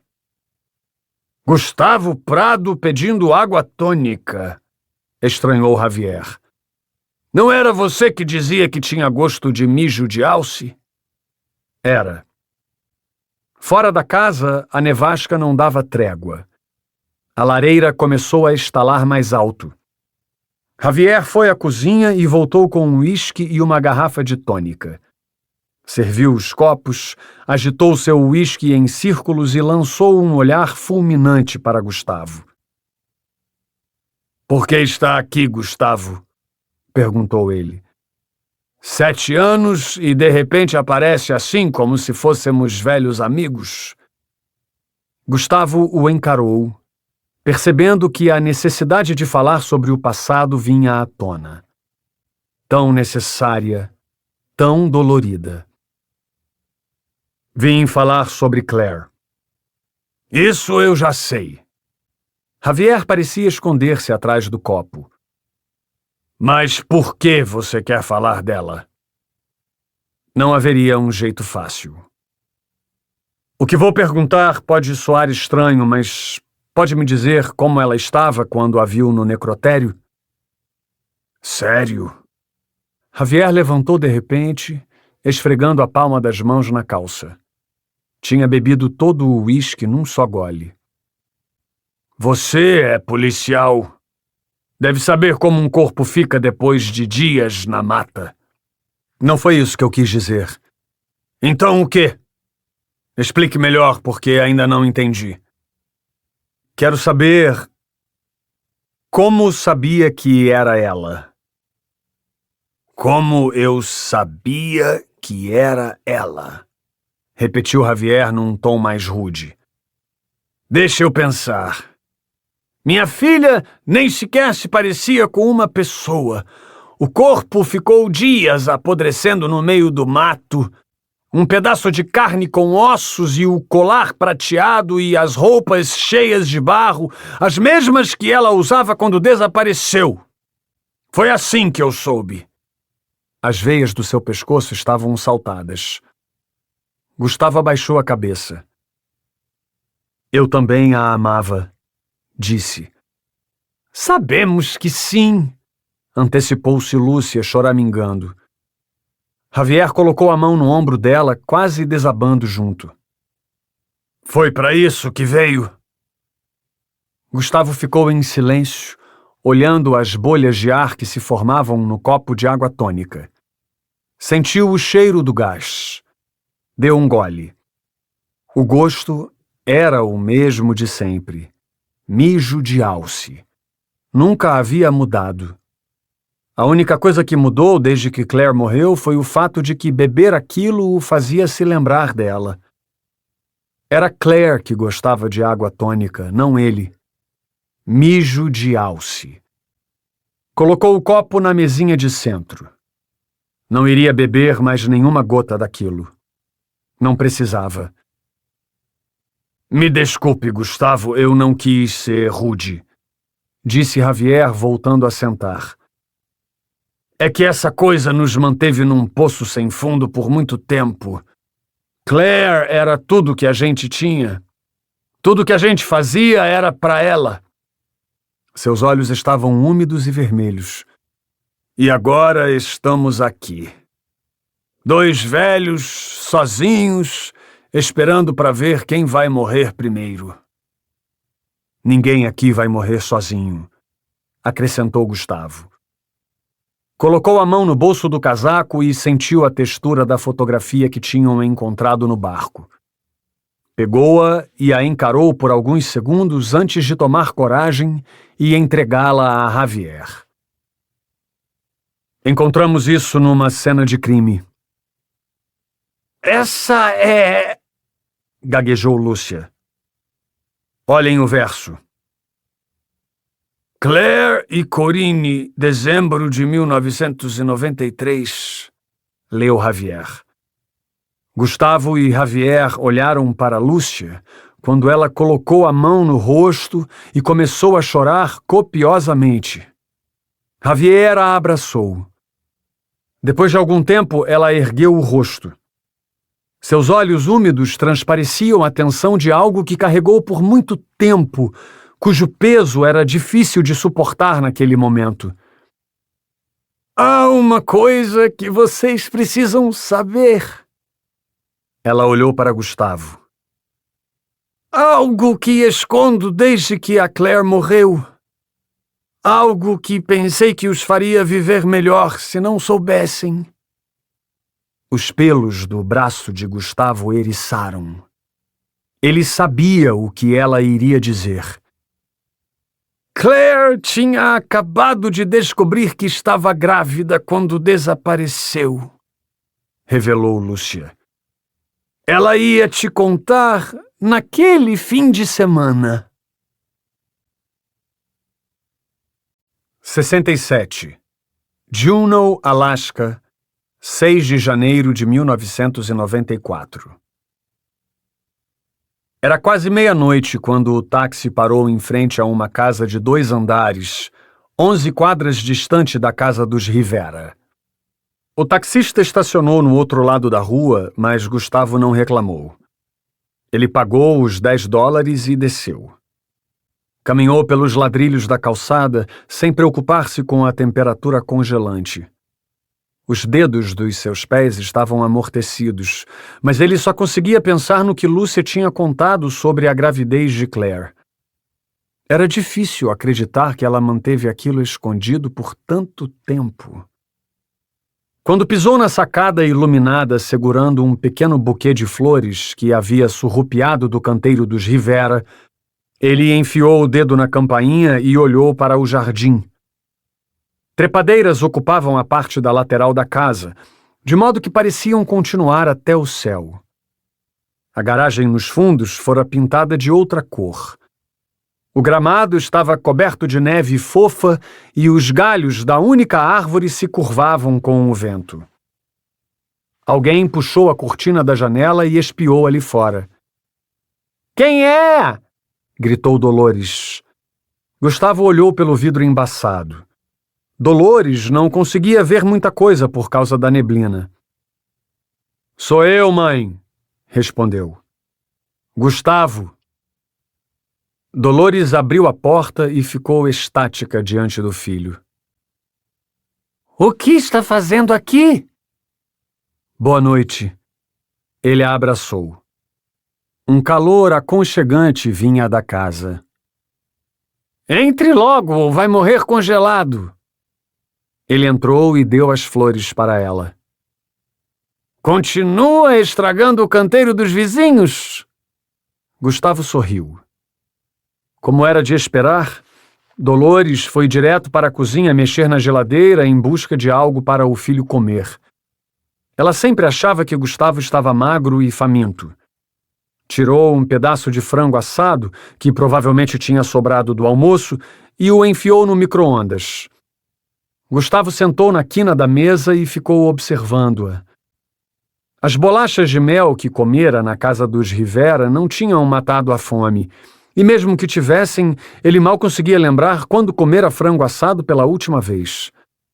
Abriu a gaveta da pia, pegou o garfo e faca e agradeceu à mãe quando ela lhe serviu o prato e sentou na cadeira ao lado para vê-lo comer. Gustavo não se sentia confortável com alguém o encarando enquanto mastigava, mas conhecia bem o hábito da mãe e sabia que não adiantaria reclamar. Ela tinha aquela mania estranha às vezes, e se Gustavo deixasse algum resto de comida no prato, muito provavelmente chamaria a atenção dele. "Coma tudo!" Havia coisas que nem o tempo conseguia mudar. "Você parece cansado", disse Dolores. "Pareço." "Quando foi a última vez que tirou férias?" "Não faz muito tempo que passei uma semana pescando nas ilhas." Gustavo segurou o garfo na frente da boca. "Não parece." Encararam-se. "Tem falado com o seu pai?" indagou ela quando foi para a geladeira pegar a jarra de suco. "Não. Teve notícias dele?" "Ele às vezes me liga perguntando de você. Ele não te ligou?" "Ligou meses atrás me convidando para passar uns dias com ele no Brasil." Gustavo a observou encher um copo. "Sabe se ele ainda está em Santa Catarina?" "Está. Ele me disse que comprou um apartamento perto da praia e arranjou uma namorada. Parecia feliz." Gustavo sorriu. Quando restavam apenas os ossos do que antes era uma generosa coxa de frango, Dolores pegou o prato sujo e o levou para a pia. "Vai me contar o que veio fazer aqui?" indagou. Gustavo levantou da mesa. "Eu precisava conversar com o Javier sobre algo que encontramos em Anchorage." "O Homem de Palha?" "É." "Quer falar sobre isso?" Dolores abriu a torneira. "Nós conversamos sobre a Claire." Gustavo notou que a atenção da mãe aguçou no mesmo instante. Esperou em vão ela dizer alguma coisa. "Existe a possibilidade de que Claire esteja viva", revelou. "Quê?" Dolores fechou a torneira e secou as mãos no pano em cima do ombro. "Do que está falando?" Gustavo mostrou a fotografia. Dolores ficou pálida quando viu a imagem de Claire de mãos dadas com uma menina. "Essa é..." As palavras não saíam. "Parece ela." "Não parece, é ela!" frisou Dolores. "E essa criança?" Gustavo suspirou. "Lúcia disse que a Claire estava grávida", disse ele, tentando não chorar. Não podia se deixar levar. Ainda não. Então quer dizer que talvez a menina seja sua neta. Ela ficou em estupor. Preciso de um copo d'água. Você está bem? Dolores disse que sim, embora não parecesse. O telefone do quarto de visitas funciona? Indagou Gustavo depois de servir a água. Ela fez que sim com a cabeça. Quero ter certeza antes de ficar supondo coisas. Ele olhou para a sala e foi buscar a mala de rodinhas. Quando chegou ao quarto, pôs a mala na cama para escolher o que vestiria. Enquanto desdobrava as roupas e colocava-as no colchão, dava rápidas olhadas para o telefone. Precisava contar aquela descoberta para a Alegra, mas ao conferir o relógio de pulso viu que passava da meia-noite. É tarde. Além do mais, Claire estivera morta nos últimos 7 anos. Algumas horas a mais não fariam diferença. Largou tudo e foi para o chuveiro. Ficou parado embaixo dele, deixando a água quente escorrer pelo corpo por 15 minutos, imaginando hipóteses que pudessem refutar aquelas que fuzilavam o seu cérebro. Mas e a barraca? E as roupas? E o colar de borboleta? Refletiu sobre o que Javier havia dito, sobre como o corpo no necrotério parecia só um pedaço de carne. Fechou os olhos. Traçou mentalmente cada informação que tinha levantado do caso até aquele momento. Não queria acreditar numa miragem, sustentando esperanças vagas, para que no fim descobrisse que só tinha enchido a barriga com areia. Fechou o chuveiro e se enrolou na toalha. Foi até a mala, deixando pegadas no chão, e remexeu o fundo em busca do seu bloquinho. Folheou página por página, leu cada palavra. Depois sentou na beirada da cama e discou o número do apartamento de Alegra. Ela demorou a atender. Alô? Sua voz não parecia sonolenta. Gustavo ouviu música ao fundo. Acabei de conversar com os Rivera, disse ele, olhando a poça que se formava ao redor dos pés molhados. Gustavo? A música abaixou de repente. Como você está? Bem, respondeu ele. Descobriu algo novo? Talvez. Quanto tempo acha que demora para conseguir uma autorização de exumação? Alegra balbuciou algo inaudível. Tá falando sério? O que acha? Por um momento, Gustavo imaginou que deveria ter conversado um pouco mais antes de ir direto ao ponto. Alegra suspirou. Não sei. Conseguir esse tipo de coisa é sempre um problema. Se a família concordar, é um prazo, senão complica. Tudo depende do caso e do grau de necessidade. Você sabe qual é o caso? Outro suspiro. Se a família concordar, 2 dias, palpitou ela. Eles vão concordar, afirmou Gustavo. Já é um começo. Talvez Lena consiga mexer uns pauzinhos e a autorização saia antes.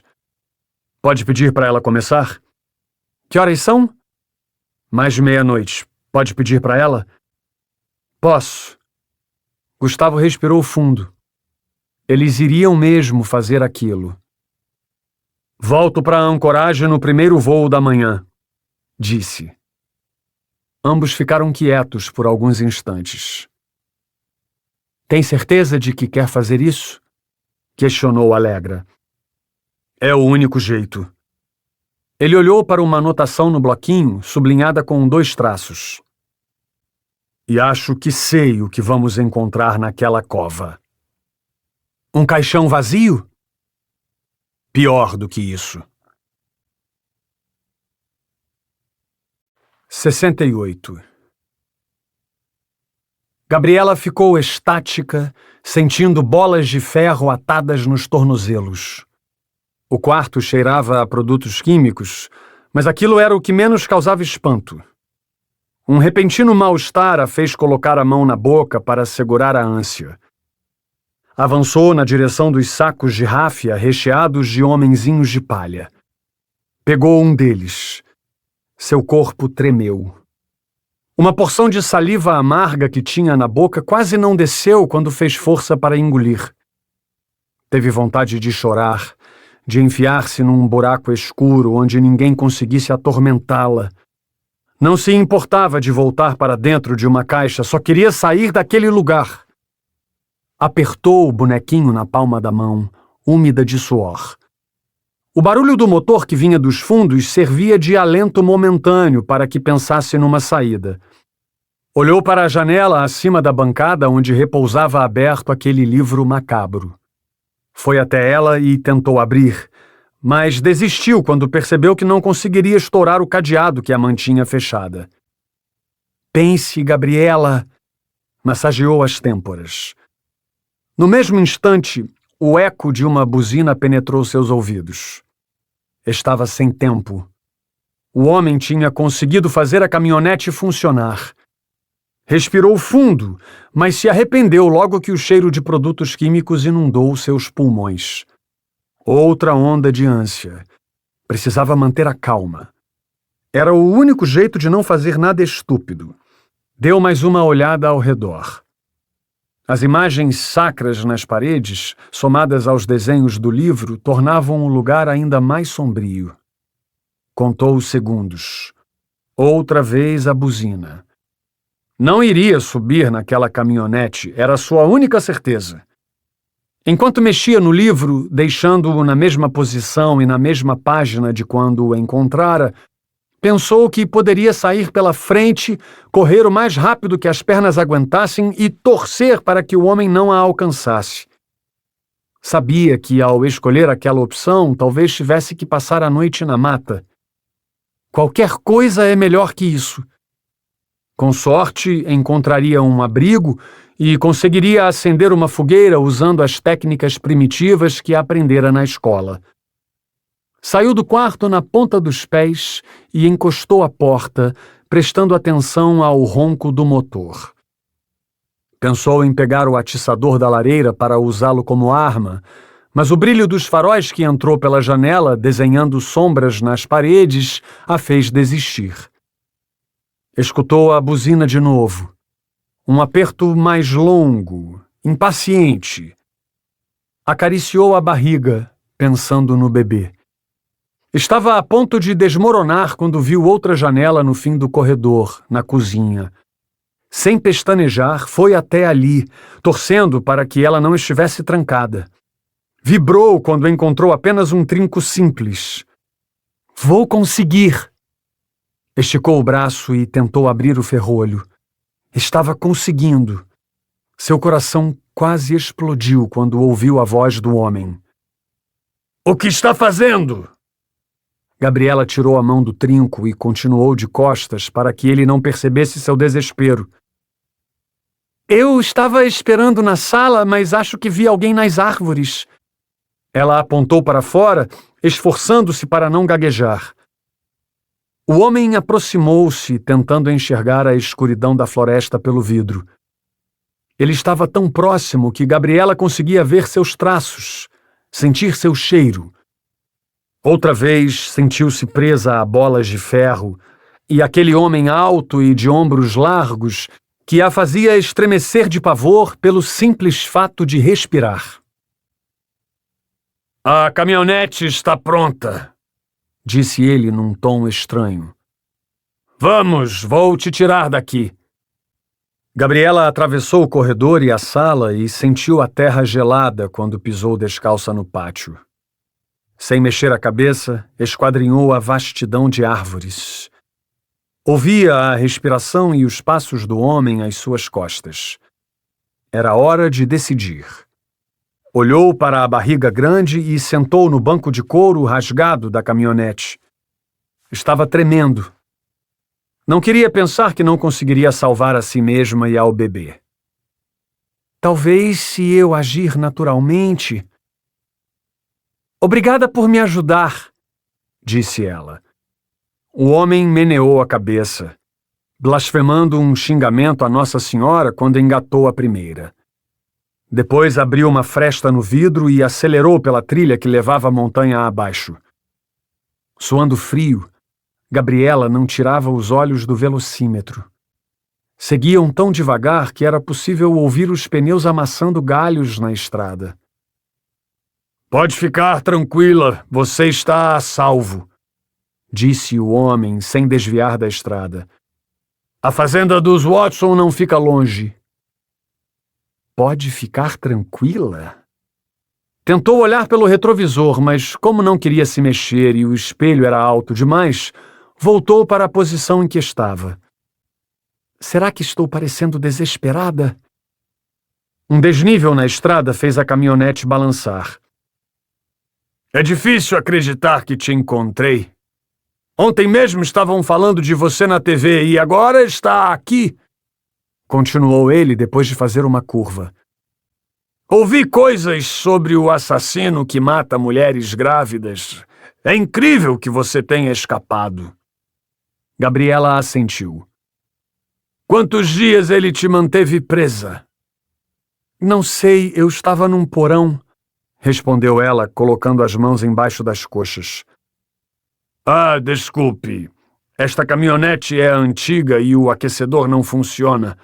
Só tento manter essa lata velha funcionando porque é herança de família, sabe como é? A gente se apega mais à história do que ao bem." "Tudo bem. O aquecedor do carro da minha mãe também não funciona direito. Acho que não vou querer ficar com aquela tralha se ela me deixar de herança." Sentiu-se corajosa depois de dizer aquilo. Haja naturalmente. "Eu pensava assim quando era adolescente. Nada que meus pais fizessem ou dissessem me interessava. Tinha vezes que eu torcia para eles morrerem", revelou o homem. Aquilo parecia ser o prenúncio de um conselho. "Aí um dia eles morreram. Primeiro minha mãe." Gabriela abaixou a cabeça. "Quer ouvir uma história estranha?" perguntou ele mais alto. Ela concordou, fingindo que estava relaxada. "Nunca contei isso para ninguém." Ele olhou para a barriga dela. "Mas minha mãe estava grávida quando faleceu. Nós vivíamos num lugar isolado. Meu pai nunca gostou da cidade, então, numa manhã qualquer, minha mãe pegou um resfriado e 3 dias depois estava morta." "Sinto muito." O homem abriu o porta-luvas e pegou um cachimbo, soltando o volante enquanto o acendia com um isqueiro. "Não sinta, já faz tempo." Soprou a fumaça pela fresta no vidro. "Tinha uma parteira católica que atendia a nossa comunidade naquela época, mas ela morava longe. Lembro como se fosse hoje. Meu pai estava desesperado." O cachimbo dançava entre seus lábios. "Não deve ter sido fácil para ele abrir a barriga da minha mãe só para descobrir que o bebê também estava morto." Gabriela olhou de relance para o velocímetro. Depois voltou a mirar as árvores em busca de qualquer foco de claridade da fazenda. Sentia novamente seus músculos tremerem. "Meu pai foi julgado pelo Tribunal dos Homens semanas depois, mas o absolveram. Quem ousaria condenar um pobre coitado que tinha perdido a mulher e o filho de uma só vez?" Prosseguiu ele. "Claro que tivemos que nos mudar quando os vizinhos começaram a dizer que nossa presença apodrecia as terras e emagrecia os animais." "Devem ter sido tempos difíceis." Gabriela não conseguiu evitar que aquelas palavras saíssem arrastadas. Tirou a mão de debaixo das coxas. Virou a cabeça, esforçando-se para não chorar. Olhou para a maçaneta, depois para seu reflexo no vidro da janela. Não conseguiria fingir tranquilidade por muito mais tempo. Pela velocidade em que estavam, poderia pular sem se machucar. "Meu pai se isolou ainda mais depois daquilo. E eu, que presenciei tudo, venho tentando viver desde então. Consultei alguns médicos, mas a maioria disse que não tenho nada.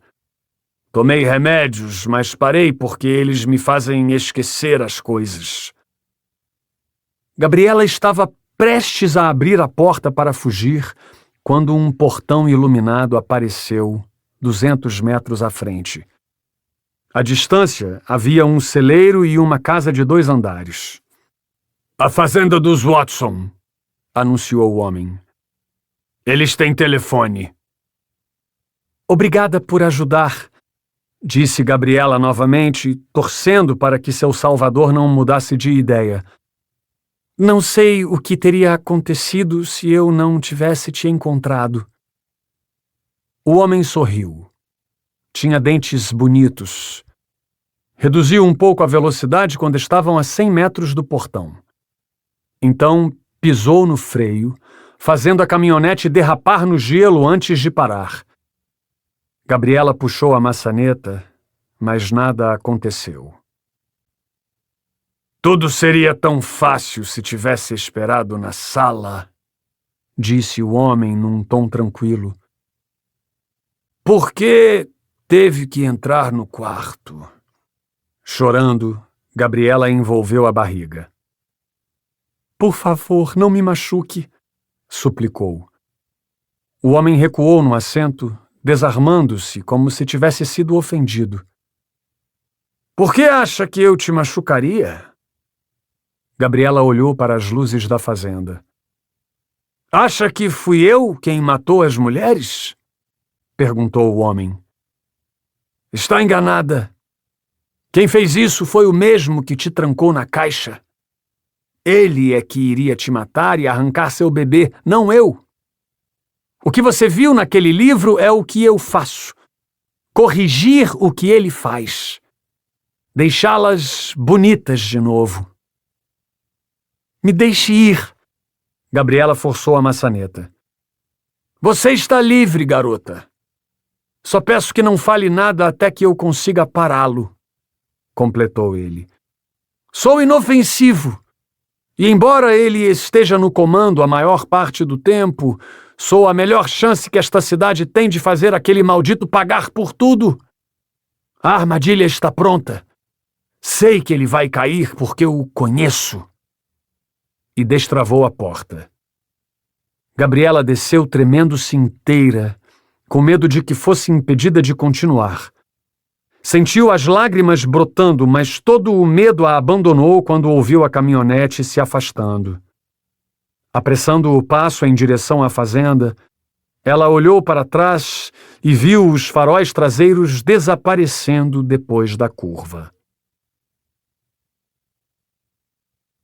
69. Riacho do Alce, Alasca, 7 de janeiro de 1994. Estava nublado e a temperatura tinha subido um pouco, mas uma brisa leve fez Gustavo buscar abrigo atrás de uma macieira perto da cruz de concreto. A alguns metros, 2 funcionários do cemitério ajudavam o motorista da mini escavadeira a aproximar-se do local onde devia cavar. A mini escavadeira roncava e soltava fumaça, tirando o sossego daquele que talvez fosse o lugar mais silencioso da cidade. Esse cara já fez isso antes? Perguntou Gustavo, quando o motorista quase enroscou a caçamba numa lápide. Provavelmente não. Alegra encolheu-se no casaco. E você? Ele a olhou de canto. Uma vez, em Seattle, encontramos 2 túmulos vazios onde deveriam estar um mafioso e a esposa. Mortes forjadas? Provavelmente. Foi transferida antes que resolvessem o caso. Quando as garras da caçamba removeram a primeira porção de terra, o coração de Gustavo começou a palpitar. Ele olhou para a lápide de mármore onde estava gravado o nome de Claire e as datas de nascimento e morte dela, mas não manteve o olhar fixo ali por muito tempo. Fora ele quem tinha comprado aquilo. Lembrou-se do dia em que a enterraram, do teclado, do cantor falando sobre redenção, do cheiro das flores e dos salmos proferidos pelo pastor. Aproximou-se mais Estava nervoso. Queria ver a exumação, embora não tivesse ideia do que sentiria quando o caixão aparecesse. Um monte de terra se formou ao lado da cova. O rangido da mini escavadeira firmando no chão ecoou pelo cemitério. Logo outra porção tinha sido removida, seguida por estalos de madeira quebrando. "Pare!" gritou um dos homens. Os funcionários do cemitério saltaram para dentro do buraco com paz quando a mini escavadeira recuou. Naquele mesmo momento, 3 policiais cercaram o local com uma lona amarela, evitando que os fotógrafos conseguissem fazer imagens. 2 peritos com luvas se aproximaram. Gustavo caminhou até a beirada e sentiu arrepios ao ver que o caixão de madeira de lei estava inteiro. Totalmente sujo de barro, mas inteiro. Pensou que os peritos o abririam e removeriam os restos mortais dali de dentro, mas em vez disso eles pediram que Gustavo se afastasse quando o carro de uma funerária local estacionou ali perto de ré. O caixão seria transportado. "Vão levar para onde?" Os peritos entreolharam-se. "Ancorage", responderam. Quando o carro funerário cruzou o portão de saída, escoltado por policiais, Gustavo voltou para perto da macieira. Esforçou-se para manter a serenidade. Não queria parecer tocado, mas sentia o coração disparado, além de pequenos tremores. "Agora é só esperar. Vão nos avisar assim que tiverem algo." Alegra manteve a expressão séria. "Quer ir para algum lugar? Você conhece um remédio que me faça dormir até o resultado sair?" Gustavo enfiou as mãos nos bolsos do casaco. "Podemos tentar encontrar algo." Ela abriu um meio sorriso. O motor da mini escavadeira roncou outra vez. "Me leve para a delegacia", pediu. "Quero testar a teoria que ouvi de um taxista em Juneau." "Taxista?" "Um falastrão que acha que nunca vamos pegar o assassino." "Sério?" "Pois é, ele disse que se fosse policial começaria procurando de dentro para fora." "Já entendi." Chegaram ao centro à tarde, na hora do rush. O sol se punha e os carros dos trabalhadores desfilavam pelas ruas. Estacionaram no terreno dos fundos da delegacia, numa vaga que até dias antes era exclusiva do chefe de polícia. Entraram, cumprimentaram a recepcionista e atravessaram o corredor até ficarem frente a frente com a porta da sala de Adam. Gustavo girou a maçaneta e entrou. Antes que alcançasse o interruptor, sentiu o cheiro de cigarro. Soltou um suspiro. A luz inundou a sala. Ainda havia papéis em cima da mesa. Olhou para a prateleira no fundo. As pilhas de livros nunca lidos e as fotografias da família de Adam continuavam no mesmo lugar. Aproximou-se e ficou olhando uma foto de Clotilde, que já deveria estar na Flórida, enquanto o marido esperava o julgamento. "Sabe lidar com esse troço?" Apontou para um computador que aparentava nunca ter sido usado. "O que pretende descobrir? Um endereço?" "Dá para conseguir endereços com isso?" brincou ele. Alegra torceu o nariz. "Quero ver o nome de cada policial que acessou o sistema nos últimos dias." Gustavo ligou o computador. Alegra sentou. Parecia em dúvida. "Tem noção do quanto isso é um tiro no escuro?" comentou ela. "O sistema é interligado à rede de dados federal. Deve ter uns 5.000 acessos todos os dias." "Pode ter 1 milhão, só precisamos procurar um nome." "Não acho que o nome dele vai aparecer." "Tomara, mas não custa tentar." Alegra esperou o computador iniciar e começou a procurar. Digitou os comandos numa janela preta e apertou uma série de teclas que a levaram até um local onde poderia gerar a lista de acessos. Antes de digitar a primeira letra, olhou para Gustavo. "Vamos, não custa tentar", incentivou ele. Os dedos dela correram pelo teclado. Lakota Lee. 49 registros encontrados. Nos segundos seguintes, só se ouvia a ventoinha do computador. Gustavo se abaixou para verificar as datas que apareciam uma embaixo da outra. O silêncio tomou conta da sala quando verificaram que havia 11 acessos de Lakota nos últimos 5 dias, sendo que 2 foram feitos naquele mesmo dia. Trocaram olhares confusos. Ambos formulavam hipóteses. É possível acessar o sistema de fora da delegacia? Indagou Gustavo. Alegra hesitou. Não faço ideia, respondeu. Conhece alguém que saiba? Lena. Telefonaram para a delegacia de Anchorage. A atendente disse que Lena não estava na sala, mas pediria que ela retornasse a ligação o mais rápido possível. Minutos passaram. Gustavo estava anotando no seu bloquinho o horário dos acessos de Lakota quando o telefone tocou. Oi, Gustavo. Lena estava ofegante. Algum problema? Acho que sim, respondeu ele. A Alegra disse que você entende de rede de computadores. Eu fiz aquele curso que o departamento ofereceu no ano passado, explicou ela. Digamos que consigo me virar. Certo. Então talvez saiba me dizer se é possível acessar o sistema interno da polícia de um computador que não esteja na delegacia. Lena demorou a responder. Parecia estar conversando com alguém ao mesmo tempo que falava ao telefone. Desculpe, disse ela. Vamos lá. Qualquer um que tenha login e acesso à internet consegue. Aquilo não era nada bom. Então, tecnicamente, qualquer policial pode acessar o sistema de qualquer lugar? Perguntou Gustavo. Tecnicamente, sim. Sua voz soava estranha. Mas os números reduzem bastante se pensarmos que para fazer isso é preciso um computador com acesso à internet. E como isso nos ajuda? Conhece alguém no Alasca que tenha internet em casa? Não. Ele cofiou a barba. Então, quem você está procurando tem. Gustavo ouviu alguém chamando Lena no outro lado da linha. Só mais uma coisa, pediu antes de desligar. É possível descobrir o endereço da pessoa que está acessando o sistema? Lena riu.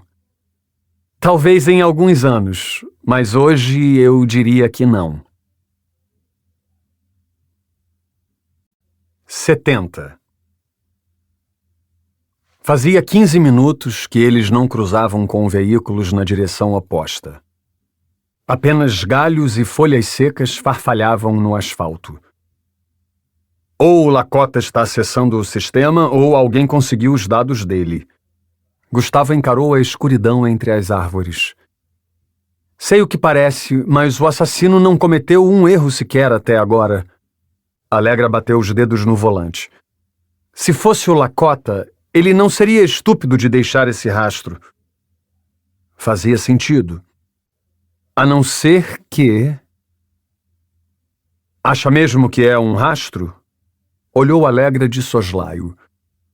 Você disse que são milhares de acessos por dia no sistema. Se não tivéssemos procurado o nome exato, estaríamos até agora analisando aquela porcaria.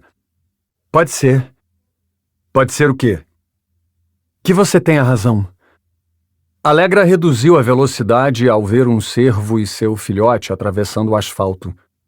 No banco do carona, Gustavo abriu uma fresta na janela para cuspir o chiclete, fazendo a voz do apresentador do jornal da rádio misturar-se aos ruídos que vinham de fora. Conhece Lakota há quanto tempo? Perguntou ele enquanto se esforçava para girar a manivela do vidro com o braço machucado. Desde minha transferência. Então sabe onde ele mora? Alegra fez que sim. Faróis refletiram no retrovisor. Um carro em alta velocidade os ultrapassou. O que acha de darmos uma olhada? Indagou Gustavo. No apartamento dele?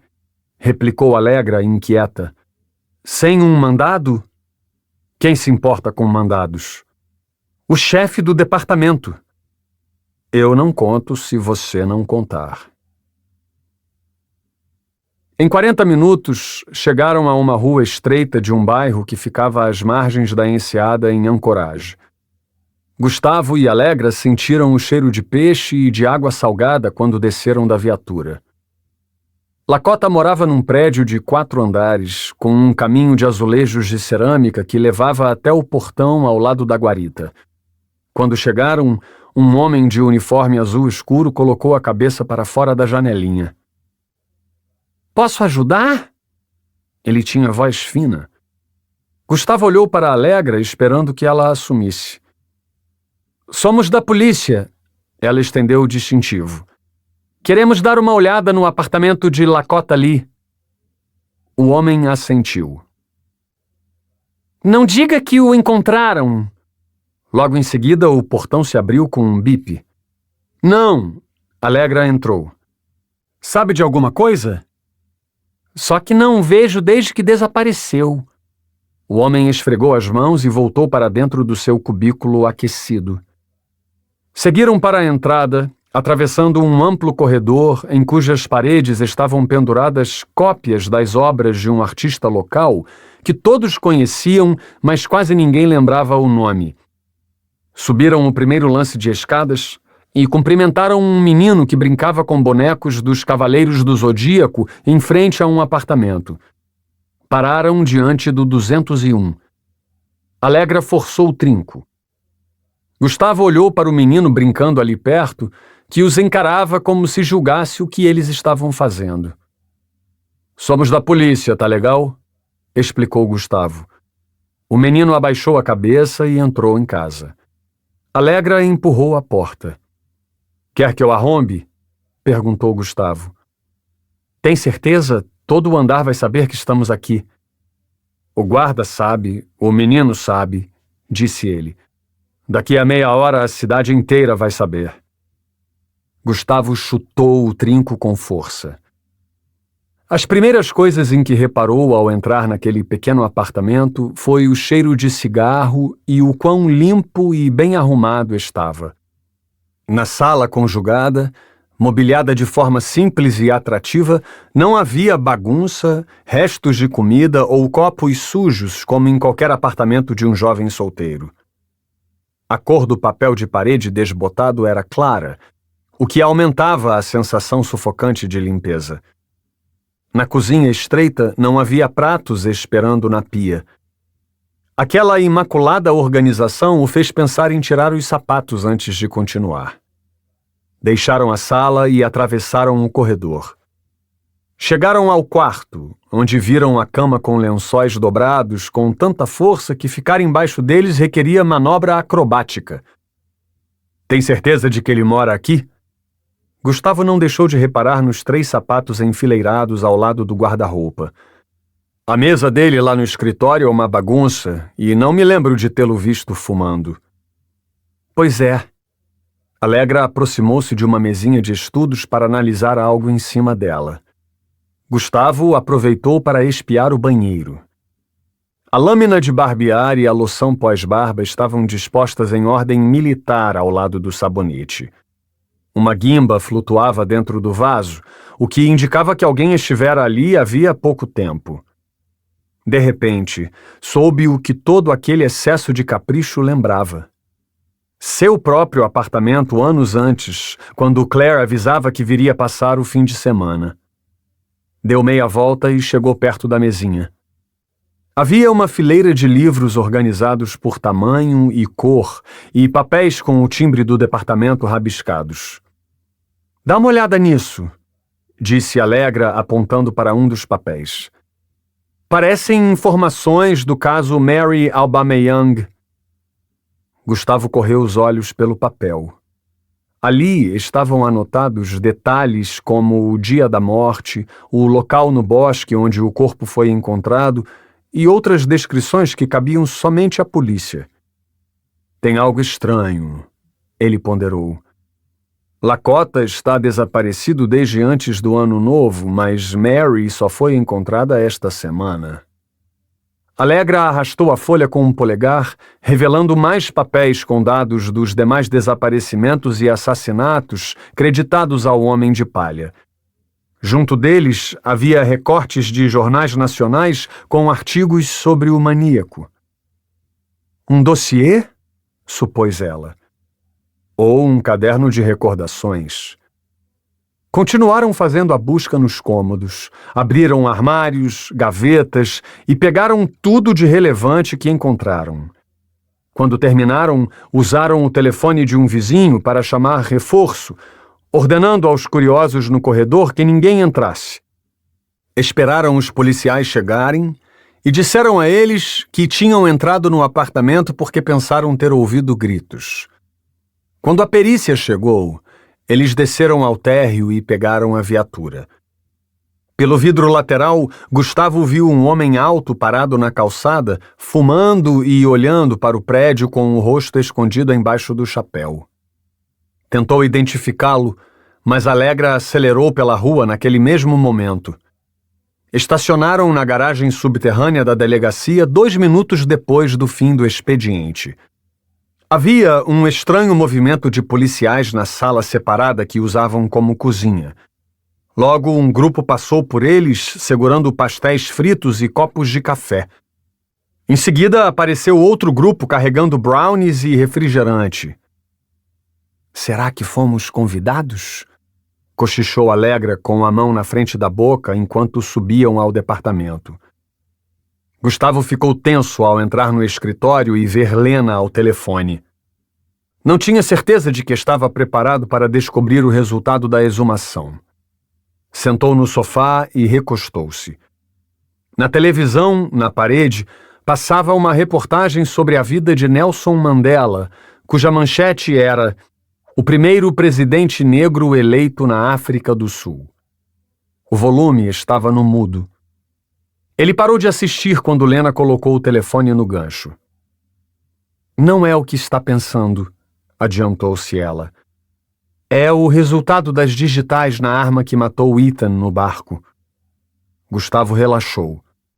Conseguiram identificar? As do cabo eram do próprio Ethan. E as do cano são compatíveis com as de Rupert Miller. Gustavo ficou surpreso. Miller? O taxidermista que vocês visitaram outro dia? Acrescentou Lena, oferecendo o material. A polícia o prendeu. Em interrogatório, ele admitiu ser o dono da arma, mas negou o envolvimento no crime. Disse que a arma sumiu do ateliê dele dias atrás. Apresentou inclusive o boletim de ocorrência do furto. Isso não prova nada. Não, mas o interessante é que ele registrou a ocorrência no mesmo dia em que vocês foram vê-lo. Ele comentou se tem alguma suspeita? Lena ergueu as sobrancelhas. Allegra Green ou Gustavo Prado? Contou. Ele disse para a polícia que vocês foram as únicas pessoas que entraram no ateliê no dia em que notou o sumiço da arma. No dia em que notou o sumiço? Lena assentiu. Pelo jeito, ele nem sabe o dia em que a arma foi levada, continuou ela, mas disse ter quase certeza de que foi um de vocês. Gustavo virou-se e foi até a janela olhar os prédios. Tinha vontade de rir. Esse babaca está mentindo. Lembrou-se do pastor alemão que tinha rasgado os sacos de ração em busca de comida. Também acho, disse Lena. A autópsia mostrou que Ethan cometeu suicídio antes de ele reportar a invasão ao ateliê. De qualquer forma, pediram prisão preventiva até que ele consiga explicar melhor as coisas. Gustavo animou-se. Talvez naquela repentina maré de sorte eles tivessem conseguido tirar o assassino de circulação. Ele foi mandado para a penitenciária? Perguntou. Foi, respondeu Lena. E provavelmente está dividindo a cela com o Adam. 71. Estou sem tempo, mas antes vou assistir a Matilha abatendo um cervo e seu filhote. É incrível como a mãe protege a cria, que não tem ideia do que acontece, colocando-se entre ela e as 4 feras. Afeto ilimitado. Um lobo com pelagem escura ataca primeiro, derrubando a mãe e cravando os dentes no pescoço dela. O som que ela emite enquanto sua vida escorre pelo corte, criando uma poça no chão, parece uma sinfonia. A beleza da vida. Ela bate as pernas e vira os olhos, lutando pela sobrevivência. Enquanto isso, o restante da matilha abate seu filhote num ritual de pura violência que só a natureza pode proporcionar. Entendo que isso soe macabro para ouvidos criados à base de cotonete, mas violência é vida. Você se esconde dela, acovarda-se na sua presença, mas sem ela não haveria eu, nem você, nem lobos, nem cervos, apenas organismos unicelulares boiando num lago salgado. Violência é evolução. As espécies evoluem por competições violentas em que os fortes matam os fracos, ajudando a moldar o que somos hoje. Simples assim. Apesar de tudo, ainda tratamos a violência como nossa inimiga, mesmo sendo nossa maior aliada. Estou sem tempo. Quando o sangue da mãe e do filhote forma uma só poça, compreendo que é hora de continuar. Agacho-me, iluminando o chão com a lanterna. Está cada vez mais difícil enxergar as pegadas na neve, de modo que cada nova marca é uma vitória. Ela estava tão perto, mas me escorreu pelos dedos. Não sei há quanto tempo Gabriela escapou da caixa. Algumas horas, imagino. Minha esposa mal consegue falar e meus filhos dizem coisas diferentes. Não sei em quem acreditar. E na minha desconfiança, sigo a trilha dos passos. Vou pegá-la. É questão de tempo. Caminho alguns minutos depois de atravessar o riacho, onde as pegadas ficaram confusas. Minha menina é esperta. Ela passou por aqui há algum tempo, mas não demora muito até que meus olhos sejam agraciados com um feixe de luz que brilha numa cabana afastada. Busco abrigo atrás de um tronco. Estou curioso. Mal consigo me lembrar da última vez que estive neste lado da montanha. É um lugar sem caça abundante e parte da região integra o Parque Florestal, por isso não imaginei que alguém pudesse construir aqui. Embora haja claridade, não vejo ninguém quando me estico para olhar pela janela. Somente a lareira apagada e um estofado rasgado.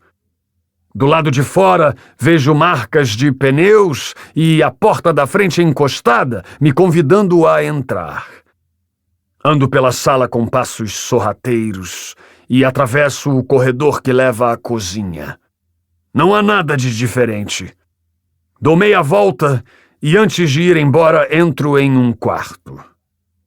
Sinto as mãos formigando e os batimentos acelerando.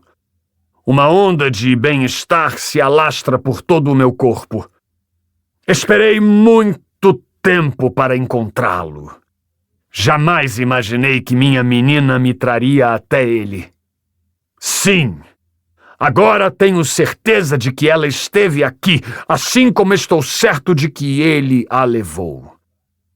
Olho os desenhos de um livro que não me parece estranho. Que tipo de doente empalha um ser humano? Ele descreve desde maneiras corretas de remover pele de urso sem rasgar o couro até pontos do corpo humano onde há menos concentração de vasos sanguíneos. Tudo muito detalhadamente. Coisas importantes de saber se você é alguém que não gosta de sujeira. Coisas que jamais imaginei que outro habitante desta cidade saberia. Pobre Gabriela. Cair nas mãos desse maníaco. Durante o tempo que passo ali, aproveito para conhecer melhor o homem que roubou tudo que me pertence. Vasculho os cômodos para descobrir que tipo de comida ele come, que marcas de bebida consome, que livros lê e até que cheiro tem o sabonete que usa. O que sinto por ele é algo que extrapola o ódio. Tenho vontade de arrancar os olhos dele, cortar sua língua e enchê-lo com os mesmos bonequinhos que ele guarda nesses sacos. Farei isso em breve. Agora que sei onde vive, logo saberei quem ele é. Preciso extirpar essa praga, pois a vontade de fazê-lo desaparecer do meu mundo ficou ainda maior agora que descobri que, de certo modo, somos parecidos. Ele gosta das mesmas coisas que eu. O estofado rasgado na sala parece confortável. Fico sentado ali por horas, planejando os detalhes. Olho pela janela. Embora esteja escuro, sei que já é de manhã. Posso sentir o calor do sol aquecendo a relva e derretendo a neve atrás da montanha. Logo o grande astro estará alto o bastante para aquecer o bosque, e eu não estarei mais aqui. Sou astuto, um presente que a natureza deu à humanidade. Não posso estar aqui quando amanhecer, embora queira muito ver no que mais somos parecidos. Se somos crias do mesmo animal, se ele consegue esconder sua natureza, se sua fachada de normalidade engana tão bem quanto a minha. Espero mais 45 minutos antes de levantar.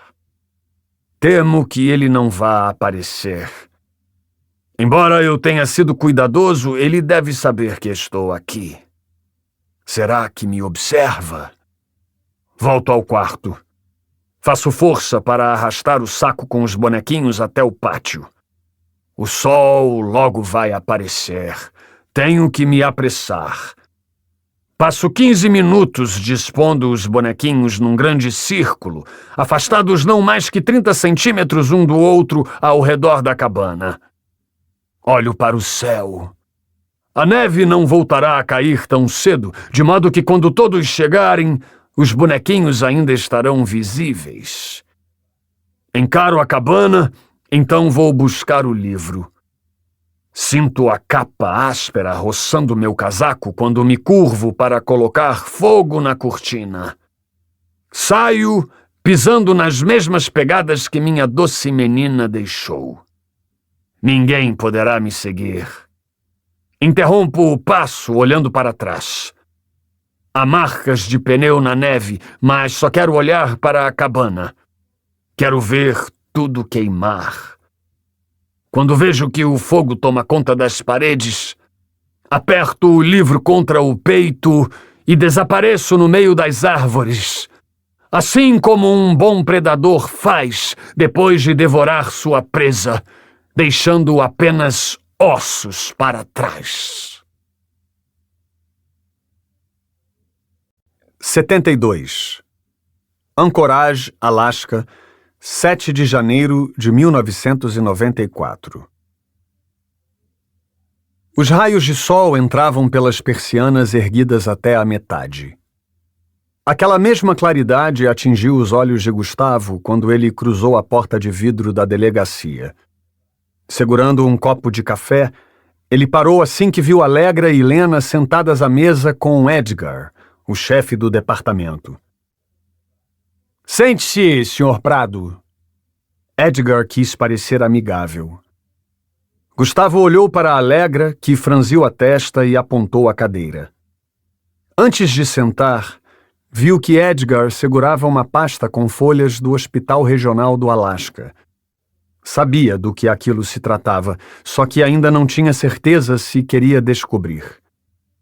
Edgar fez sinal para Lena fechar a porta e olhou para a Allegra, deixando claro que ela tinha sido escolhida para dar a notícia. Recebemos o resultado da exumação. Gustavo se endireitou. Seu coração estava disparado. O sol que entrava pela persiana o cegava. Num instante, sentiu a descarga de adrenalina na corrente sanguínea. Allegra estava com os ombros contraídos. Não sei se existe um jeito certo de dizer isso, mas o corpo não era da Claire. Gustavo mirou um ponto fixo na parede, passando o dedo indicador entre a testa e o nariz. De repente, nada mais ao seu redor importava. O fio que o ligava à realidade tinha rompido. Não sabia o que dizer, nem se devia dizer qualquer coisa. 7 anos, quase uma década vivendo uma vida de mentira. Tanto sofrimento e lágrimas em vão. Claire está viva. Afundou o rosto nas mãos quando pensou no tempo que ela havia passado com aquele maníaco, na angústia que deve ter sentido ao ver os anos passando sem que ninguém fosse socorrê-la. 7 anos vivendo com um monstro, assustada, no escuro e em imensa agonia. Gustavo cerrou o punho. Seus olhos se encheram de lágrimas. Tinha sido enganado como um pássaro que é atraído pela comida e acaba preso numa armadilha que muda seu destino. Nós vamos achá-las e trazê-las para casa. Alegra colocou a mão no ombro de Gustavo. Um ato de compaixão que não fazia diferença. Gustavo permaneceu calado. Ele enfiou a mão trêmula no bolso e pegou a fotografia. Fitou-a durante alguns instantes antes de colocá-la na mesa. Minha esposa e minha filha estão vivas. O rancor na sua voz era algo que ninguém merecia ouvir. Elas passaram os últimos 7 anos nas mãos desse maníaco, esperando que eu fizesse alguma coisa que as resgatasse, que as livrasse dessa merda, e eu não fiz nada. Alegra olhou para Lena. Você teria feito se soubesse, disse Alegra. Isso não melhora as coisas. Lembranças invadiram a mente de Gustavo, fazendo-o embrenhar-se num caminho doloroso. Certos lugares a mente não devia visitar. Apertou os olhos, tentando expulsá-las. Não adiantou. Claire está viva. Sempre esteve. Levantou e foi ao banheiro. Jogou água fria no rosto e olhou-se no espelho. Estava terrível. Secou-se com uma porção de toalhas de papel e voltou à mesa. Podemos parar por aqui se achar melhor, assinalou Edgar. Gustavo balançou a cabeça. Descobriram quem estava no caixão? Perguntou. Ninguém respondeu. Senhor Prado, disse Edgar. Conversei com alguns membros do departamento e decidimos que é melhor você se afastar do caso. Aquilo o atingiu como um raio. Estão de brincadeira? Gustavo olhou para Alegra e Lena, imaginando que elas estivessem envolvidas. É claro que não vou sair! Edgar bateu os dedos na mesa. Tenho certeza de que gostaria de continuar na equipe, mas a decisão já foi tomada, comunicou. Vínculos emocionais atrapalham o desempenho do agente, então gostaríamos que entregasse a arma e o distintivo. Você ficará afastado até segunda ordem. Desempenho do agente? Retorquiu Gustavo. Aprendeu isso nas merdas de curso que a agência oferece? Nós não... Edgar suspirou. Nós não mudaremos de ideia, Sr. Prado. Realmente precisamos que se afaste por alguns dias. De repente, Alegra abriu a boca como se quisesse dizer algo, mas logo a fechou.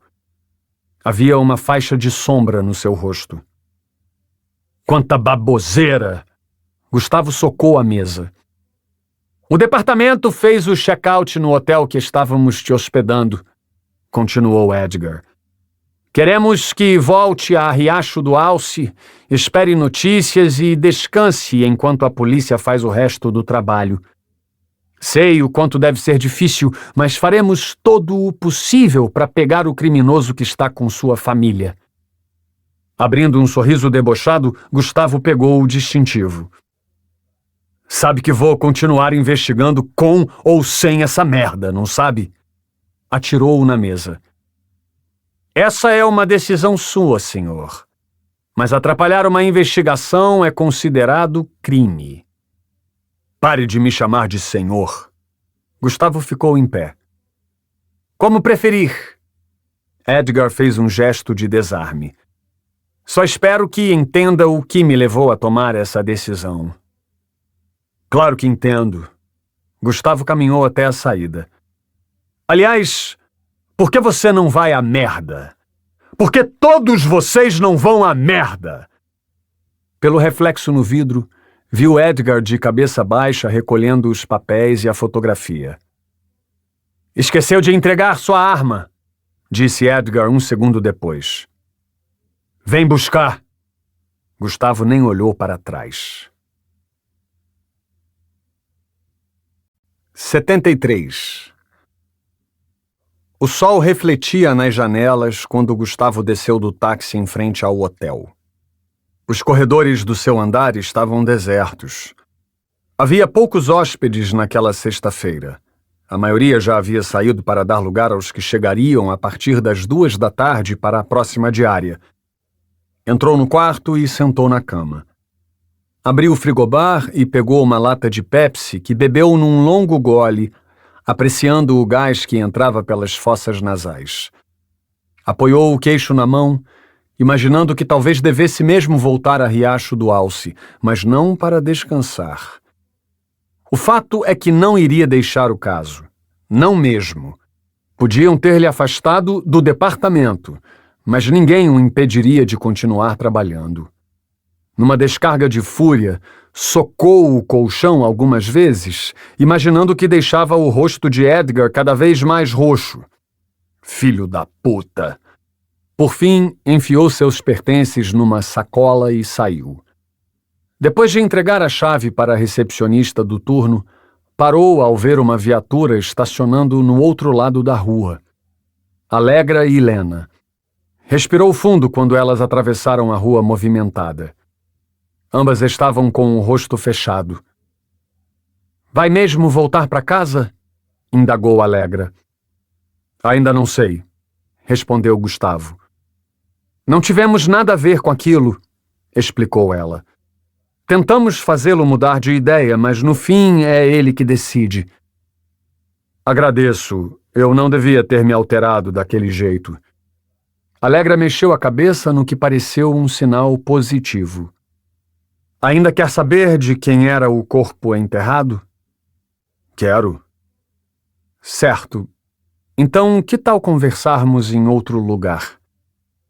Atravessaram a rua e entraram na viatura. Dirigiram 7 quadras até o parque municipal.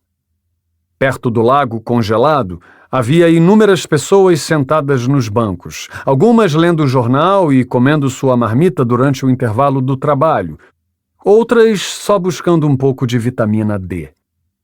Deram a volta no lago, andando sobre o gramado queimado pela neve, e se acomodaram num banco próximo de um carrinho de cachorro-quente.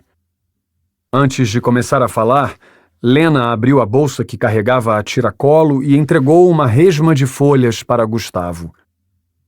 São os arquivos do caso, disse. Fizemos cópias quando descobrimos que você seria afastado. Gustavo agradeceu com um gesto afirmativo. Não tinha intenção de ler tudo aquilo outra vez, embora conhecesse histórias de casos que não foram solucionados precocemente porque os investigadores não haviam lido os arquivos vezes o suficiente para ligar os pontos. Lembra-se da garota que trabalhava numa corretora de seguros e foi dada como desaparecida em 1982? Disse Alegra. Lembro. Se chamava Berta Emanuel. É dela o corpo. Gustavo mirou o horizonte. Tinha lido algumas coisas sobre Berta, sobre como as autoridades a haviam procurado nas primeiras semanas e como esqueceram que ela existia conforme o tempo passou. Estatística. Era isso que as vítimas viravam quando um caso não era resolvido logo ou não tinha apelo popular. Como souberam? Comparação de arcada dentária, explicou Lena. Um casal de mãos dadas passou perto deles e parou para comprar cachorro-quente. Quero que escute com atenção. Alegra apoiou os cotovelos nas coxas e olhou para Gustavo. Quando esse caso surgiu pela primeira vez, não tínhamos motivos para checar todos os detalhes, até porque Berta desapareceu 4 anos antes de Claire. O que quero dizer é que, na época, as duas tinham 27 anos, a mesma altura e a mesma cor de pele e de cabelo. Ela falava e pegava os papéis com aqueles dados. Os corpos eram semelhantes em proporção, e se olhar para a imagem, vai ver que são parecidas. Mostrou a fotografia de Berta. Gustavo a analisou, mas não achou Berta e Claire tão parecidas assim. Tá legal. Ele devolveu os papéis. Então podemos começar a pensar que o desaparecimento de Claire foi planejado. Eu diria que Berta foi escolhida como substituta, disse Lena. O ponto aqui é que o assassino pode ser alguém que a conhecia ou que gostava dela. Se ele a conhecia, é provável que me conhecesse. Isso explicaria aquela cena na TV, disse Alegra. Ficaram em silêncio, ouvindo os cochichos entre o vendedor de cachorro-quente e o casal. Lena olhou para Gustavo. Está pensando em algo? Sei lá, um lugar por onde possamos começar? De pronto, uma lembrança dominou Gustavo. Tinha um cara que ela conheceu no trabalho, contou ele. Ela me disse que ele era estranho e que chegou a convidá-la para jantar algumas vezes. É o único que consigo lembrar. Sabe quem ele é? Não. Claire disse que tinha resolvido aquele assunto e não queria causar mal-estar. Lembro que assim que soube disso, pedi ao Dimitri para arrumar um valentão e dar um susto no cara. Eu estava tentando ser promovido naquela época, por isso não podia sujar as mãos e me meter em encrenca, explicou. E será que esse valentão lembra quem era o cara? Nunca mais falamos disso depois daquele dia. Gustavo apertou os lábios. É bem provável que ele tenha pegado o dinheiro do Dimitri e não tenha feito nada. Temos que achar esse homem, ponderou Lena. Alguma ideia de onde procurar? Em alguma penitenciária do Canadá. A última vez que ouvi falar dele, soube que estava metido num assalto em Toronto. Forçou a memória. Se não me engano, o nome dele era Peter Waldau. Lena acha que consegue? Indagou Alegra. Não tenho acesso ao banco de dados canadense, mas me dê algumas horas e verei o que posso fazer. Alegra assentiu. Agora quero que volte para Riacho do Alce. O Edgar é um pé no saco e vai colocar alguém na sua cola para garantir que você não se meta na investigação, ainda mais depois do que você fez, alertou ela. Ele não pode saber que estamos conversando. Espere nossa ligação. Gustavo assentiu. 74. Gabriela não ouvia mais a caminhonete. Seu pulso acelerava a cada passo, num misto de leveza e preocupação, ambos causados pelo mesmo motivo. Naquele momento estava sozinha. A claridade na casa da fazenda dos Watson servia como alento para sua mente cansada. Ela cavalcava a neve com o pé, fazendo os dedos ficarem arroxeados. Não conseguia mais sentir o pé direito, e a única coisa que reconhecia do esquerdo era uma dor incômoda que a fazia apertar os lábios. Continuou, encorajada pelo serzinho dentro da barriga. Não iria desistir. Uma rajada de vento balançou as árvores na beira da estrada. Tentou correr, queria chegar à casa o mais rápido possível, mas a dor a impedia. Respirou fundo. Mal acreditava que tinha conseguido enganar aquela mulher louca para fugir da caixa. Mal acreditava que estivera na cabana do homem de palha e que ele a libertou. Fez uma rápida oração à Virgem de Guadalupe enquanto agarrava a cerca de arame que a ajudou a se arrastar até o portão. Família Watson. A placa de madeira entalhada, pendurada por correntes no alto do portão, fez Gabriela sentir pela primeira vez nos últimos dias que a leveza tinha aberto alguma vantagem sobre a preocupação. Empurrou as tábuas para entrar na propriedade. Na varanda da casa, a mais ou menos 50 metros de onde estava, Gabriela viu duas pessoas. Por causa da escuridão, elas não conseguiam vê-la. "Socorro!" gritou, mas o grito não foi alto o bastante. Sentiu algo se mexendo nas árvores ao redor. Seus pelos ouriçaram quando percebeu que daquela vez não tinha sido o vento. Soltou a cerca e começou a correr. Seus pés doíam. Não ousou olhar para trás, mas no fundo sabia que havia algo seguindo seus passos. Podia sentir sua presença. Passos na neve emanaram de algum lugar próximo. "Socorro!" Torceu para que as duas pessoas na varanda ouvissem seu grito. Uma dor lancinante na lateral do rosto a impediu de completar a palavra. Com os olhos embaralhados e sentindo algo quente escorrer pela bochecha, Gabriela caiu na neve fofa. De repente, respirar ficou difícil, como se houvesse algo entupindo a passagem de ar. Fez um esforço tremendo para levar a mão ao rosto. Sangue. Sua cabeça doía tanto quanto o resto do corpo. Forçando os cotovelos para ficar em pé, viu um vulto se ajoelhar ao lado. Um homem grande que carregava algo na mão. Tentou gritar, mas não conseguia abrir a boca. Sua mandíbula estava deslocada. "Percebe o que me obrigou a fazer, doce menina?" Gabriela tentou falar, mas apenas balbuciava. Ele então a segurou pelos braços, impedindo também que movimentasse as pernas. Num ímpeto, Gabriela tentou mordê-lo, mas não chegou nem perto. Queria gritar, tirá-lo de cima dela, mas lhe faltava força. Os joelhos dele pressionando seu peito tornavam as coisas mais difíceis. Tudo estava tão borrado que não era possível nem enxergar o céu. Sua cabeça doía, mas tal dor foi tragada por outra maior quando o homem passou uma lâmina afiada na sua garganta, fazendo com que o sangue salpicasse a neve. Gabriela se debateu como um animal ferido, colocando as mãos no pescoço, tentando impedir aquela sangria. Engasgou quando tentou puxar ar.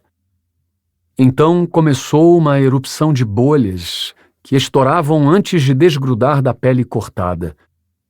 Como se seu bebê brincasse de soprar água com sabão vermelho em algum lugar dentro dela. Enquanto lutava pela vida, sentiu o homem acariciando sua barriga. "Agora vamos te tirar daí", disse ele. Quando ia fazer o corte, ele interrompeu o movimento. "Maldição!" Ficou em pé. Com o mundo escurecendo ao redor, Gabriela o viu sumir entre as árvores. Estava sozinha outra vez, no escuro, no silêncio. Os segundos pareciam horas. Sentia o calor do sangue já na metade dos braços quando viu um brilho se aproximando da trilha que conduzia à fazenda. Um homem e um garoto. "A caixa!" balbuciou ela, tentando apontar. "A casa!" O homem a envolveu e a ergueu nos braços. "Corra e liga para a emergência!" disse ao garoto. "Depressa!" 75.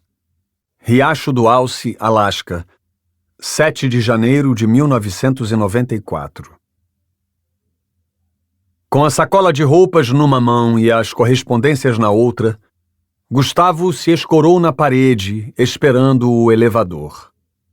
Tinha acabado de abrir a caixa de correio, amassado uma dúzia de panfletos promocionais e guardado apenas as contas de energia e TV a cabo, que, mesmo fechadas, imaginava estar vencidas.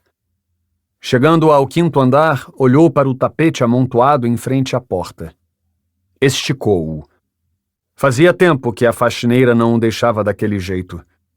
Pelo menos ela passara a ter o cuidado de estendê-lo depois que uma vizinha do 3º andar reclamou durante a reunião do condomínio antes do Natal. Gustavo nunca entendeu a necessidade das mulheres de manter as coisas sempre impecáveis. Claire não era assim, mas talvez ela pudesse ter mudado depois de tantos anos. As pessoas mudam. Torceu para que ela não tivesse mudado. Era perfeita como era. Nada que fosse tirado ou adicionado a tornaria melhor ou pior. Enfiou a chave no trinco, mas antes de entrar viu que todos os demais tapetes do corredor estavam do jeito que deveriam estar. Entrou no apartamento sentindo o cheiro de casa fechada. Ficou em silêncio e desistiu da ideia de que houvesse alguém ali dentro depois de ficar 1 minuto calado, escutando apenas o barulho do encanamento e o choro do filho do vizinho. Chegou a caminhar na direção da janela, querendo abrir uma fresta para ventilar, mas fazia frio naquela noite.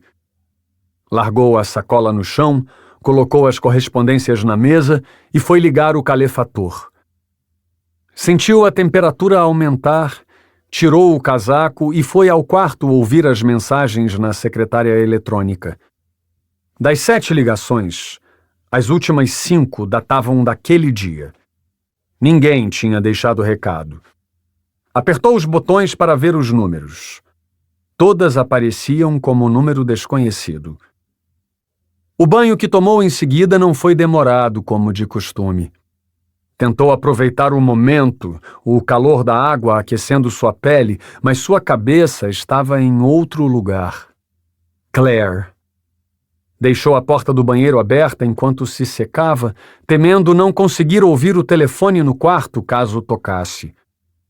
Aparou a barba e penteou o cabelo. Subitamente, seu reflexo no espelho o fez sentir-se um covarde. Perguntou-se se aquele era o reflexo de um bom policial. Um rosto pálido, 2 olhos fundos, rodeados de marcas azuladas, uma de cada lado do nariz. As marcas de expressão na testa pareciam cortes de faca em madeira. Quase chorou quando lembrou que havia quebrado uma promessa que fizera a si mesmo e a Claire. Ele nunca, de maneira nenhuma, iria abandoná-la. No tempo que ficou parado, pensou em mais de 100 planos que poderia colocar em prática para acelerar seu reencontro com Claire. A mente de um investigador pode ser um lugar bem fértil quando um ideal é abraçado. Não demorou a concluir que todas as ideias seriam barradas sempre no mesmo ponto. Não tinha nada a que agarrar-se. Tinha passado uma dezena de dias investigando com a polícia, correndo para diferentes lugares, supondo coisas como se fossem videntes, para que no fim a amarga realidade fosse que não tinham feito avanço nenhum, a não ser o fato de terem farejado uma trilha de cadáveres. Caminhou até a sacola de roupas para pegar a cópia da fotografia de Claire e da criança que fizera em Anchorage no dia anterior. Pendurou-a no canto do espelho, para lembrar pelo que lutava.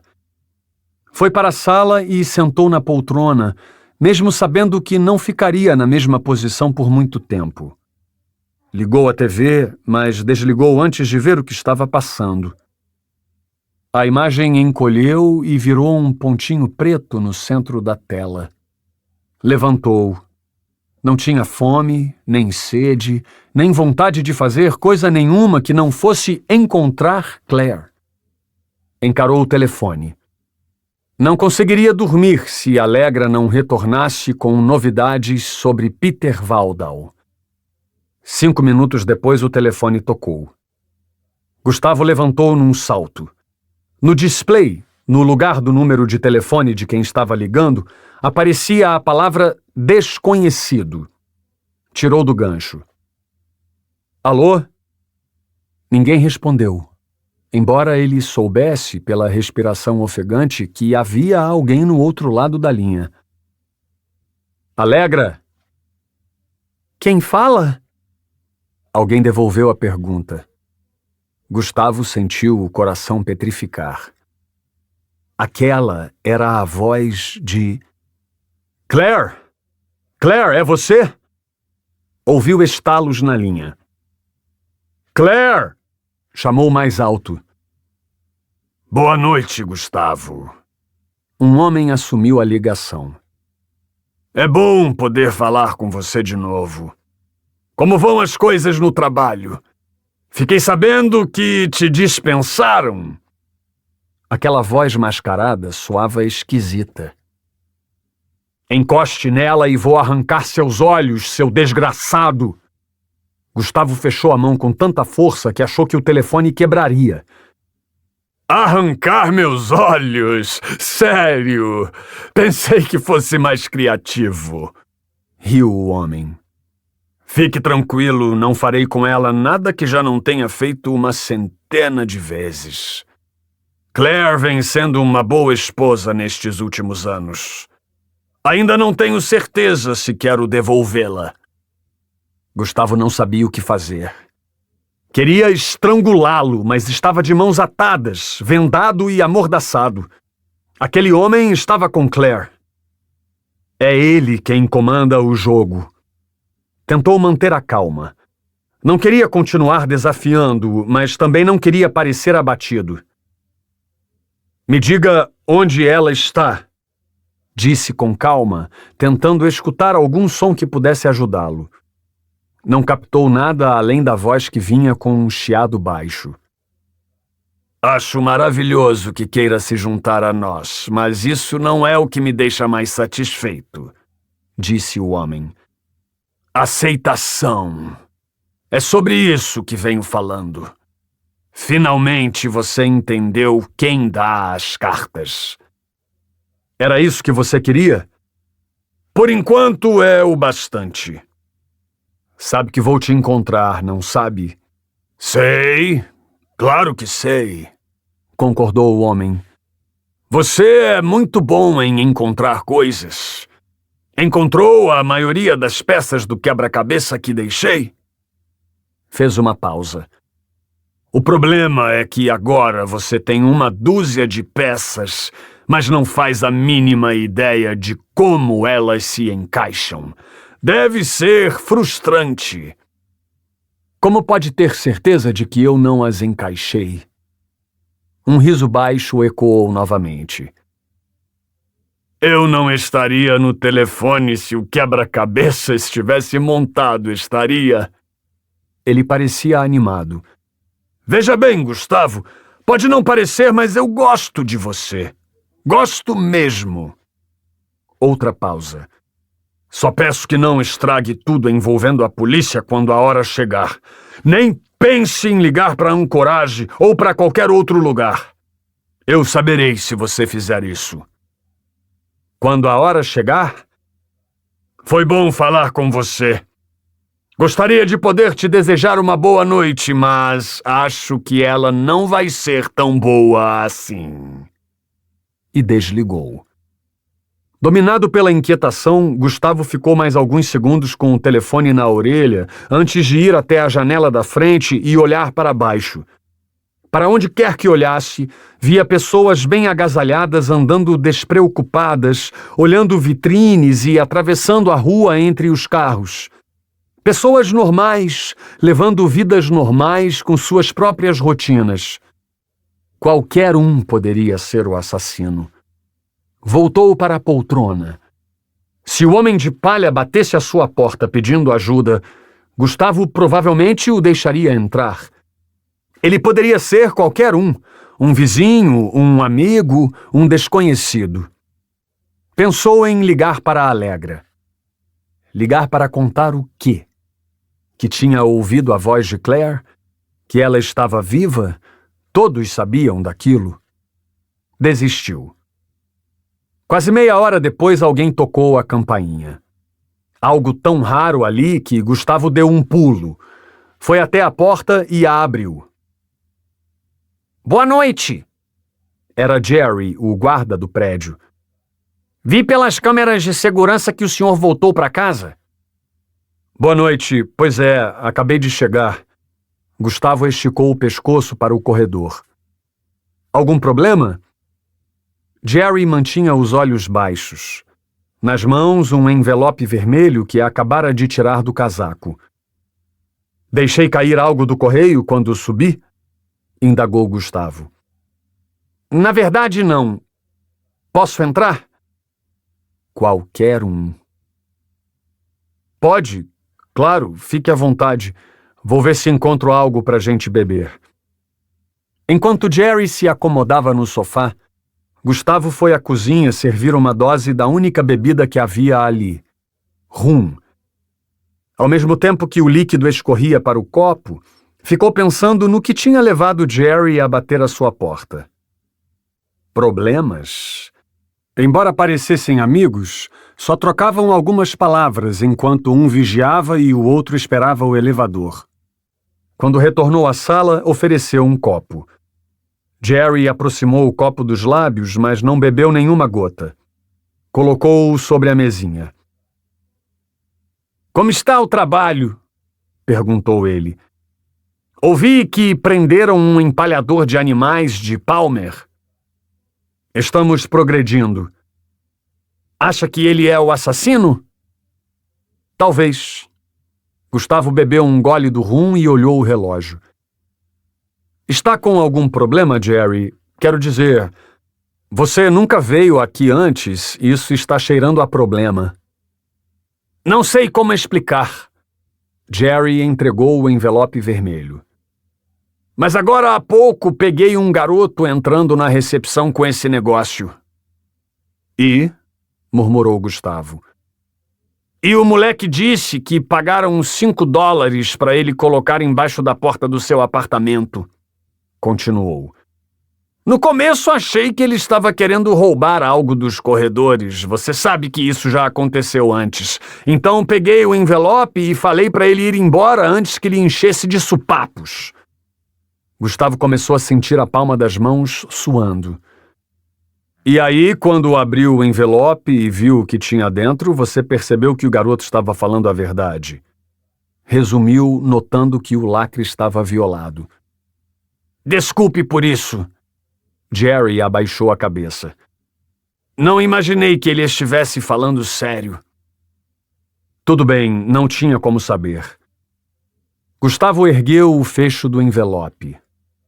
Um arrepio percorreu sua espinha quando retirou dali outra fotografia de Claire com a menina, ambas de pé em frente a uma antiga casa de campo, idêntica àquela onde tinham passado o fatídico fim de semana 7 anos antes.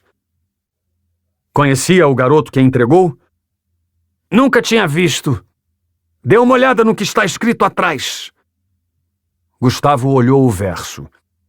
Não foi difícil reconhecer a caligrafia, os traços e a forma como Claire desenhava a primeira letra de cada frase.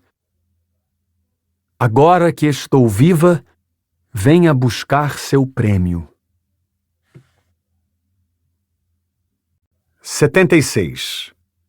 Anchorage, Alasca, 7 de janeiro de 1994. Lena sentiu o cheiro de café passado inundando a delegacia. Estava exausta, com dor de cabeça, mas o sono ainda não tinha chegado. Tinha começado a redigir o relatório que seria enviado à polícia canadense havia algumas horas. Burocracias que precisavam ser cumpridas para que obtivesse informações sobre Peter Waldau. Lena, venha dar uma olhada nisso, chamou Alegra. Encontrou algo? Acho que sim, se bem que não sei se é o nosso cara. Lena aproximou-se e pediu para assumir o teclado. Alegra levantou. Você está no sistema policial do Tennessee? Lena jogou uma mecha de cabelo para trás da orelha. Estou. O Tennessee é um dos poucos estados que ainda não estão interligados com o Banco de Dados Nacional, explicou. Chequei em todos os sistemas. Só encontrei um Peter Waldau nos Estados Unidos. Lena digitou um comando. Dados de um Peter Waldau nascido na Holanda apareceram numa segunda janela. Ele tinha diversas passagens por furto. A mais recente era de 4 meses antes, quando foi preso por roubar maços de cigarro em um supermercado de Nashville. O campo onde deveria ficar o último endereço conhecido estava em branco. Não é o nosso cara. Alegra bateu o indicador sobre o ano de nascimento dele. 1975. Esse era criança na época. Talvez o Gustavo tenha se enganado com o nome, sugeriu Lena. Faz muito tempo. Pode ser. Quem sabe o Dimitri se lembre de mais detalhes. O Gustavo mesmo disse que pediu para ele pagar o valentão? Ela voltou ao relatório. Quando vocês vão se encontrar? Já estou atrasada. Alegra pegou a bolsa na cadeira. Depois que Alegra saiu para encontrar Dimitri, Lena desceu ao primeiro andar em busca de café. Quando retornou, releu tudo o que havia escrito, alterou o que achava necessário e adicionou detalhes no campo onde deveria descrever o motivo da consulta no banco canadense, sublinhando o trecho que fazia referência ao homem de palha. Imprimiu 2 cópias e telefonou para o número que um agente tinha passado horas antes. Homicídios! O agente que atendeu tinha voz amistosa e sotaque mais evidente. Preciso de sinal de fax, por favor, pediu Lena. Do que se trata? Relatório para solicitação de busca em banco de dados. Ah, sim, deixaram uma anotação aqui. Ele parou de falar. Lena Turner? Pesquisa referente ao caso Homem de Palha? Correto. Ouviu o barulho de alguém folheando papel. Só me tire uma dúvida. Houve uma alteração na voz. Foi alguém chamado Lois que te pediu para enviar esse relatório? Não sei o nome, mas alguém pediu. Lena esfregou os olhos. Meu Deus, é por isso que os bandidos fazem a festa. Concordo. Passou muito tempo fazendo essa papelada? Mais do que imagina. Depois de um breve silêncio, a voz cordial retornou. Vamos fazer o seguinte. Diga o nome do cidadão que eu faço uma busca e te passo os resultados. Adiantou-se ele. Depois você pode enviar o fax por desencargo de consciência. Agradeço a agilidade. Cooperação entre agências. É isso aí, disse Lena com falsa animação. O nome dele é Peter Waldau, com W. Temos informações de que ele esteve envolvido num assalto a banco algum tempo atrás, aí na Holanda. Enquanto esperava, Lena abaixou os olhos para o relatório de 3 páginas que acabara de terminar. Teve vontade de rasgá-lo em 1 milhão de pedaços. Respirou fundo, servindo-se de mais café. Temos 2 pessoas com esse sobrenome, mas nenhuma se chama Peter, disse o agente enquanto continuava digitando. Cateline Waldau, falecida 2 anos atrás, e Robert Waldau, filho dela, que é advogado e mora na capital há mais de 30 anos. Lena se encolheu, lançando um olhar para o computador de Alegra. Sabia que estava tateando no escuro, mas talvez tudo aquilo pudesse ter alguma conexão. De repente, algo lhe ocorreu. Pode dizer se são holandeses? São sim. Cateline entrou no Canadá em 1943, mas o filho nasceu aqui. Nenhum assalto a banco, então. Com esse sobrenome, não. Encerrou a ligação, admitindo que aquilo não terminaria facilmente. Na realidade, parecia que não terminaria nunca. Encarou de novo o computador de Alegra. Esquadrinhou o espaçoso escritório da divisão, a televisão ligada no volume baixo, a placa metálica com seu nome sobre a mesa. Tudo aquilo, seu trabalho, sua carreira, o nome da sua família, nada teria sentido se não conseguissem prender o assassino. Caçar o homem de palha era como tentar segurar fumaça com as mãos. Reclinou-se na cadeira.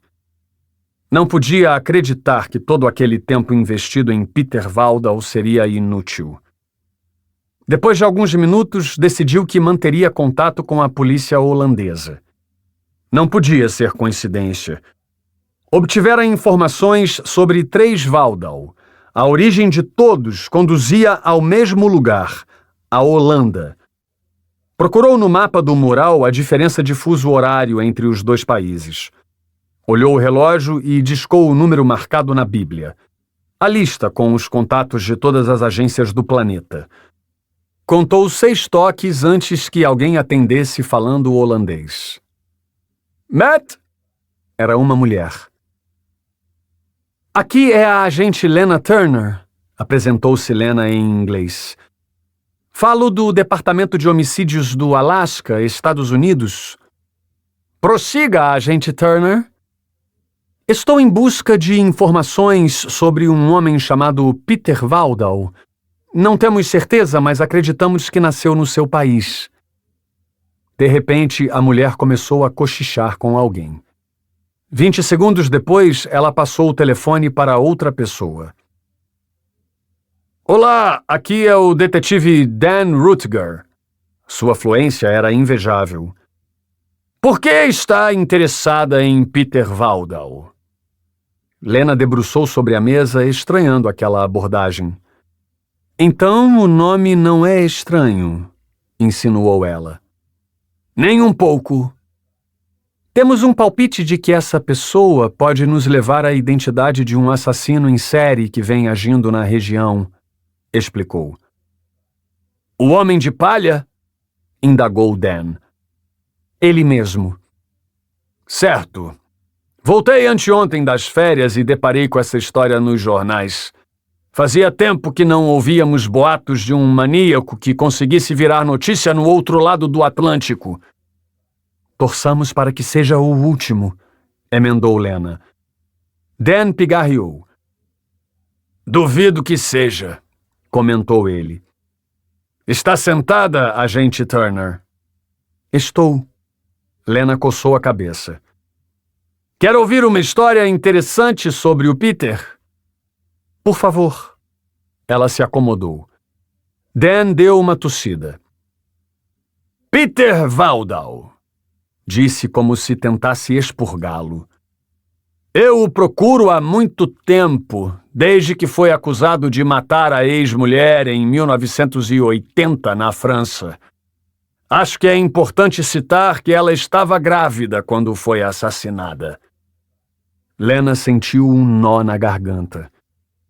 Peter desapareceu depois do crime. Nunca mais foi visto. Então comecei a pesquisar sobre a vida dele, prosseguiu Dan. Isso vai soar um pouco assustador, mas descobri que, quando era criança, ele viu o pai abrir a barriga da mãe morta e tirar lá de dentro o irmão, que também estava morto. Dan fazia longas pausas entre cada revelação. Descobri também que no fim dos anos 1960, durante a adolescência, ele passou alguns meses internado num hospital psiquiátrico. Tive acesso aos prontuários. O diagnóstico dele era transtorno dissociativo de personalidade. A ligação silenciou. Lena olhou para os papéis espalhados sobre a mesa, depois para a janela e então para o copo de café que nem havia tocado. Bebeu um gole. Não conseguiria dormir naquela noite. Transtorno de múltipla personalidade? Disse ela com a voz tremida. Dan pigarreou outra vez. É. Li que é uma doença que não tem cura, mas que o tratamento ajuda o indivíduo a continuar vivendo normalmente. Ele parecia empolgado por compartilhar aquilo. Depois que saiu do hospital, Peter tornou-se um homem diferente, culto de certa forma. Interroguei alguns amigos dele e eles disseram que se não conhecessem a história, seria impossível adivinhar que Peter tinha passado por todos aqueles problemas. Um calafrio desceu pela espinha de Lena. Uma pessoa como qualquer outra, disse ela.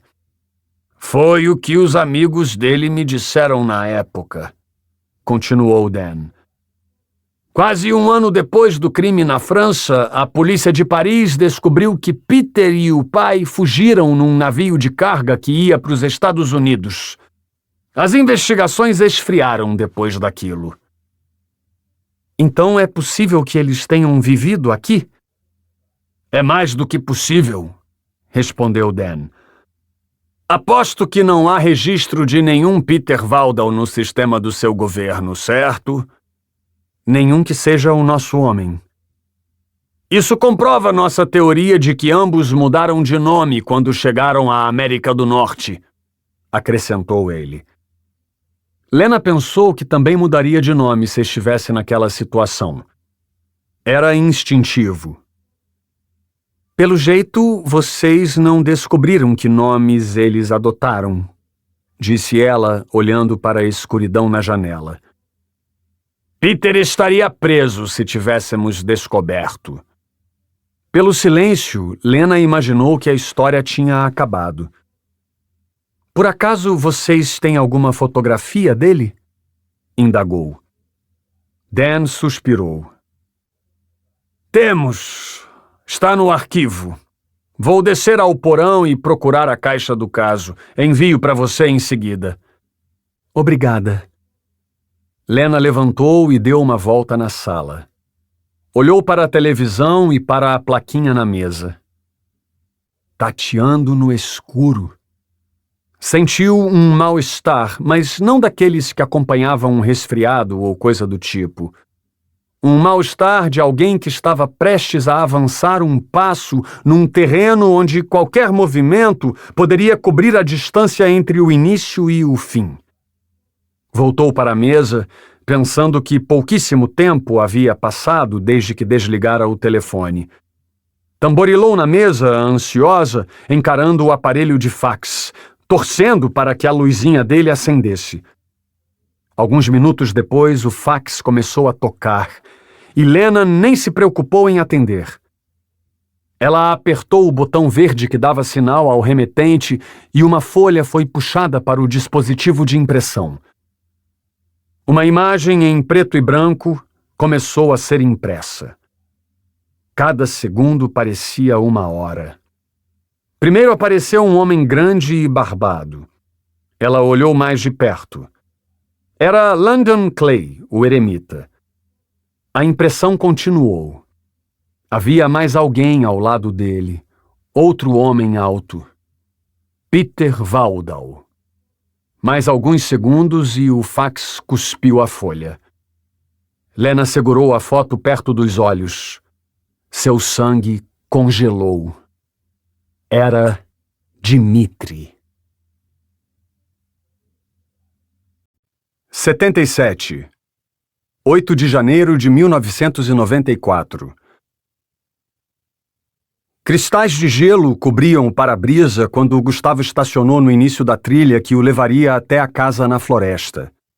O céu encoberto daquela madrugada reforçava a escuridão, e rajadas agressivas assobiavam entre os troncos, como um prelúdio da tempestade. Inclinando-se contra a ventania, apertou a mão no bolso do casaco. Antes que chegasse à metade do caminho, todo o seu rosto estava petrificado. Em certo ponto da trilha, os antigos donos da casa haviam colocado uma corrente e uma placa que dizia "Não entre". Ambas estavam enferrujadas. Os anos de abandono eram visíveis. Gustavo tirou a corrente, enrolou-a numa árvore próxima e continuou lutando contra o vento que desprendia galhos e levantava redemoinhos de neve do chão. Trocou a lanterna de mão e colocou a outra no bolso antes que não pudesse mais senti-la. Depois de ter avançado alguns metros, viu um brilho no meio das árvores. Aquilo não podia estar vindo do seu destino, embora a direção fosse a mesma. Na última vez que estivera ali, anos antes, a única coisa que aquela cabana não parecia era com uma casa. O telhado havia desabado, as tábuas apodrecido. Os degraus de madeira que levavam até a porta foram reduzidos a lascas. Depois do desaparecimento de Claire, os proprietários, 2 italianos, a haviam colocado à venda. Tempos depois, sem que houvesse interessados, ela caíra em desuso e acabara abandonada. Jovens a usavam para farrear de vez em quando. Houve alguns relatos de vandalismo. Por um longo tempo, caçadores ilegais também a usaram, mas mesmo para aquilo ela tinha deixado de servir. Um rosnado de lobo fez Gustavo interromper os passos e mirar a lanterna para o meio da mata. Não viu nada. Qualquer coisa que estivesse a mais de 5 metros parecia apenas um borrão. Sacou o revólver, conferindo se estava carregado. Logo que deixou o corredor de árvores para trás, ele entrou na clareira. Cerrou o punho assim que viu a lâmpada da varanda acesa. Sentiu um aperto no peito ao ver que a cabana tinha sido totalmente restaurada. Precisou buscar abrigo atrás de uma ramada. Seus olhos incrédulos percorreram o telhado refeito, os vidros novos e as tábuas pintadas da mesma cor de anos antes. Cercando os fundos, o muro de pedra de meio metro que o tempo havia destruído estava inteiro outra vez. Abaixou-se e espiou a claridade que emanava através da janela. Deu outra boa olhada. As lembranças daquele fim de semana e do sorriso de Claire o enfeitiçavam.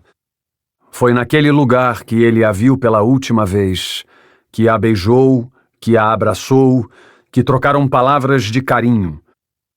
As últimas memórias felizes que tinha da vida estavam ali. Agora que estou viva, venha buscar seu prêmio. A frase que ela tinha deixado na fotografia martelava na sua mente.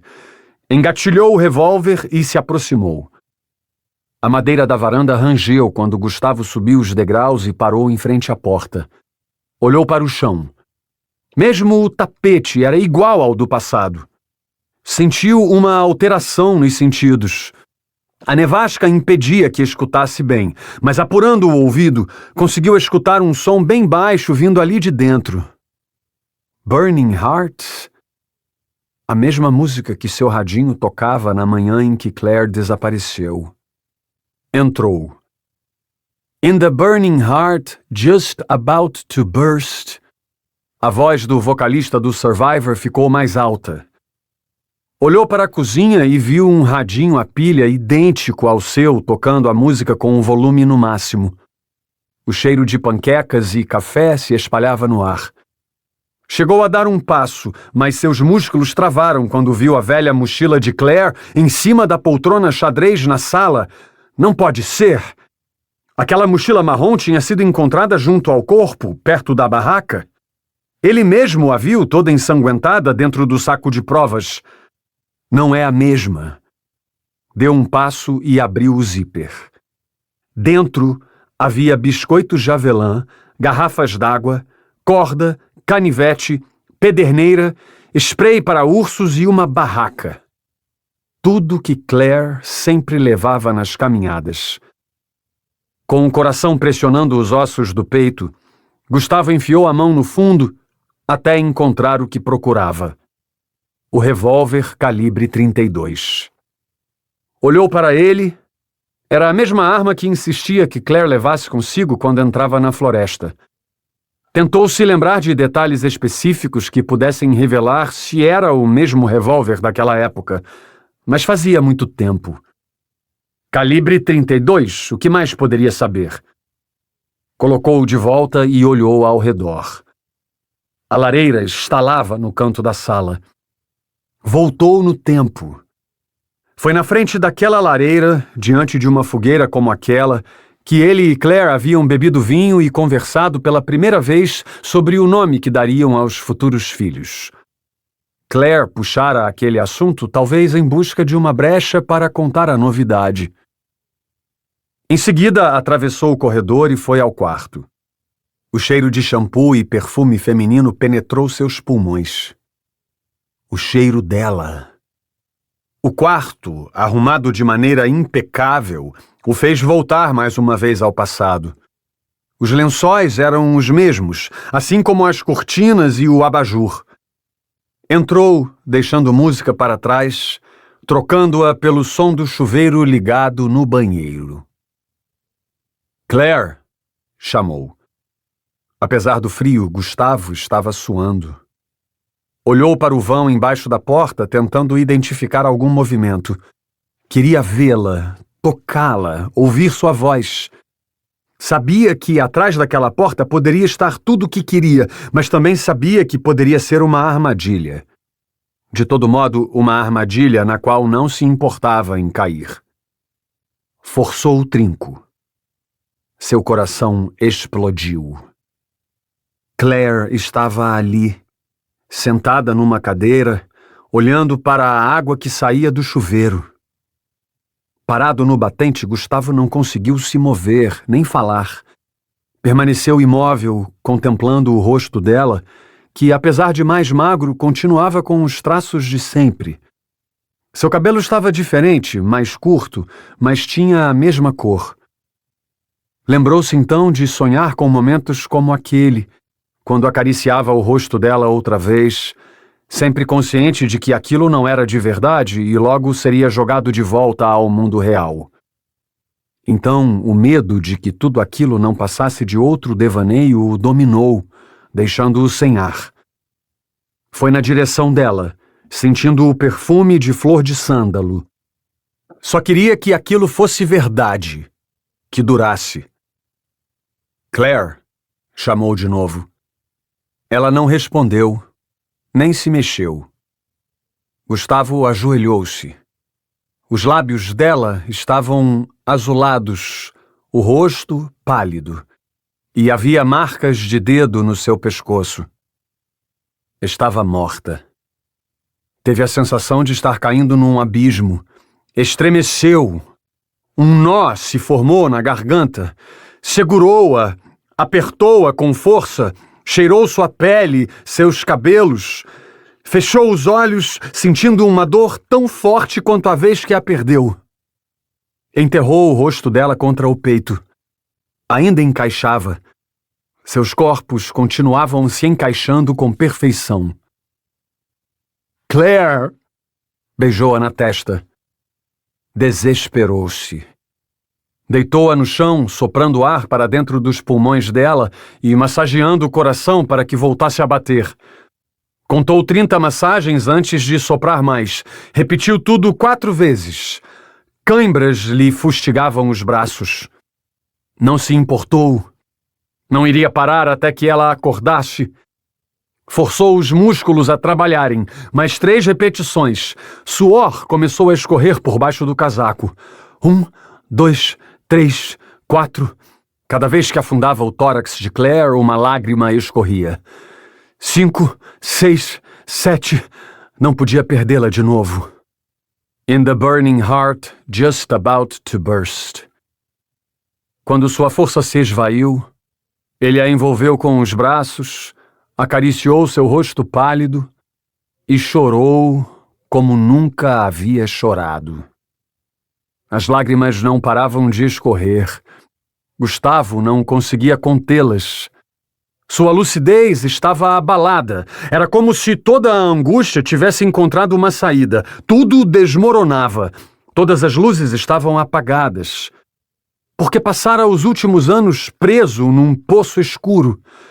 Porque a corda que tinham jogado para resgatá-lo da escuridão se mostrou curta demais. Assim como a luz do sol num dia nublado, que num momento está ali, brilhando como ouro, e de repente desaparece, transformando todo o colorido em cinza. 78. A chama da vela bruxuleia enquanto viro as páginas. O fogo ilumina as marcas no papel amarelado, o mesmo que deveria ter queimado com tudo que pertencia ao homem de palha. Minhas mãos tremem. Não consigo desviar o olhar da perfeição dos desenhos, da suavidade dos traços e das letras iguais às minhas. Esse livro não me pertence, nunca me pertenceu, mas na contracapa está marcado o meu nome. Em cada rabisco nele, enxergo a mim mesmo. O cheiro dos anos, a textura do papel, a robustez do couro. Esse livro não me pertence, embora eu consiga ligá-lo a mim em todos os sentidos. Seu conteúdo revela coisas que me dizem respeito. Detalhes que ninguém sabe. O dia em que matei pela primeira vez. O desejo incontrolável por sangue. Os períodos em que adormeço e acordo sem saber o que aconteceu. É difícil pensar nisso. Descrevo essas coisas não para reviver meu passado de tanto sofrimento, mas para separar o inferno e o céu dessa cruel verdade que são duas pessoas habitando o mesmo corpo. É incrível como o cérebro humano é facilmente coagido a acreditar na mentira, mesmo a verdade estando tão próxima que é possível tocá-la. Há algum tempo contei para ele que tínhamos um inimigo. Alguém que havia roubado a razão da nossa existência. Às vezes meu cérebro conversa comigo, me desafia, me insulta, me impulsiona, como se fôssemos partes diferentes do mesmo ser. Eu odiei o homem de palha por tanto tempo, e agora descubro que ele sabia muito sobre mim. Minha mente é meu maior inimigo. Ela é o rei. E eu, só um peão descartável no tabuleiro. Sou o dono das cordas. Ninguém vai me enforcar. Minhas mãos formigam. Sinto-me preso. Qual de nós dirá o que faremos em seguida? Preciso saber quem está no comando. Saber qual dos dois é o fantoche e qual a mão que faz a arte acontecer. Preciso ter certeza de que no minuto seguinte ainda estarei aqui. Eu pertenço a ele ou ele é que me pertence? Como posso garantir que ele não assumirá o comando, me aprisionando num buraco escuro? Tenho medo de me perder. A cera de vela está no fim. A chama quase já não ilumina. Fecho o livro, certo de que ele me roubou coisas demais para que eu me permita ser um simples peão. O homem de palha pode ter vencido até agora. Mas não mais. Não mais. Um vendaval se forma lá fora, batendo a janela que deixei aberta na cozinha. A mulher do tempo acertou de novo. Ela sempre acerta. Guardo o livro na gaveta da cômoda, ao lado do gravador de voz que usei para enganar Gustavo Prado meia hora atrás. Foi um dia trabalhoso, admito, mas o resultado será glorioso. Ouço um estrondo. É provável que o telhado de zinco que cobre o curral das ovelhas tenha se soltado das treliças. Não é a primeira vez que acontece, mas é a primeira vez que não me importo. Meus pensamentos estão em outro lugar. Nas montanhas. Preciso ver meus filhos. Vou à cozinha e me estico sobre a pia para fechar a janela. Vejo uma viatura entrando pelo portão da fazenda e parando ao lado da caminhonete. Coloco a mão na testa e esfrego os olhos. Como pude esquecer? Corro para o banheiro, lavo o rosto com água fria e visto uma jaqueta social que comprei na semana passada. É uma peça fina e cara, daquelas que fazem um assassino tornar-se um homem de bem aos olhos da estúpida humanidade. Olho-me no espelho e vejo o que todos gostam de ver. Allegra Green surge radiante quando abro a porta.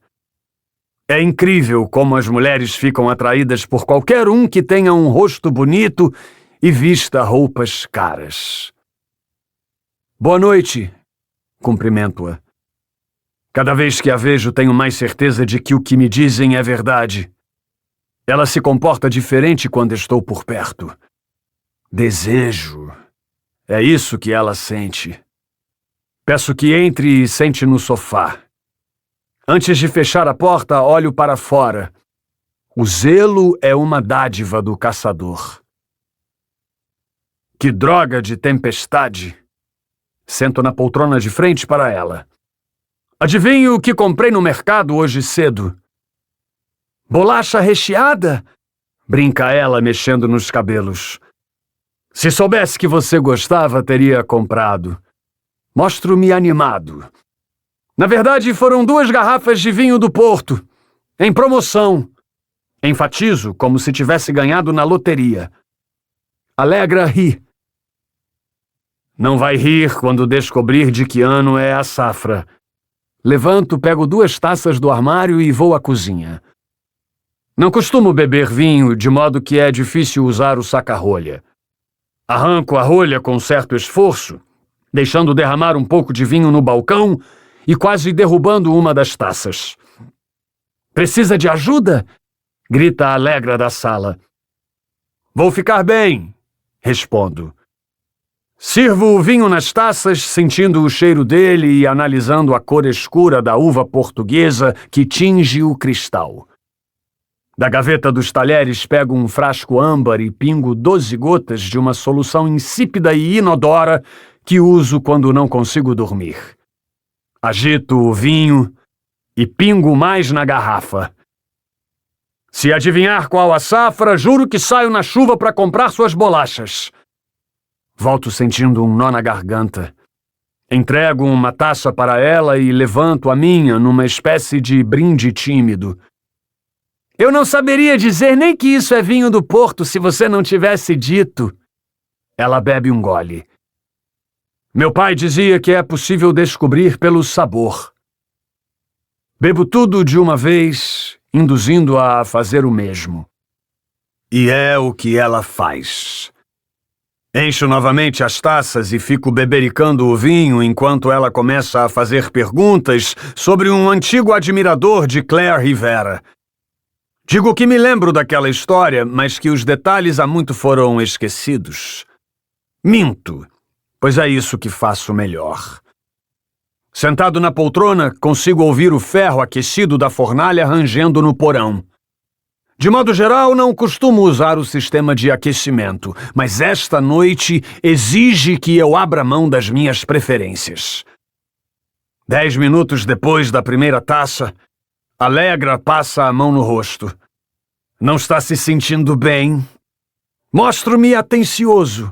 Como todo bom cavalheiro, levanto, sento ao lado dela e espero que adormeça. Envolvo-a com os braços encarando seu lindo rosto.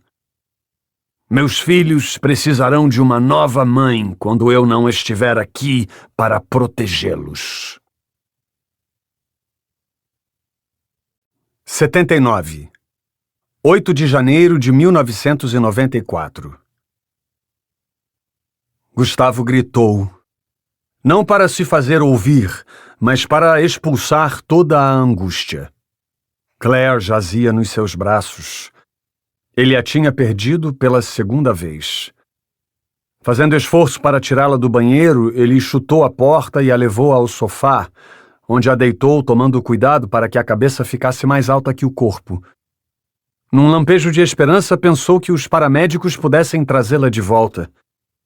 Sem perder tempo, vestiu o capuz do casaco e correu para fora, enfrentando a tempestade para chegar à viatura. Galhos baixos e desfolhados arranhavam seu rosto à medida que corria entre as árvores. A corrida da vida. Por causa da intensa escuridão, eventualmente iluminada pelo clarão de algum raio, não conseguiu chegar ao veículo antes do granizo. Pedras de gelo do tamanho de bolas de gude caíam, deixando marcas na neve. Suas botas de couro encharcadas chapinhavam. Quando viu a viatura estacionada entre 2 pinheiros no fim da trilha, apressou o passo. Ele entrou e ligou o rádio, conectado à antena externa do canal de emergência da polícia de Riacho do Alce. "Alguém na escuta?" chamou. Quando soltou o botão do aparelho, ouviu apenas um chiado. Passou a mão no rosto para secar a água da chuva e as lágrimas. "Alguém na escuta?" repetiu. "É uma emergência." "Gustavo?" respondeu o policial que trabalhava à noite em meio a falhas de sinal. "Onde você está? Tentei entrar em contato." A transmissão estava tão ruim que Gustavo mal conseguia entender. Uma rajada entrou pela porta aberta da viatura. Gustavo procurava as palavras. Quando as encontrou, sua voz transparecia angústia. "Preste atenção. Preciso de uma ambulância na casa de campo abandonada na montanha. Entendeu?" disse devagar. "Temos um policial ferido." As palavras mágicas que multiplicavam a agilidade do resgate. "Pode repetir?" O policial estava quase gritando. "A transmissão está ruim!" Um chiado ensurdecedor veio em seguida. "Ambulância! Preciso de uma ambulância na casa abandonada. 3 quilômetros subindo a montanha na estrada secundária. Policial ferido." Um instante sem resposta. "Copiado!" Gustavo largou o rádio, vendo através da impenetrável tempestade os galhos caindo sobre o para-brisa. Mais lágrimas brotaram. Apertou a mão fechada contra a boca. Não queria acreditar no que tinha acontecido. "Eu a perdi." Sentiu o coração pulsando, empurrando os ossos da costela de maneira brusca. Apertou o volante com tanta força que pensou que o tiraria do lugar. Agarrou o banco, quase o rasgando. Por fim, colocou as mãos no rosto e chorou de soluçar até o rádio voltar a chiar. "Gustavo!" chamou o policial. "Estou aqui", respondeu Gustavo. "Falei com a central! A ajuda está a caminho!" Saiu da viatura. Seus pés enterravam na neve enquanto corria. Ofegante, voltou para a casa e sentou ao lado do corpo de Claire. Fechou os olhos e acariciou o cabelo dela.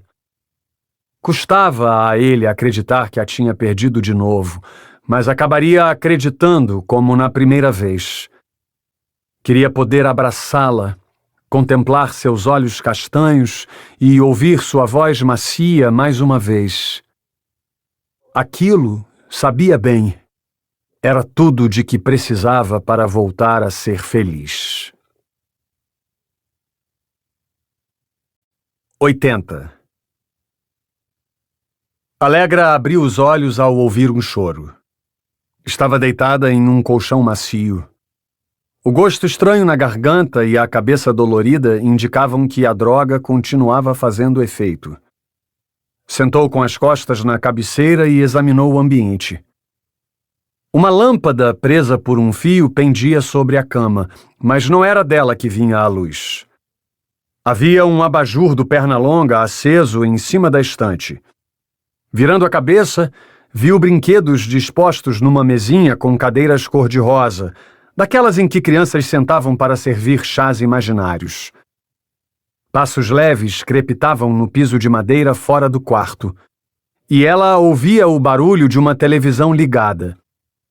Não se lembrava de como tinha chegado ali ou quanto tempo demorou o percurso. Lembrava-se apenas de ter saído tarde da delegacia para encontrar Dimitri. Depois daquilo, nada. Em instantes, o efeito da droga se dissipou mais um pouco, impulsionado pelo poderoso combustível do pânico. Colocou os pés no chão e apoiou as mãos nos joelhos. O quarto girou quando ficou em pé, obrigando-a a segurar-se na cabeceira. Com dificuldade para manter aquela posição, fechou os olhos e abaixou a cabeça até que tudo ficasse menos embaçado. Caminhou em direção à porta, agradecendo ao ver sua arma ao lado do Pernalonga. Pegou-a depressa, conferindo a munição. "Meet George Jetson, his boy Elroy", O tema de abertura de Os Jetsons vinha de outro cômodo. Com a arma em punho, ela pegou o corredor e viu duas meninas brincando com bonecas em cima de um tapete na sala. Quando a maior delas a viu, puxou a menor pelo braço e ambas desapareceram atrás da parede. Alegra abaixou a arma ao ver um garoto mais velho sentado no sofá, com um bebê no colo e outro deitado nas almofadas. Houve uma troca de olhares silenciosa. Uma das crianças era a mesma da fotografia que Gustavo tinha recebido do assassino. "Corine!" chamou Alegra. Corine a encarou, escondida atrás do garoto. Mesmo diante de 5 crianças, Alegra não se sentia segura. Deu um passo e olhou para fora. Uma caminhonete velha estava estacionada embaixo de uma construção de madeira. Mais ao lado, sendo castigado pelo vendaval, o sedã escuro que pertencia a Dmitri. "Há mais alguém aqui?" perguntou às crianças. "Um homem alto, cabelo claro?" O garoto fez que não. "Sabem quem me trouxe para cá?" O mesmo gesto. Abaixou a arma e fez sinal para que todos sentassem. "Quem é você?" perguntou o garoto. "Sou da polícia." Ela olhou ao redor. "Vocês têm telefone?" "Não. O pai diz que telefones não servem para nada." Os pelos da nuca de Alegra a arrepiaram. Pôde sentir parte do tormento que aquelas crianças tinham sofrido a vida inteira. "Onde está seu pai?" As crianças entreolharam-se. "Saiu de manhãzinha para levar a mamãe no médico", respondeu Corine. O garoto cochichou algo para Corine e entregou-lhe o bebê. Em seguida foi para a cozinha. Alegra o seguiu. Precisava tirá-los daquele lugar. "Não conte a ninguém, mas acho que o pai levou a mãe para a floresta porque ela desobedeceu entrando no porão. Horas atrás, enquanto a gente dormia, eu o ouvi chegando e saindo", cochichou o garoto. "A mãe sempre volta machucada quando ele a leva para lá. Consegue ajudá-la?" "Vou tentar. Vai ficar tudo bem." Voltando para a sala, Alegra deu outra olhada no carro estacionado. "Não saiam daqui." Saiu pela porta da frente. Correu na tempestade até chegar ao sedã, somente para descobrir que estava trancado. Pela janela da cabana, via as crianças olhando para ela. Colocou o braço na frente dos olhos e foi para a construção onde estava a caminhonete. Vidros fechados e porta destrancada. Sentou no banco rasgado e vasculhou o porta-luvas em busca da chave. "Merda!" Socou o volante.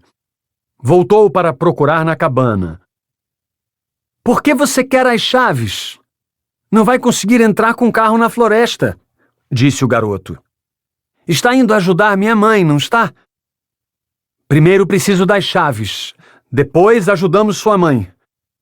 O garoto torceu os lábios, então disse: "Às vezes ele esquece a chave naquele armário de ferramentas no porão."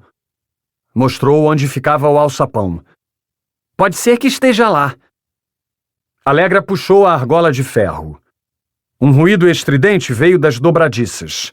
Uma escada de madeira estreita a levou para baixo.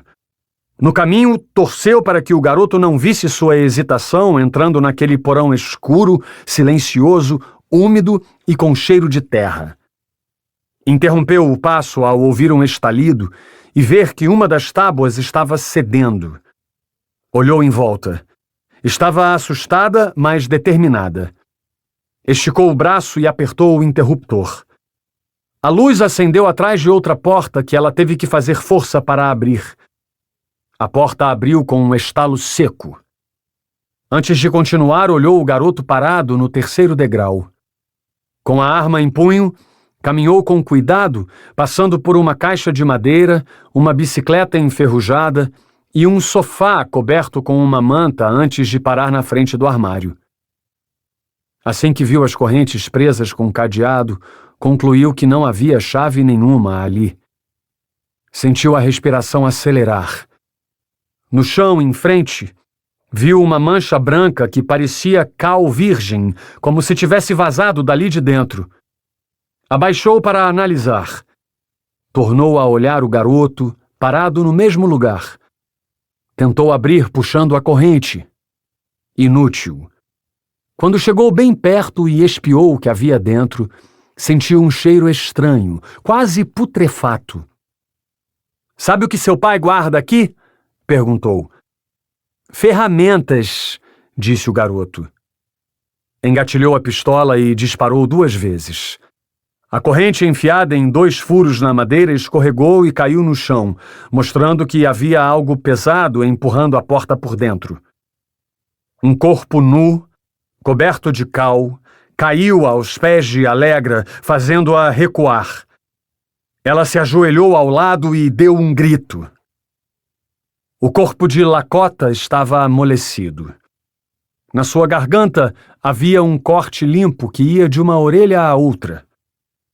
Os ferimentos nas falanges indicavam que ele estivera em uma briga, mas o afundamento na lateral do crânio apontava que não fora o vencedor. Dentro do armário, dobradas e empilhadas como num guarda-roupa, estavam a camisa social e a calça que ele vestia no dia em que desapareceu. Sobre elas, um distintivo prateado com manchas de sangue. Allegra segurou o choro, ficou em pé e correu para o alçapão. Não queria demonstrar fraqueza. Sabia que as chances de encontrar Lakota com vida eram escassas, mas depois que o vira daquele jeito, só conseguia sentir uma enorme indignação. "Precisamos encontrar a chave", disse ela para o garoto. "Não estavam lá?" "Não." Voltaram para a sala onde as outras crianças estavam. "Quem quer jogar um jogo?" indagou Allegra, olhando de relance à janela. Temia que o homem retornasse. As meninas encararam o irmão. "Se me ajudarem a achar a chave de um dos carros, eu os levarei junto para encontrarmos a mamãe na floresta", mentiu. As 2 meninas não reagiram, mas depois que o irmão concordou com a cabeça, elas desapareceram no corredor. Enquanto eles procuravam nos quartos, Allegra abria as gavetas da cozinha e fuçava em cima dos móveis. Olhava para fora toda vez que ouvia um ruído. Voltou a concentrar-se. Precisava sair dali, tirar as crianças e chamar reforço. Abriu um baleiro vazio em cima da mesa e tomou um susto ao ver que as 2 meninas estavam paradas no vão que separava a sala da cozinha. "Encontrei." Corinne estendeu uma chave surrada que só podia ser da caminhonete velha. Allegra sorriu. A filha do Gustavo. Era difícil imaginar o que aquelas crianças tinham passado nas mãos do maníaco. Pegou a chave, pediu ao garoto que a ajudasse e foi em direção aos bebês no sofá. "Não vamos para a floresta, não é?" cochichou o garoto. Allegra se abaixou para ficar na altura dele. "Antes preciso tirá-los daqui", disse em voz baixa para que apenas ele ouvisse. "Sei que você entende." O garoto hesitou por um segundo, mas por fim assentiu. Foram para a porta da frente e, ao abri-la, sentiram respingos de chuva. Allegra aproximou o bebê do peito, protegendo-o do frio, e correu para a caminhonete. "Mais rápido!" gritou para as crianças. Ela ajudou o garoto, que segurava outro bebê, a entrar e fechou a porta, enfiando a chave na ignição. Na segunda tentativa, o motor roncou, fazendo um barulho de veículo mal cuidado. Engatou a ré e acelerou pela estrada embarrada. Antes que saísse da propriedade, olhou pelo retrovisor e viu uma sombra com um contorno humano caminhando em direção às árvores e sumindo na sombria vastidão do bosque.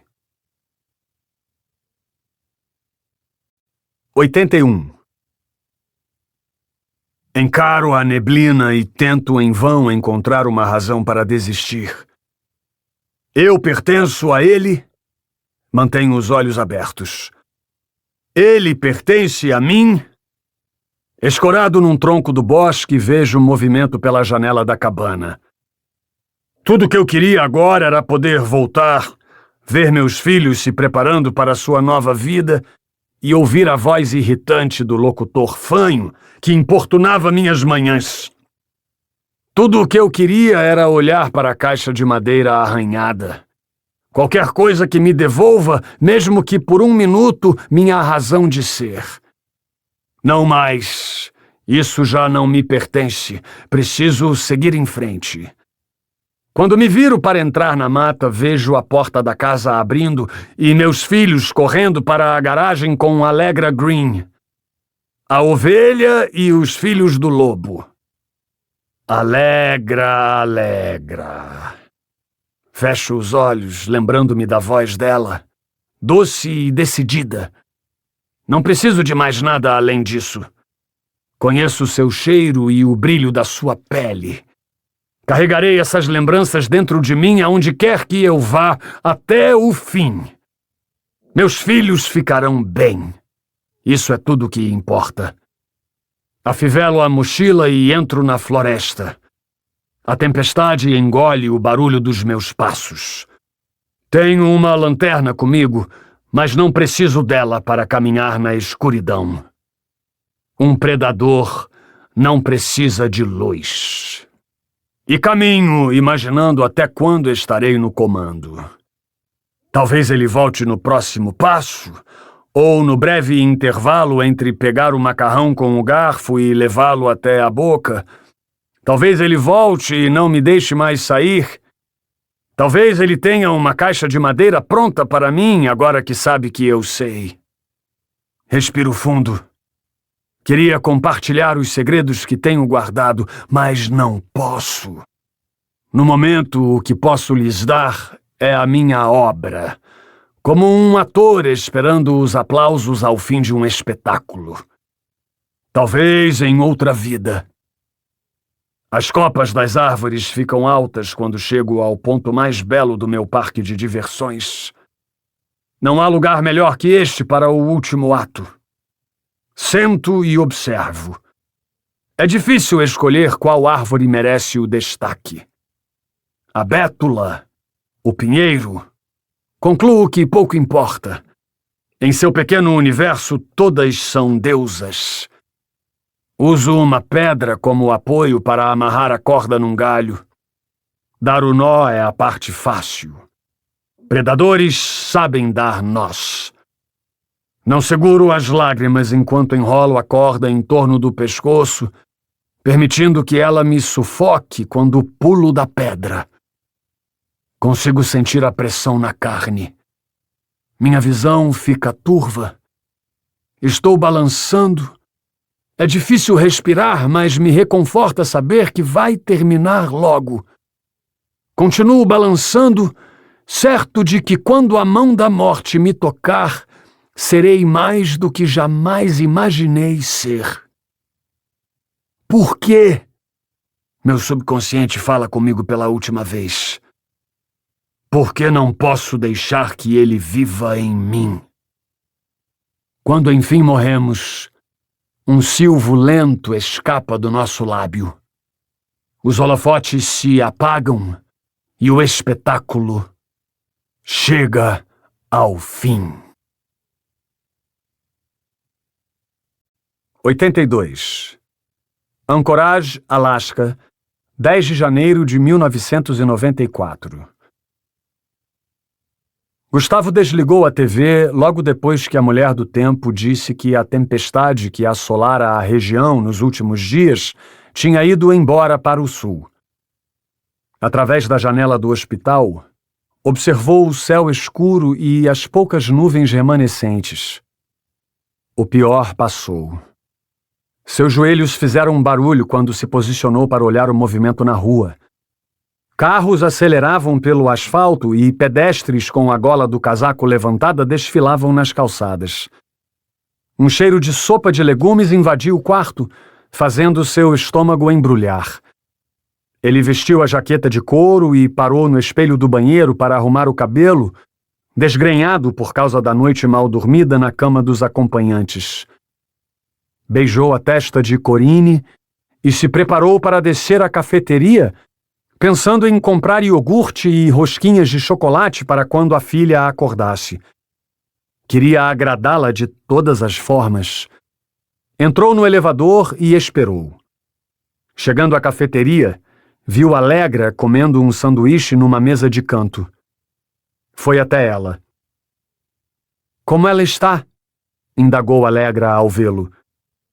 Bem melhor, respondeu ele, erguendo a mão e chamando um garçom. Vão me deixar levá-la para casa hoje. Que bom. Acha que está pronto? Difícil responder. Nunca cuidei nem de cachorro. Gustavo cruzou os braços.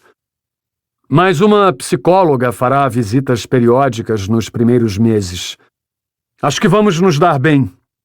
Ontem à noite, ela até perguntou se poderia tomar sorvete quando chegasse em casa.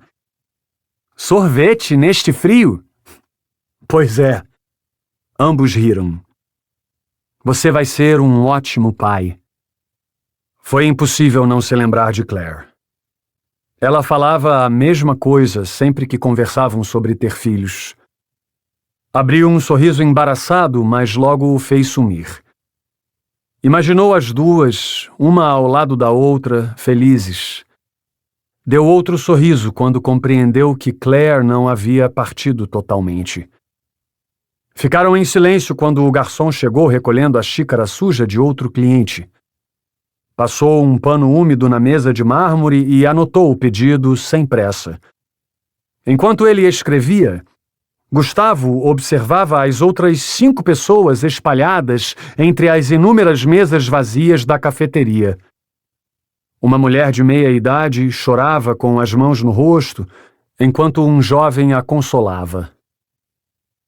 Um café expresso sem açúcar, confirmou o garçom. Algo mais, senhor? Gustavo fez que não. Um bip no sistema de som precedeu um chamado de emergência na ala cirúrgica. O problema parecia ser sério.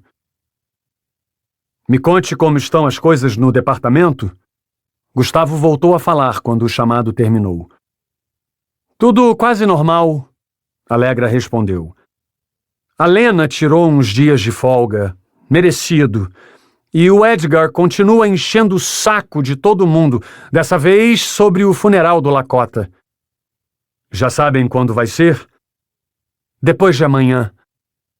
Gustavo abaixou a cabeça. Precisaria ir. Teve notícia das outras crianças? Tive. As 3 menores foram levadas para a casa de familiares. Parece que o governo reuniu uma banca de especialistas e eles concluíram que a melhor maneira de reinseri-las na sociedade seria devolvê-las à vida normal quanto antes.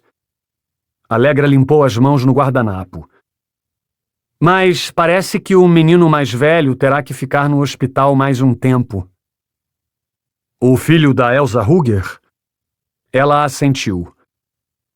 Estão dizendo que a família anda pedindo dinheiro das emissoras de TV para participar dos programas e dar entrevistas, completou. Um preço se levarem um menino, outro preço se não o levarem. Puta que pariu! Pois é por isso que o estão mantendo no hospital. De repente, Allegra olhou para a mesa. Ficou algum tempo sem desviar os olhos dela, como uma adolescente envergonhada no primeiro encontro. Para Gustavo, o motivo daquilo era o mesmo que o fazia perder o sono. Dmitri. Ei, você sabe que não tem nada com que se preocupar, tá legal? Ele ignorou a própria dor para animá-la. Não tínhamos como saber. Eu sei, mas é uma sensação estranha. Há de ser enganado? Ela concordou. Com certeza, admitiu Gustavo. Fui amigo daquele merda por quase uma década e nunca desconfiei. Já sabem o que vão fazer com o corpo? Vai ser cremado na próxima semana. Allegra levantou para pegar mais guardanapo. Antes disso, os holandeses pediram exames para confirmar se ele era mesmo Peter Waldau. Querem fechar o caso daquele assassinato em Paris. Não sei o que é pior, tirar a vida de quem quer viver ou escapar da punição se suicidando. Allegra balançou a cabeça. Jamais vamos saber. Gustavo respirou. Alguém te disse o que vão fazer com aquele livro estranho que acharam na fazenda? Provavelmente vai ser arquivado até que algum policial maluco o venda, avaliou ela. O livro do Homem de Palha. Sabia que tem gente que coleciona essas porcarias? Somos todos monstros no fim das contas, acrescentou Gustavo. O importante é que conseguimos pegá-lo. Lena conseguiu. Concordou ele. Agora ficou provado que ela sempre foi uma investigadora melhor do que nós. Riram.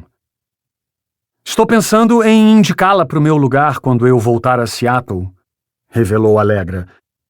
Quero aproveitar um pouco a praia antes de encrencar com alguém e ser mandada de volta para a geladeira. Terá amigos esperando se voltar. Ficaram em silêncio quando o garçom voltou com o pedido. Gustavo deu um gole no café. Quer outra boa notícia? Suspirou Allegra. Outra boa notícia? Sério? Para mim, Seattle não é boa notícia. Ela abriu um sorriso. Gabriela Castilho e o bebê estão fora de risco.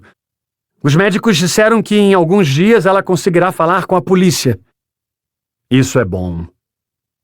Depois de um tempo, Allegra levantou. Tem que ir.